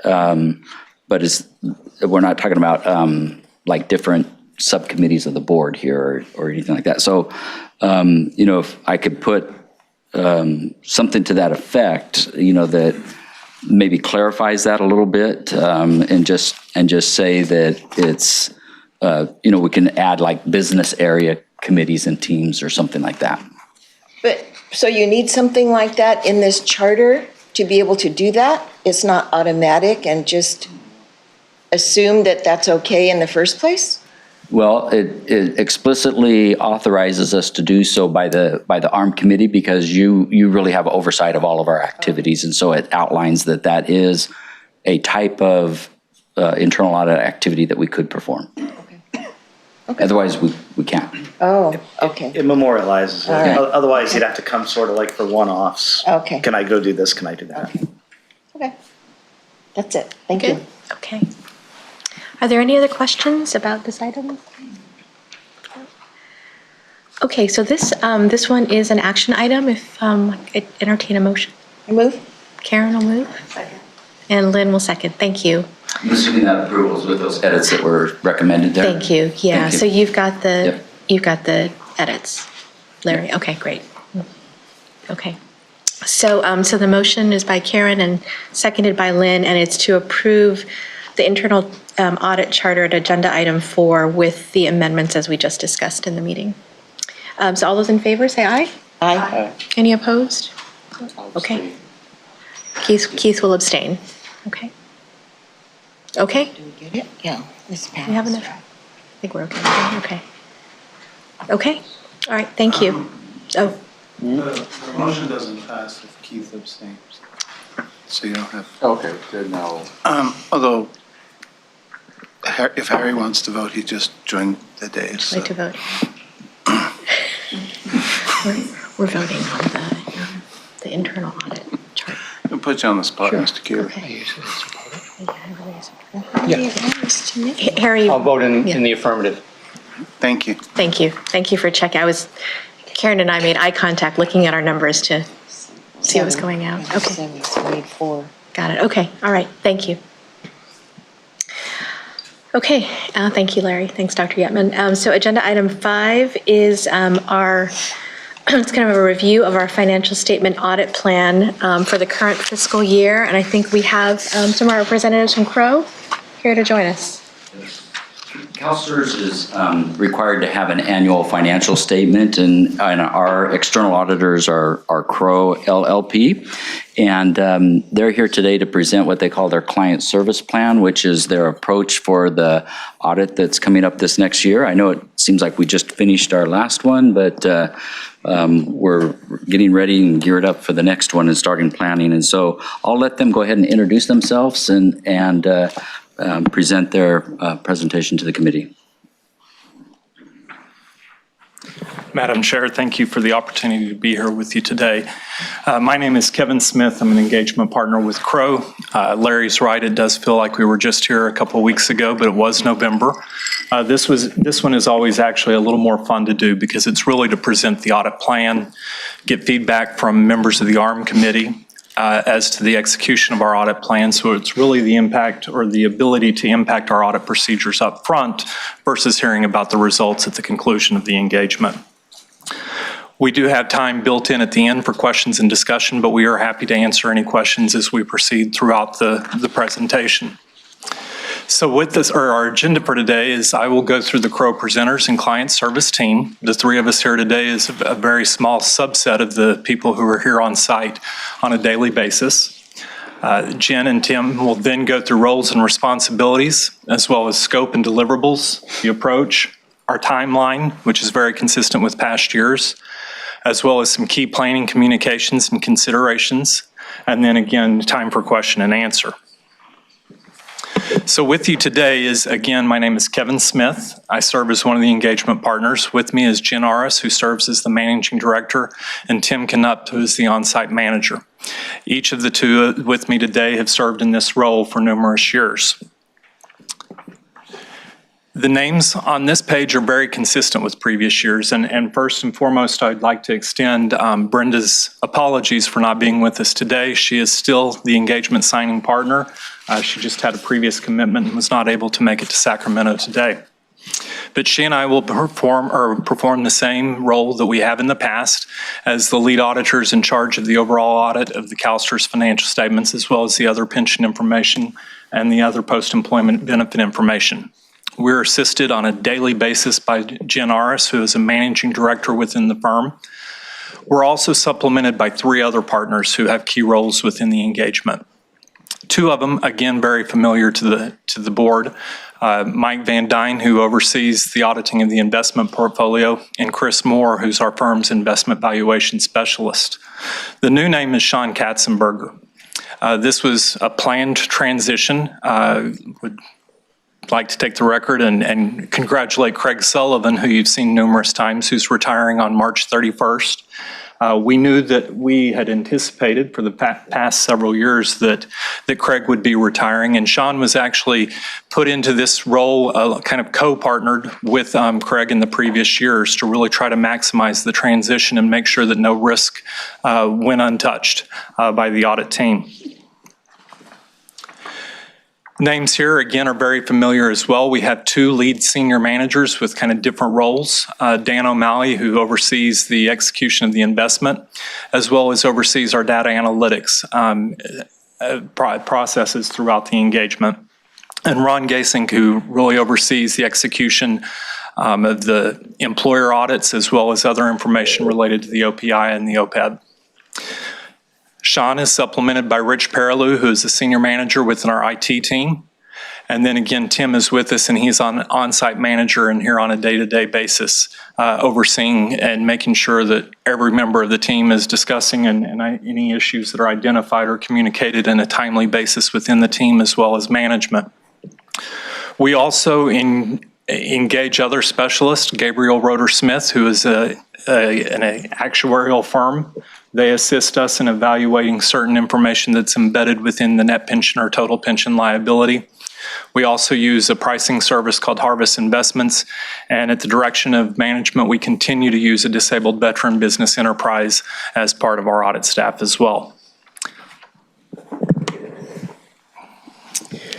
All right, we thought that we would take a moment and talk about the three key parties that are part of the audit process and define those roles and responsibilities for everyone. So first, we have those charged with governance, which is really the ARM committee. It's you here today. This is actually an excerpt from your audit charter. Your role is the oversight of us, Crow, as your external auditor, including scope, approach, and plan timeline. And so embedded in that is your receiving of this communication today and the oversight of the audit process to ensure that it adheres within the timeline. And then oversight of the reporting and integrity of those published financial statements that we'll be back in November to review with you. Management of CalSTRS also plays a key role in the audit process. They're responsible for the preparation and the fair presentation of the financial information within those statements that Crow is engaged to audit. And the important part of that process is the internal control environment that they maintain on a daily basis that leads to the summarization of that information for those financials. And then lastly, you have Crow as your external auditor. We are engaged to perform an audit under the applicable audit standards. And we are actually considered a component auditor of the state of California because of the CalSTRS financial information that's included within the state financials. So now I'm going to go over some of the deliverables that we are responsible for. We're responsible for 3 separate independent auditors reports, also commonly referred to as our opinions. The first one is over the California State Retirement System financial statements themselves, and that also includes some required supplementary information that goes along with your financial statements. The next 2 are kind of a subset of that information, and they're the different reports that are published by CalSTRS. The first one is the other pension information, and we opine on specified captions for that. The net pension liability, deferred inflows, outflows, and that's really the report that all your contributing entities use to assist them with putting their net pension their proportionate share of their net pension liability on their financial statements. And then there's another separate report over other post-employment benefits information. Again, it's an allocation to all the contributing entities of the net OPEB liability for the Medicare Premium Payment Program. Along with the financial statements, we deliver independent auditor's report on internal control over financial reporting on compliance and other matters, and we perform that in accordance with government auditing standards.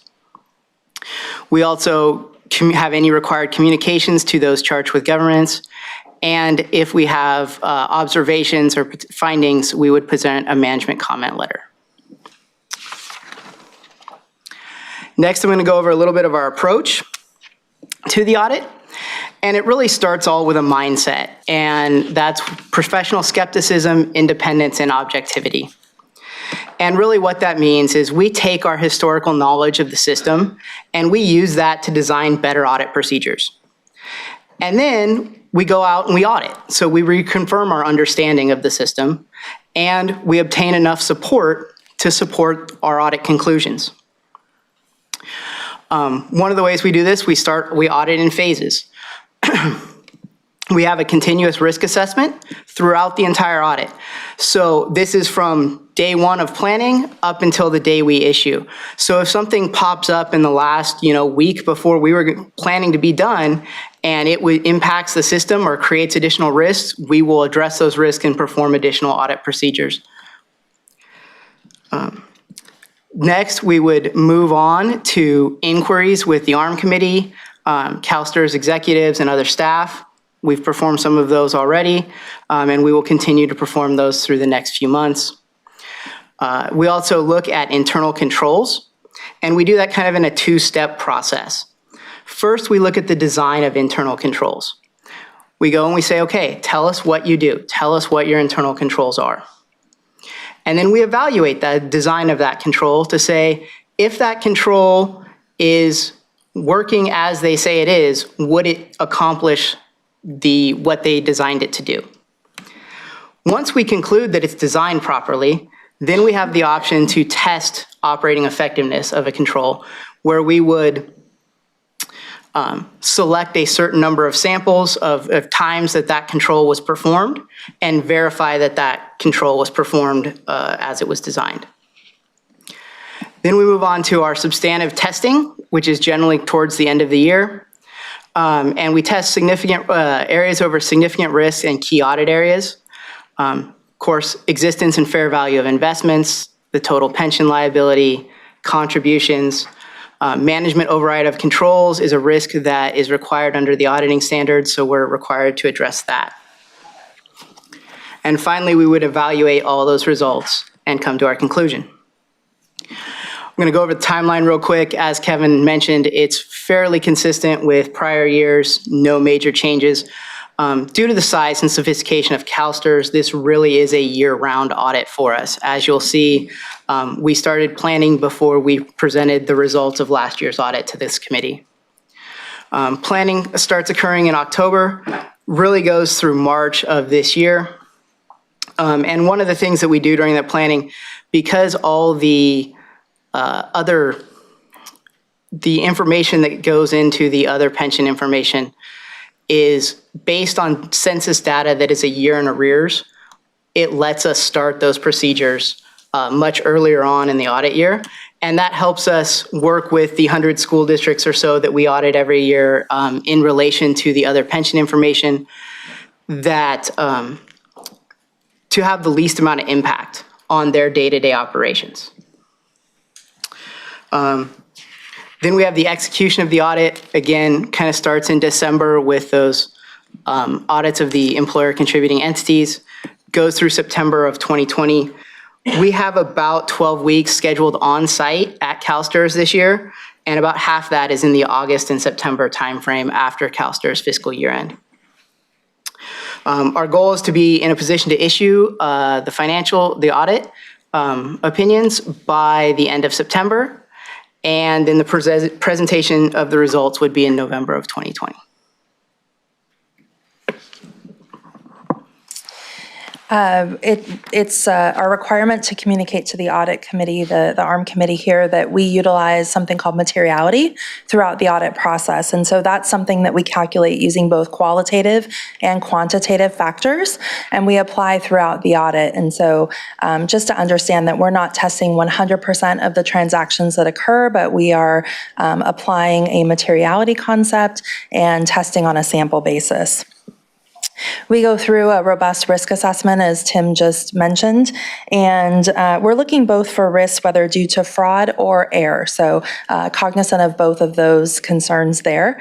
And certainly if we were to identify any fraud through the course of our audit procedures, we would communicate that to the committee, and that communication would occur before the November meeting, so we would be proactive in that communication to you. Part of our audit planning process is to understand the work of your internal audit department. We work very closely with them to coordinate our audit procedures. They help us logistically and with a number of other things and are very helpful to us through that process. And then we also evaluate the scope and the results of the audits that they perform as their function as internal audit to see if that's something that would modify our risk assessment or perhaps change procedures that we plan to perform. Also very important is for us to understand the views of the committee members here today and any areas of concern that may warrant additional attention from Crow as part of the external audit process. Part of that communication, that open line of communication, includes individual meetings with each of you in your role as a committee member. So please look for those to be scheduled in May, around the May board meeting. They're just really informal sit-downs, one-on-ones with each of you, and meant to be an open dialogue about the audit process and any questions you may have or any particular areas that you'd like for us to pay attention to. As we went through and assessed what we considered to be key considerations for the upcoming audit for fiscal year 2019-2020, we've listed for you here a number of items. First, it was a bit of a quiet year on the GASB front, so no new material accounting standards will be adopted by the system or reflected in the financial statements for this year. Obviously, given the nature of the system, the existence and valuation of investments is an area where we spend a significant amount of time and have a number of audit procedures designed to address risks related to that. As do we pay a particular attention to the actuarial assumptions, both for the total pension liability as well as the OPEB liability. And this year is a little bit unique in that there will be a new experience study in relation to that. So just to provide some clarity for the committee, while we have robust procedures planned every year for actuarial assumptions, this year we extend them a bit, if you will, and we'll evaluate the process utilized by management for the experience study, including looking at the qualifications and the results of the analysis performed by the third party that was engaged, as well as looking at the additional party that was engaged to basically assess the experience study. And then we, as Kevin mentioned, engage another third-party actuary who helps us assess the information and the estimates that have been provided there, and also follow the process through. So look for the board's approval of those assumptions, and then the application of the information through the actual actuarial calculations for the year. So quite a number of steps that we go through in that process in looking at the actuarial assumptions and the experience study.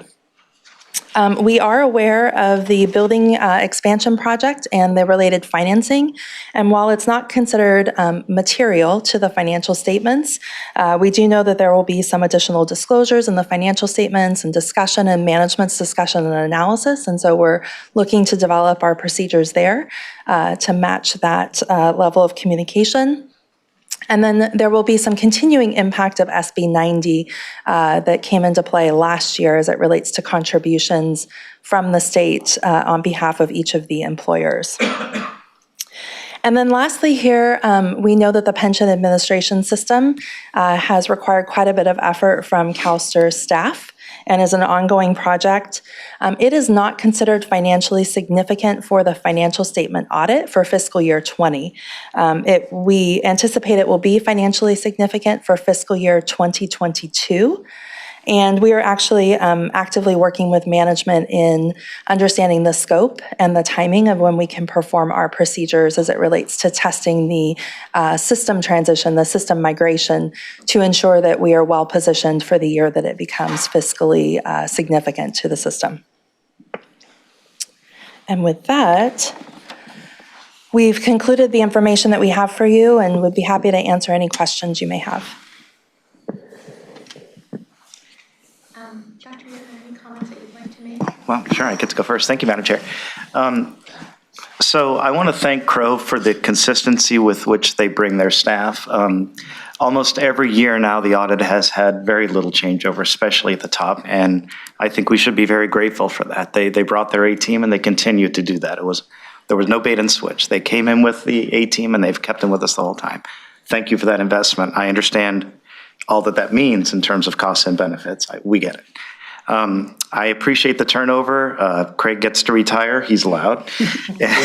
We're all jealous, and we're grateful for the time that we had him. And what I wanted to say is thank you for the transition year. I think that was the right way to handle it, especially for something like IT. And I would encourage you to keep that approach. Be mindful to keep that approach. So thank you for that. And for the board, just to be clear, just to highlight those two items, the building's very exciting and it gets a lot of attention because it's a building and it's neat. But in an audit like this, I would not, there may be some procedures that touch on it, maybe through the bond funding, right, is probably how it would work in there. But really, if you're looking for sort of comfort in terms of the building expenditures and things like that, that's more sort of an internal audit area rather than an external audit area. So that's something certainly that you could address, but Larry would be your man to bring that up with, not so much the external auditors. And then finally, the new system that comes in, that's right. And what they mean by it's not in scope, the reason it's not in scope is the numbers that they're auditing weren't really produced by that system yet, but they certainly will be next year. And so one thing that they'll be looking at, on the slide, you did an elegant job, internal controls are considered first, and then you do substantive tests after that. So the internal controls that's the part, right, is seeing the migration from the old system to the new system. When the data went in, did it come out like it should have? And so that will be part of the scope. Good luck with that next year. I wouldn't want to be you. But thanks. We got you. You can't say no. So I just want to make sure you're aware of those two items. You made them crystal clear, but duplication can't hurt. Thank you, Madam Chair. I appreciate that, because I think when I first also heard sort of the concept that the new building wouldn't be in scope, that was my initial reaction, was it's one of the sort of three major projects that we have, among many, but when you put it in that context, it's helpful. And we have a question from Karen. That was pretty clear, thank you. Just that last part about the pension administration, you said 2022? Fiscal year 2022. Okay, so 22, 23, that fiscal year? 2021, 2022. Okay, 2021 to 22? Correct. Yes. Okay, all right. Because I didn't think I heard that right, so, okay. All right, thank you.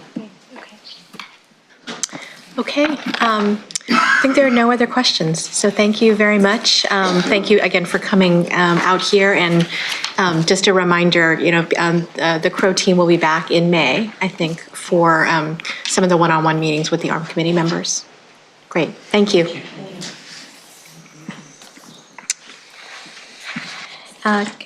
Item number 6 is a progress report on our 2019 internal audit plan. So I'll turn it over to Larry, and we've got Cheryl and Mike coming. Thank you. Yeah, so we operate on a calendar year, and so this is the results of our 2019 audit plan that was approved by the ARM committee, and we would periodically present these results to you as required, along with a summary of the audits that were performed since we last reported to you. And here today with me is Mike Patel, who's our senior supervising auditor over the employer audit program, and Cheryl, who functioned as the supervising auditor over internal audits at that time. And so they'll be happy to share the results with you. All right, thank you, Larry. Well, I'm pleased to report that the employer audit team exceeded its annual goal of 84 audits by completing 40 full scope audits and 46 limited scope audits. Attachment 1 on ARM 63 through 67 includes the name of each employer that was audited, the findings for each employer, and the number of sample members that were impacted by each finding. The audited employers employed nearly 57,000 members, which is about 12% of CalSTR's total membership. We began limited scope audits in 2018 by completing 15 audits that focused just on one-time payments. That limited scope process went very well for us, so we increased the number of limited scope audits and completed 46 audits in 2019 that focused on one of 3 areas. We continued with one-time payments since we had good results the prior year for that, and we also included special compensation, and then we started to look at the unused sick leave too for those audits. We used the annual risk assessment to select employers to be audited. For instance, for the special compensation audits, we selected employers that were assessed as high risk under the special compensation risk factors, and that received a low score for all the other factors. So that employer had a good, so although that employer was assessed as low risk overall, that employer had a pretty good chance of being selected for a limited scope audit for special compensation. Overall, 79 audits had a total of 210 findings, and I'm happy to report that 7 audits had no findings.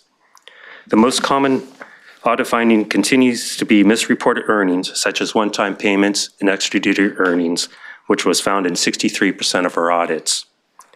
Table 1 on ARM 56 shows that the trend for common audit findings decreased for all finding types, including misreported earnings. But this decline was expected since we completed more limited scope audits than full scope audits. So for the limited scope audits, we focused on one high risk area, whereas for the full scope audits, we look at all the risk areas.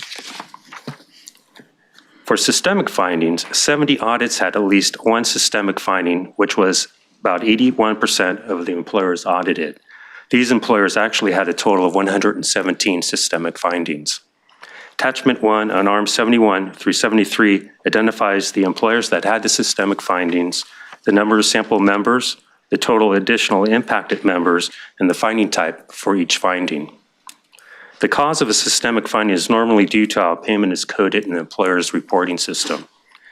Therefore, the impact of the finding is not just limited to the sample members, but instead a systemic finding applies to all other members that received a miscoded payment. A common systemic finding we find is when the employer incorrectly codes extra duty earnings as special compensation when those earnings should have been coded as a part-time assignment. As of December 31st, 49 of the 70 employers with systemic findings identified over 11,000 additional members affected by systemic findings. And what makes this number so impressive is for those 49 employers, we only sampled 429 members. Illustration 2 on ARM 57 shows that although we sampled a total of 870 members, there were over 25,000 additional members that were impacted by systemic findings over the last 3.5 years. Mike, one thing I think is important to point out about that is when we perform those limited scope audits, primarily those sampled members are active members. And so a large percentage of this 11,000 additional members that were identified, a large percentage of those are active members. Right. And so we're taking a more proactive approach to correct the employer records before the member retires. Now, that's not to say there aren't instances where a member retired, since we analyzed the data and went out to the district, and that does happen, or where we have a systemic issue where we don't know exactly all of the members who have been involved and how long it's been going on. And so there may be some retired members that are impacted by that as well. However, the largest majority of the corrections that are made are for active members. And we feel like that's really important so that our members can have a better estimate and more reliable planning for their future, and we can reduce the number of audit findings and going forward, hopefully. Right. Yeah. Thank you, Larry. Mm-hmm. As for the resolutions of employer audit findings during the year, 94 findings were resolved, and there were 139 findings that were in progress as of December 31st. I'd be happy to answer any questions that the committee may have. Thank you. Thank you, Mike. We don't have any questions at the, sorry. Let's see. Matt? Yeah, sure. Thank you, Madam Chair. Quick question, and then a follow-up, I guess, is what's the rationale that staff makes with regards to doing a desk audit or versus a full audit? Yeah. Well, we had pretty good success with, we call those the limited scope audits, and they are performed as desk audits. For instance, we did a lot of one-time payment audits, and what we do, we look at the data or that was reported to us, and we may say a spike for employers for that report at one time special compensation payments for a lot of their members.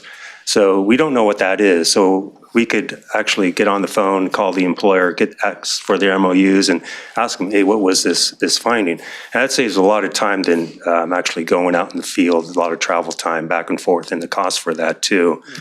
And so those are quick. A limited scope audit usually takes 1/3 the time as a full scope audit. Too. Yeah, and part of the reason I ask, I think it's page, let's see if I can find it here. One of the pages that just outline, I guess, the percentage as far as significant findings. It's roughly about the same. I think one is, it's on ARM 74 about the percentage of employers with systemic findings.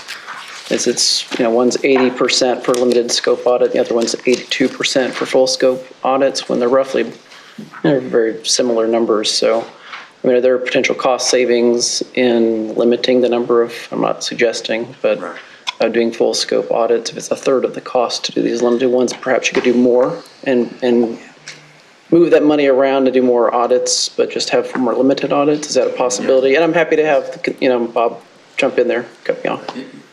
Or like anyone. We appreciate that suggestion, and that's where we're moving towards. We went from 15 in the prior year to 47, you said? 46. 46 this year. Right. And as we get better with our data analytics, we moved from one-time payments now to special compensation and sick leave, which are typically the issues that we would look at in a full scope audit too. As we get better at that, then we'll continue to increase the number, right? Okay. Yeah, so we're a bunch of auditors. We're troglodytes. We're slow, we're careful. We're like the FAA. We don't like to change anything fast.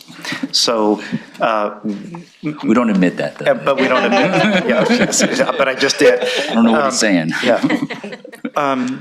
Well, we have great respect for the standards, and you never want, you can't not do some full scope audits, right? That's part of the standards, and you learn a lot from full scope audits. In fact, that's sometimes how you can update a risk assessment, because you start finding things that inform a risk assessment. So it's really important to do full scope audits to update your risk assessment. But you're exactly right, and the goal was let's try some of these. Let's try to identify through a risk assessment what we think some of the targeted fundamental findings might be, and do very targeted audits on these, and let's see how those go. And then let's collect data over time and let data drive the results instead of our hunch. We suspected as the data, right, we predicted this would happen. Everybody thought this would happen, but we're auditors, so we got to actually see that it happens before we'll let ourselves be convinced of its truth. And so now that we're seeing what we're doing, you're exactly right. It's a far better use of resources when you can do 3 to 1 or even more for some of those really, phone call. Right. Now that's a real desk audit right there. Yeah, they are. Right. So, and I've been a fan of these for many years and have promoted this for many years, but management has been appropriately cautious and very careful in implementing them. So, but you're dead on. That summarizes exactly why these audits are so valuable. You just get so much coverage. You heard the percentage of coverage that you got, and that's huge coverage, because that's a lot. You got a lot of teachers out there. So, and then I want to highlight for all the new members, I do this every year, so I'm going to do it again. The purpose of these audits, whether it's a desk audit or a full-blown audit, is not to catch the school districts doing something wrong. That's not it at all. And the spirit at CalSTRS, my spirit and the spirit of Larry, is that this is an opportunity for the organization to help the school districts get it right. There's a body of law that's very complex. There's a lot of turnover in staff at all the levels of the school districts. They come in, they're trying to do the best they can, but it's really complicated. And sometimes mistakes are made. And so the spirit of these audits is, we're trying to help you get it right. We're not here to catch you. We're not here to hit you over the head with a book. We're here to help you get the numbers right, because that's the right thing to do for everybody. So there's a very educational aspect to these audits when they go. There's an educational aspect after the fact, where CalSTRS is very engaged with helping the school districts uncover where mistakes can be made and to get it right. There's a significant effort after the fact. We don't audit and walk away. We audit, find the mistakes, and then spend significant time and effort going back with an educational system to help them get it right in the future. Not just the ones that got audited, but all the school districts. So it's sometimes an audit can be seen as, here comes the auditor, but that's not what it is here. And I actively work to promote a culture of, we're all in the same boat. We're one organization. We have one goal, right? To care for the teachers. So if you keep your eyes on that, and the spirit is, how do we get it right?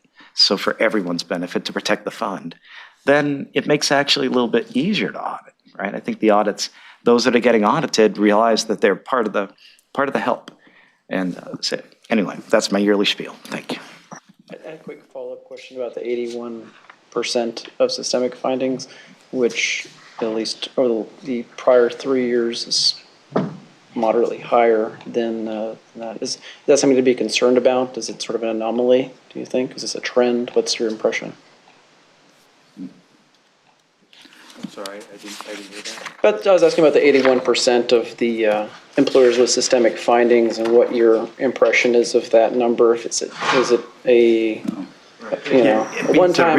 It means they're really good at the job, is what it means. No, it could be the case too. That's what I want to get your impression on. If it's Right. Yeah, for the limited scope audits, I kind of expect that number to be that high, because they are anomalies, and we actually cut that out of all the data that we're looking at. So 80% of the time, it's probably 20% of the time it's reported correctly. of the time it's not.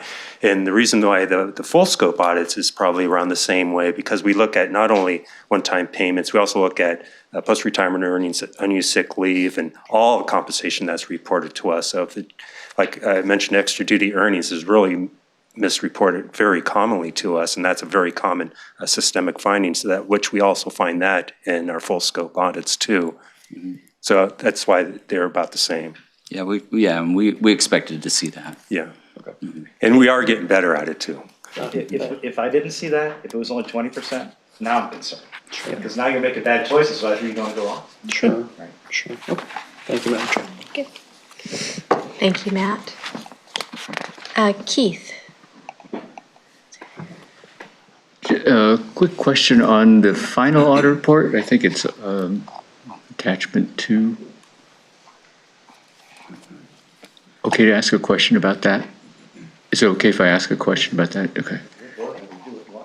Yeah, I didn't know whether you had finished talking about it. That's it. Like on page 77, ARM 77, there's the management action on number 1. It shows a target completion date of December 2019. There's some other dates that are like March, 2020, and then there are other, which I understand they haven't occurred yet. There's some that have earlier dates, like October, where it says it was resolved. So I was just wondering, there's a few of these December 2019 dates, and I was wondering what, are they still unresolved, or are you expected to resolve them, or are they typos, or what, So on that one, that's resolved. We hadn't, at the time we issued, it hadn't hit that period, and we report first to you, and then we follow up in the next cycle. But yes, that one has been resolved. Okay, I mean, this is standard, the ones that show December 2019, you're going to be addressing next time? Yes. Yeah, because of the lead time required for us to perform the follow-up work, put the agenda item together for the meeting, things like that. This work was actually performed in like November of last year and December, when around the same time frame, and so it reflects the status at that time. Okay. Right. Thank you. Yep. And we know that management has notified us that, hey, since then we've addressed it, and then we'll follow up on it and report it accordingly. Thank you. Mm-hmm. So I think Cheryl, if you could just give us a real quick overview of the. I'm sorry. Karen, did you have a question on the internal audit with the school districts? Yes, okay, so let's hang on one second. Thank you, Chair. Okay. In looking at ARM 57 and talking about the impacted systemic members, how do you get that information? After you do that, a regular an audit, not a full scope, but just a regular directed audit. How do you get that information from the district if it's a systemic finding? Do they have to dig through their records and then forward it to you so that you have this number? Yes. How does that work? Part of the corrective action for a systemic finding is that we request the employer to review their records and identify all the members that are also impacted by that finding. And they send that report or list to the program area. Then every year around November or so, I ask the program area how many employers responded and how many members they responded. And those are the numbers I put in here. And actually, these numbers probably should be a lot higher than this, because this is as of December 31st. So the program area is continuing to work with the districts to get those reports in. So these are I'd hate to say it, but these are based on December 31st of each year. It doesn't show the actual amount that the program area did get Because after it the year. takes time for the districts to forward the information to you, right? Do you give them a time frame for that information to get back to you? Yeah, we give them 60 days. Okay. And then if a district wants to appeal it, they have 90 days to appeal. And if they are going to appeal that finding, they certainly aren't going to submit that list to us. So when we have a lot of reports going out in October, November, December, that even if they're thinking about appealing, they aren't going to send us that list until later. Right. Okay. All right. And then just way back to some discussions that we've already had previously about the training to the districts, and kind of Larry just kind of touched upon it a little bit about the turnover in staff in the HR departments of the districts and what kind of training that they're getting. So, and then the follow-up training that, or education that you're giving to the districts after an audit to say X, Y, and Z needs to be cleaned up or re-educated and all that. So all that is kind of going on concurrently then after the audit and all the time. Okay. Okay, thank you. Thank you, Karen. Okay, are we moving to Cheryl now for the? Okay, thanks. So I'm happy to report that internal audits completed 15 audits, and we facilitated the completion of an additional 7 audits that were performed by external audit firms.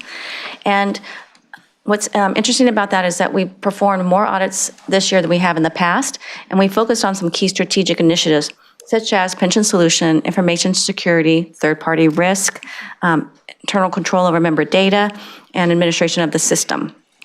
There are a few audits that we are carrying over from 2019 that are performed by external audit firms that relate to investment audits for risk mitigating strategies in real estate, and that will be presented to you in July. So we had a few audits that did not have any findings, and I just wanted to bring that to your attention. We reviewed the internal control over member data for contributions, and that's on ARM 79, and there were no issues identified there. As well as Macias, Jenny, and O'Connell performed an audit of the investment private equity on ARM 104, and they did not identify any findings. And we have a representative here today from Macias, Jenny, and O'Connell, Leah Cochran. So if you have any questions on that, you're happy to ask. If not, we'll keep going. So just not really. You just highlight a couple of those So significant. a few other audits that we performed were on our third-party vendor for TCG administrators. And that was a contract compliance audit where we reviewed 32 contract provisions and found 14 areas of non-compliance, and management's working with them to resolve. As well as we performed an employer audit training, employer training, not employer audit. And you can find that on ARM 82 to 84. And in there, we identified some opportunities to enhance and formalize evaluation of employer training needs, a plan that would identify the frequency, type, and number of employers to train, as well as requirements or a knowledge assessment requirement for new users prior to reporting into the system. Oh, and then also I wanted to update you on, we had a few IT audits that were performed by external audit firms. One of them was on general controls of our financial accounting system, Business Direct, and that's at ARM 94 to 96, and that was performed by Grant Thornton. And they did a thorough review of the controls over that system and identified some opportunities to improve access and security, policies and procedures, and monitoring. So here today we have Anand Chandrasekaran from Grant Thornton. And he was part of the team that did that review. And I wanted to make one note that we did a duplication on accident and on summary. So findings 3 and 4 are duplicative. And we left out one that, again, goes back to just improving documentation. And then also we engaged Clifton Larson Allen, CLA, to perform an audit of our IT service management. So that's on ARM 97 to 103. And on that, they focused on 3 key areas: IT change management, patch management, and service request management. Bill Sunye is here, and he was one of the auditors that also worked on these 3 audits. And then we also just want to give you a brief update. Our finding resolution is going well. So for those outstanding findings, as of December 31st, management has resolved 41%. And I'm really happy to report that there's no significant findings that are over a year old, which is great progress. Happy to answer any questions. That's what I was referring to, and management accepts the risk by not implementing those findings. But in this case, we're seeing good progress. Great. I do have a question. Lynn? Thank you. First of all, I want to say good work on both the external and internal audits and performing even more. I mean, every year that it seems like your team does more and more and better work, so thank you. And I had a question specifically on the TCG audit. I'm curious if there were any suspicions that they weren't meeting some of the contracts or how they were chosen to audit? And then, in this kind of situation, what is the remedies? Are they going to come into compliance, or do they owe penalties for not being in compliance? So they are selected as part of our risk assessment. We, just lately in the last couple of years, we started looking at third-party vendors as a way to gain some coverage for third-party risk. And because last year we did VOIA, which had to do with the retirement readiness and for the defined contribution plans, and this is another aspect of that, so we decided to go ahead and audit those. For those compliance issues, those really reside with the program area to look at maybe, is the contract need to be refined, or yes, they will come into compliance. So it's one or the other. And I would say that they do work pretty quickly on getting those resolved as they can. But I didn't see anything that they weren't willing to, work with our management on. Okay, thank you. And Cheryl, I've got a sort of a follow-up question to that. When you look at the list of findings with that particular audit with TCG, a number of the findings seemed to be related to pretty basic contract provisions that they were not fulfilling.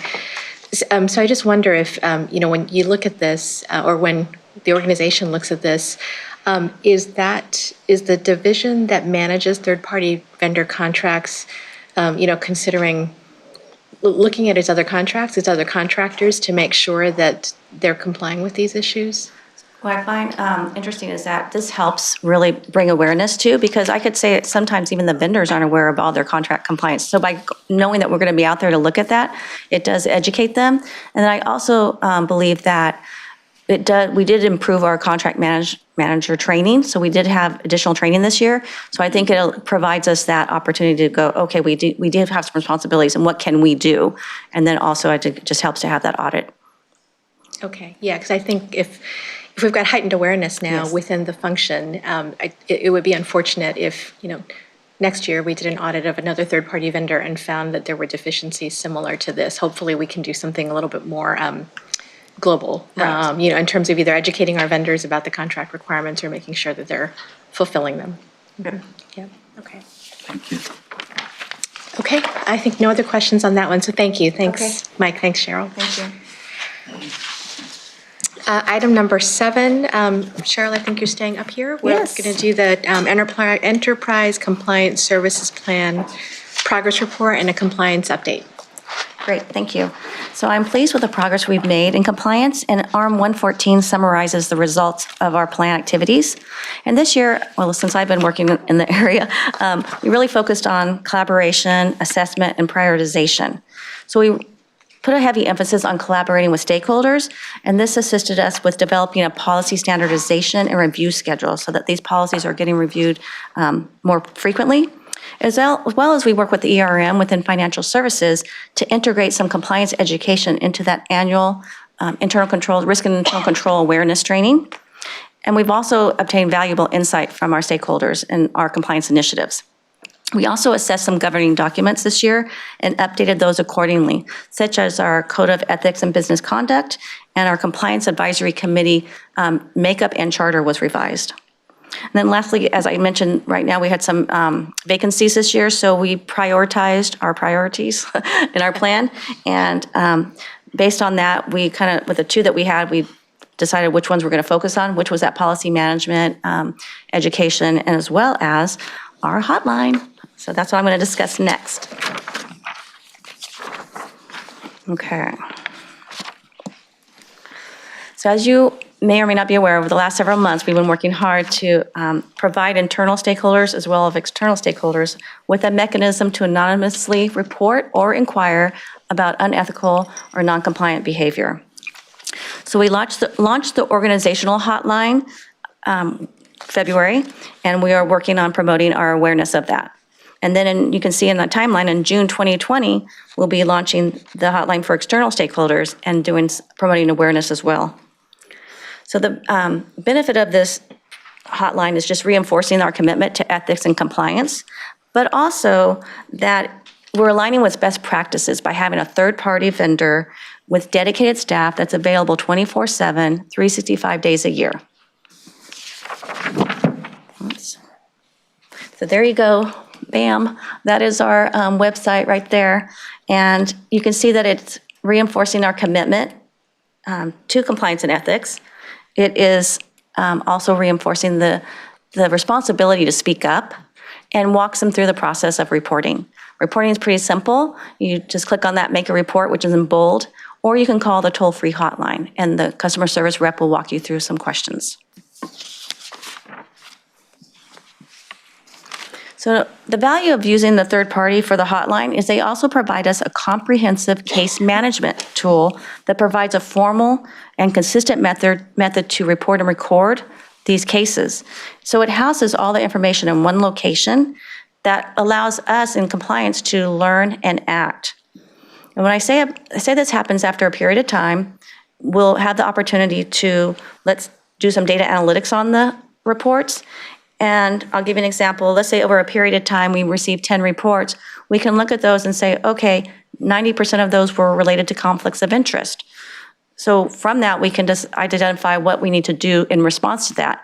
Maybe we need to clarify policies, increase education, or potentially enhance internal controls. So there's really a benefit for us to gain some insight and to mitigate risks. Our goal in compliance is to provide you or share with you what we're learning from this hotline. Oops. So our campaign begins, and you have in front of you is Jack, our CEO, sent out a message to all staff with a link to the website as well as the electronic brochure that you have in front of you. We also will put up some posters on each floor. And then as well, we're going to distribute out wallet cards for everyone that is employed at CalSTRS, as well as use them as part of the onboarding of new staff. The importance of the wallet cards is that they can take those with them home. Research indicates that most reports occur after hours. And then lastly, we plan to have the compliance team over the next few months do a brief overview in our division and branch meetings. So in summary, the hotline supports and encourages a culture of speaking up without fear of retaliation. We take compliance and ethics very seriously here, and we want to continue to reinforce that compliant culture, as well as protect our reputation, but most importantly, sustain the member trust. I'm happy to answer any questions you may have.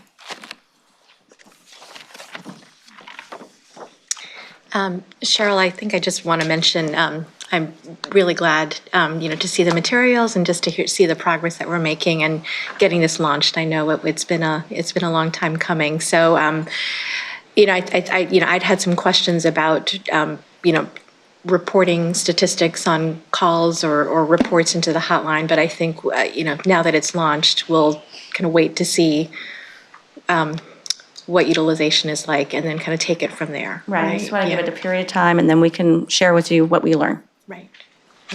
Okay. Anything? No? Okay. Well, it's working now. Okay. I just wanted to, I got this, so I just Yes. wanted to see it. I was going to ask if it's working. Oh, did you go online and, okay. So it's working, good. Does work. Exactly. Yeah, great. Okay, thank you very much. Appreciate it. Okay, item number 8 is our fiscal year 21 proposed meeting work plan. Julie? Yeah, this is our draft ARM Committee proposed work plan, and normally we present this at the May meeting, but our next meeting is in July, and so this is an opportunity for review of the June board meeting and in advance of the June board meeting, I'm sorry. And when you look at the plan on ARM 118, it's very similar to last year. You'll see that we're again proposing 3 meetings for next year.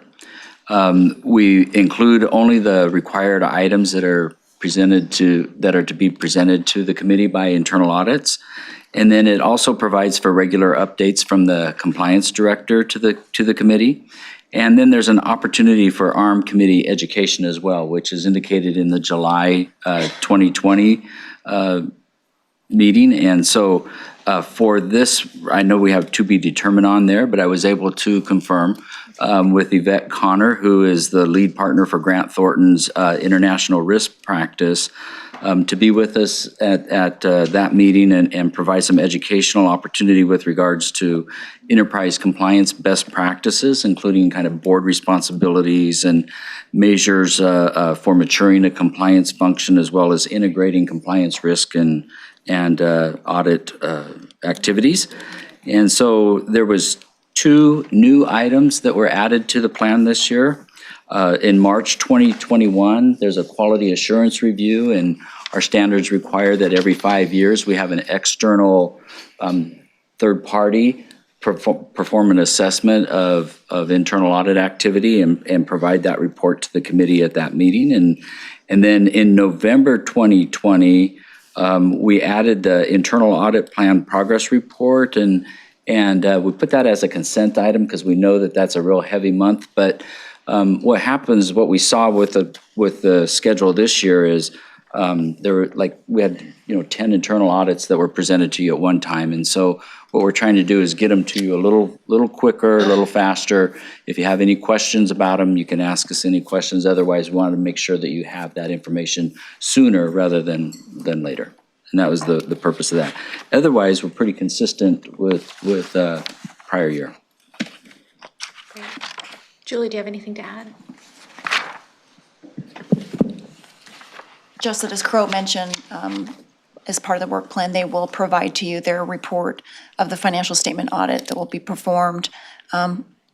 And it also includes financial reporting oversight for the annual report of benefit payment modifications. That's generally a consent item, but it does show you what we've done in terms of increases or decreases in payment modifications, and if it's generally due to business practices, or if there's some anomalies that we need to bring to your attention, that's where you would see that. So I just wanted to point that out.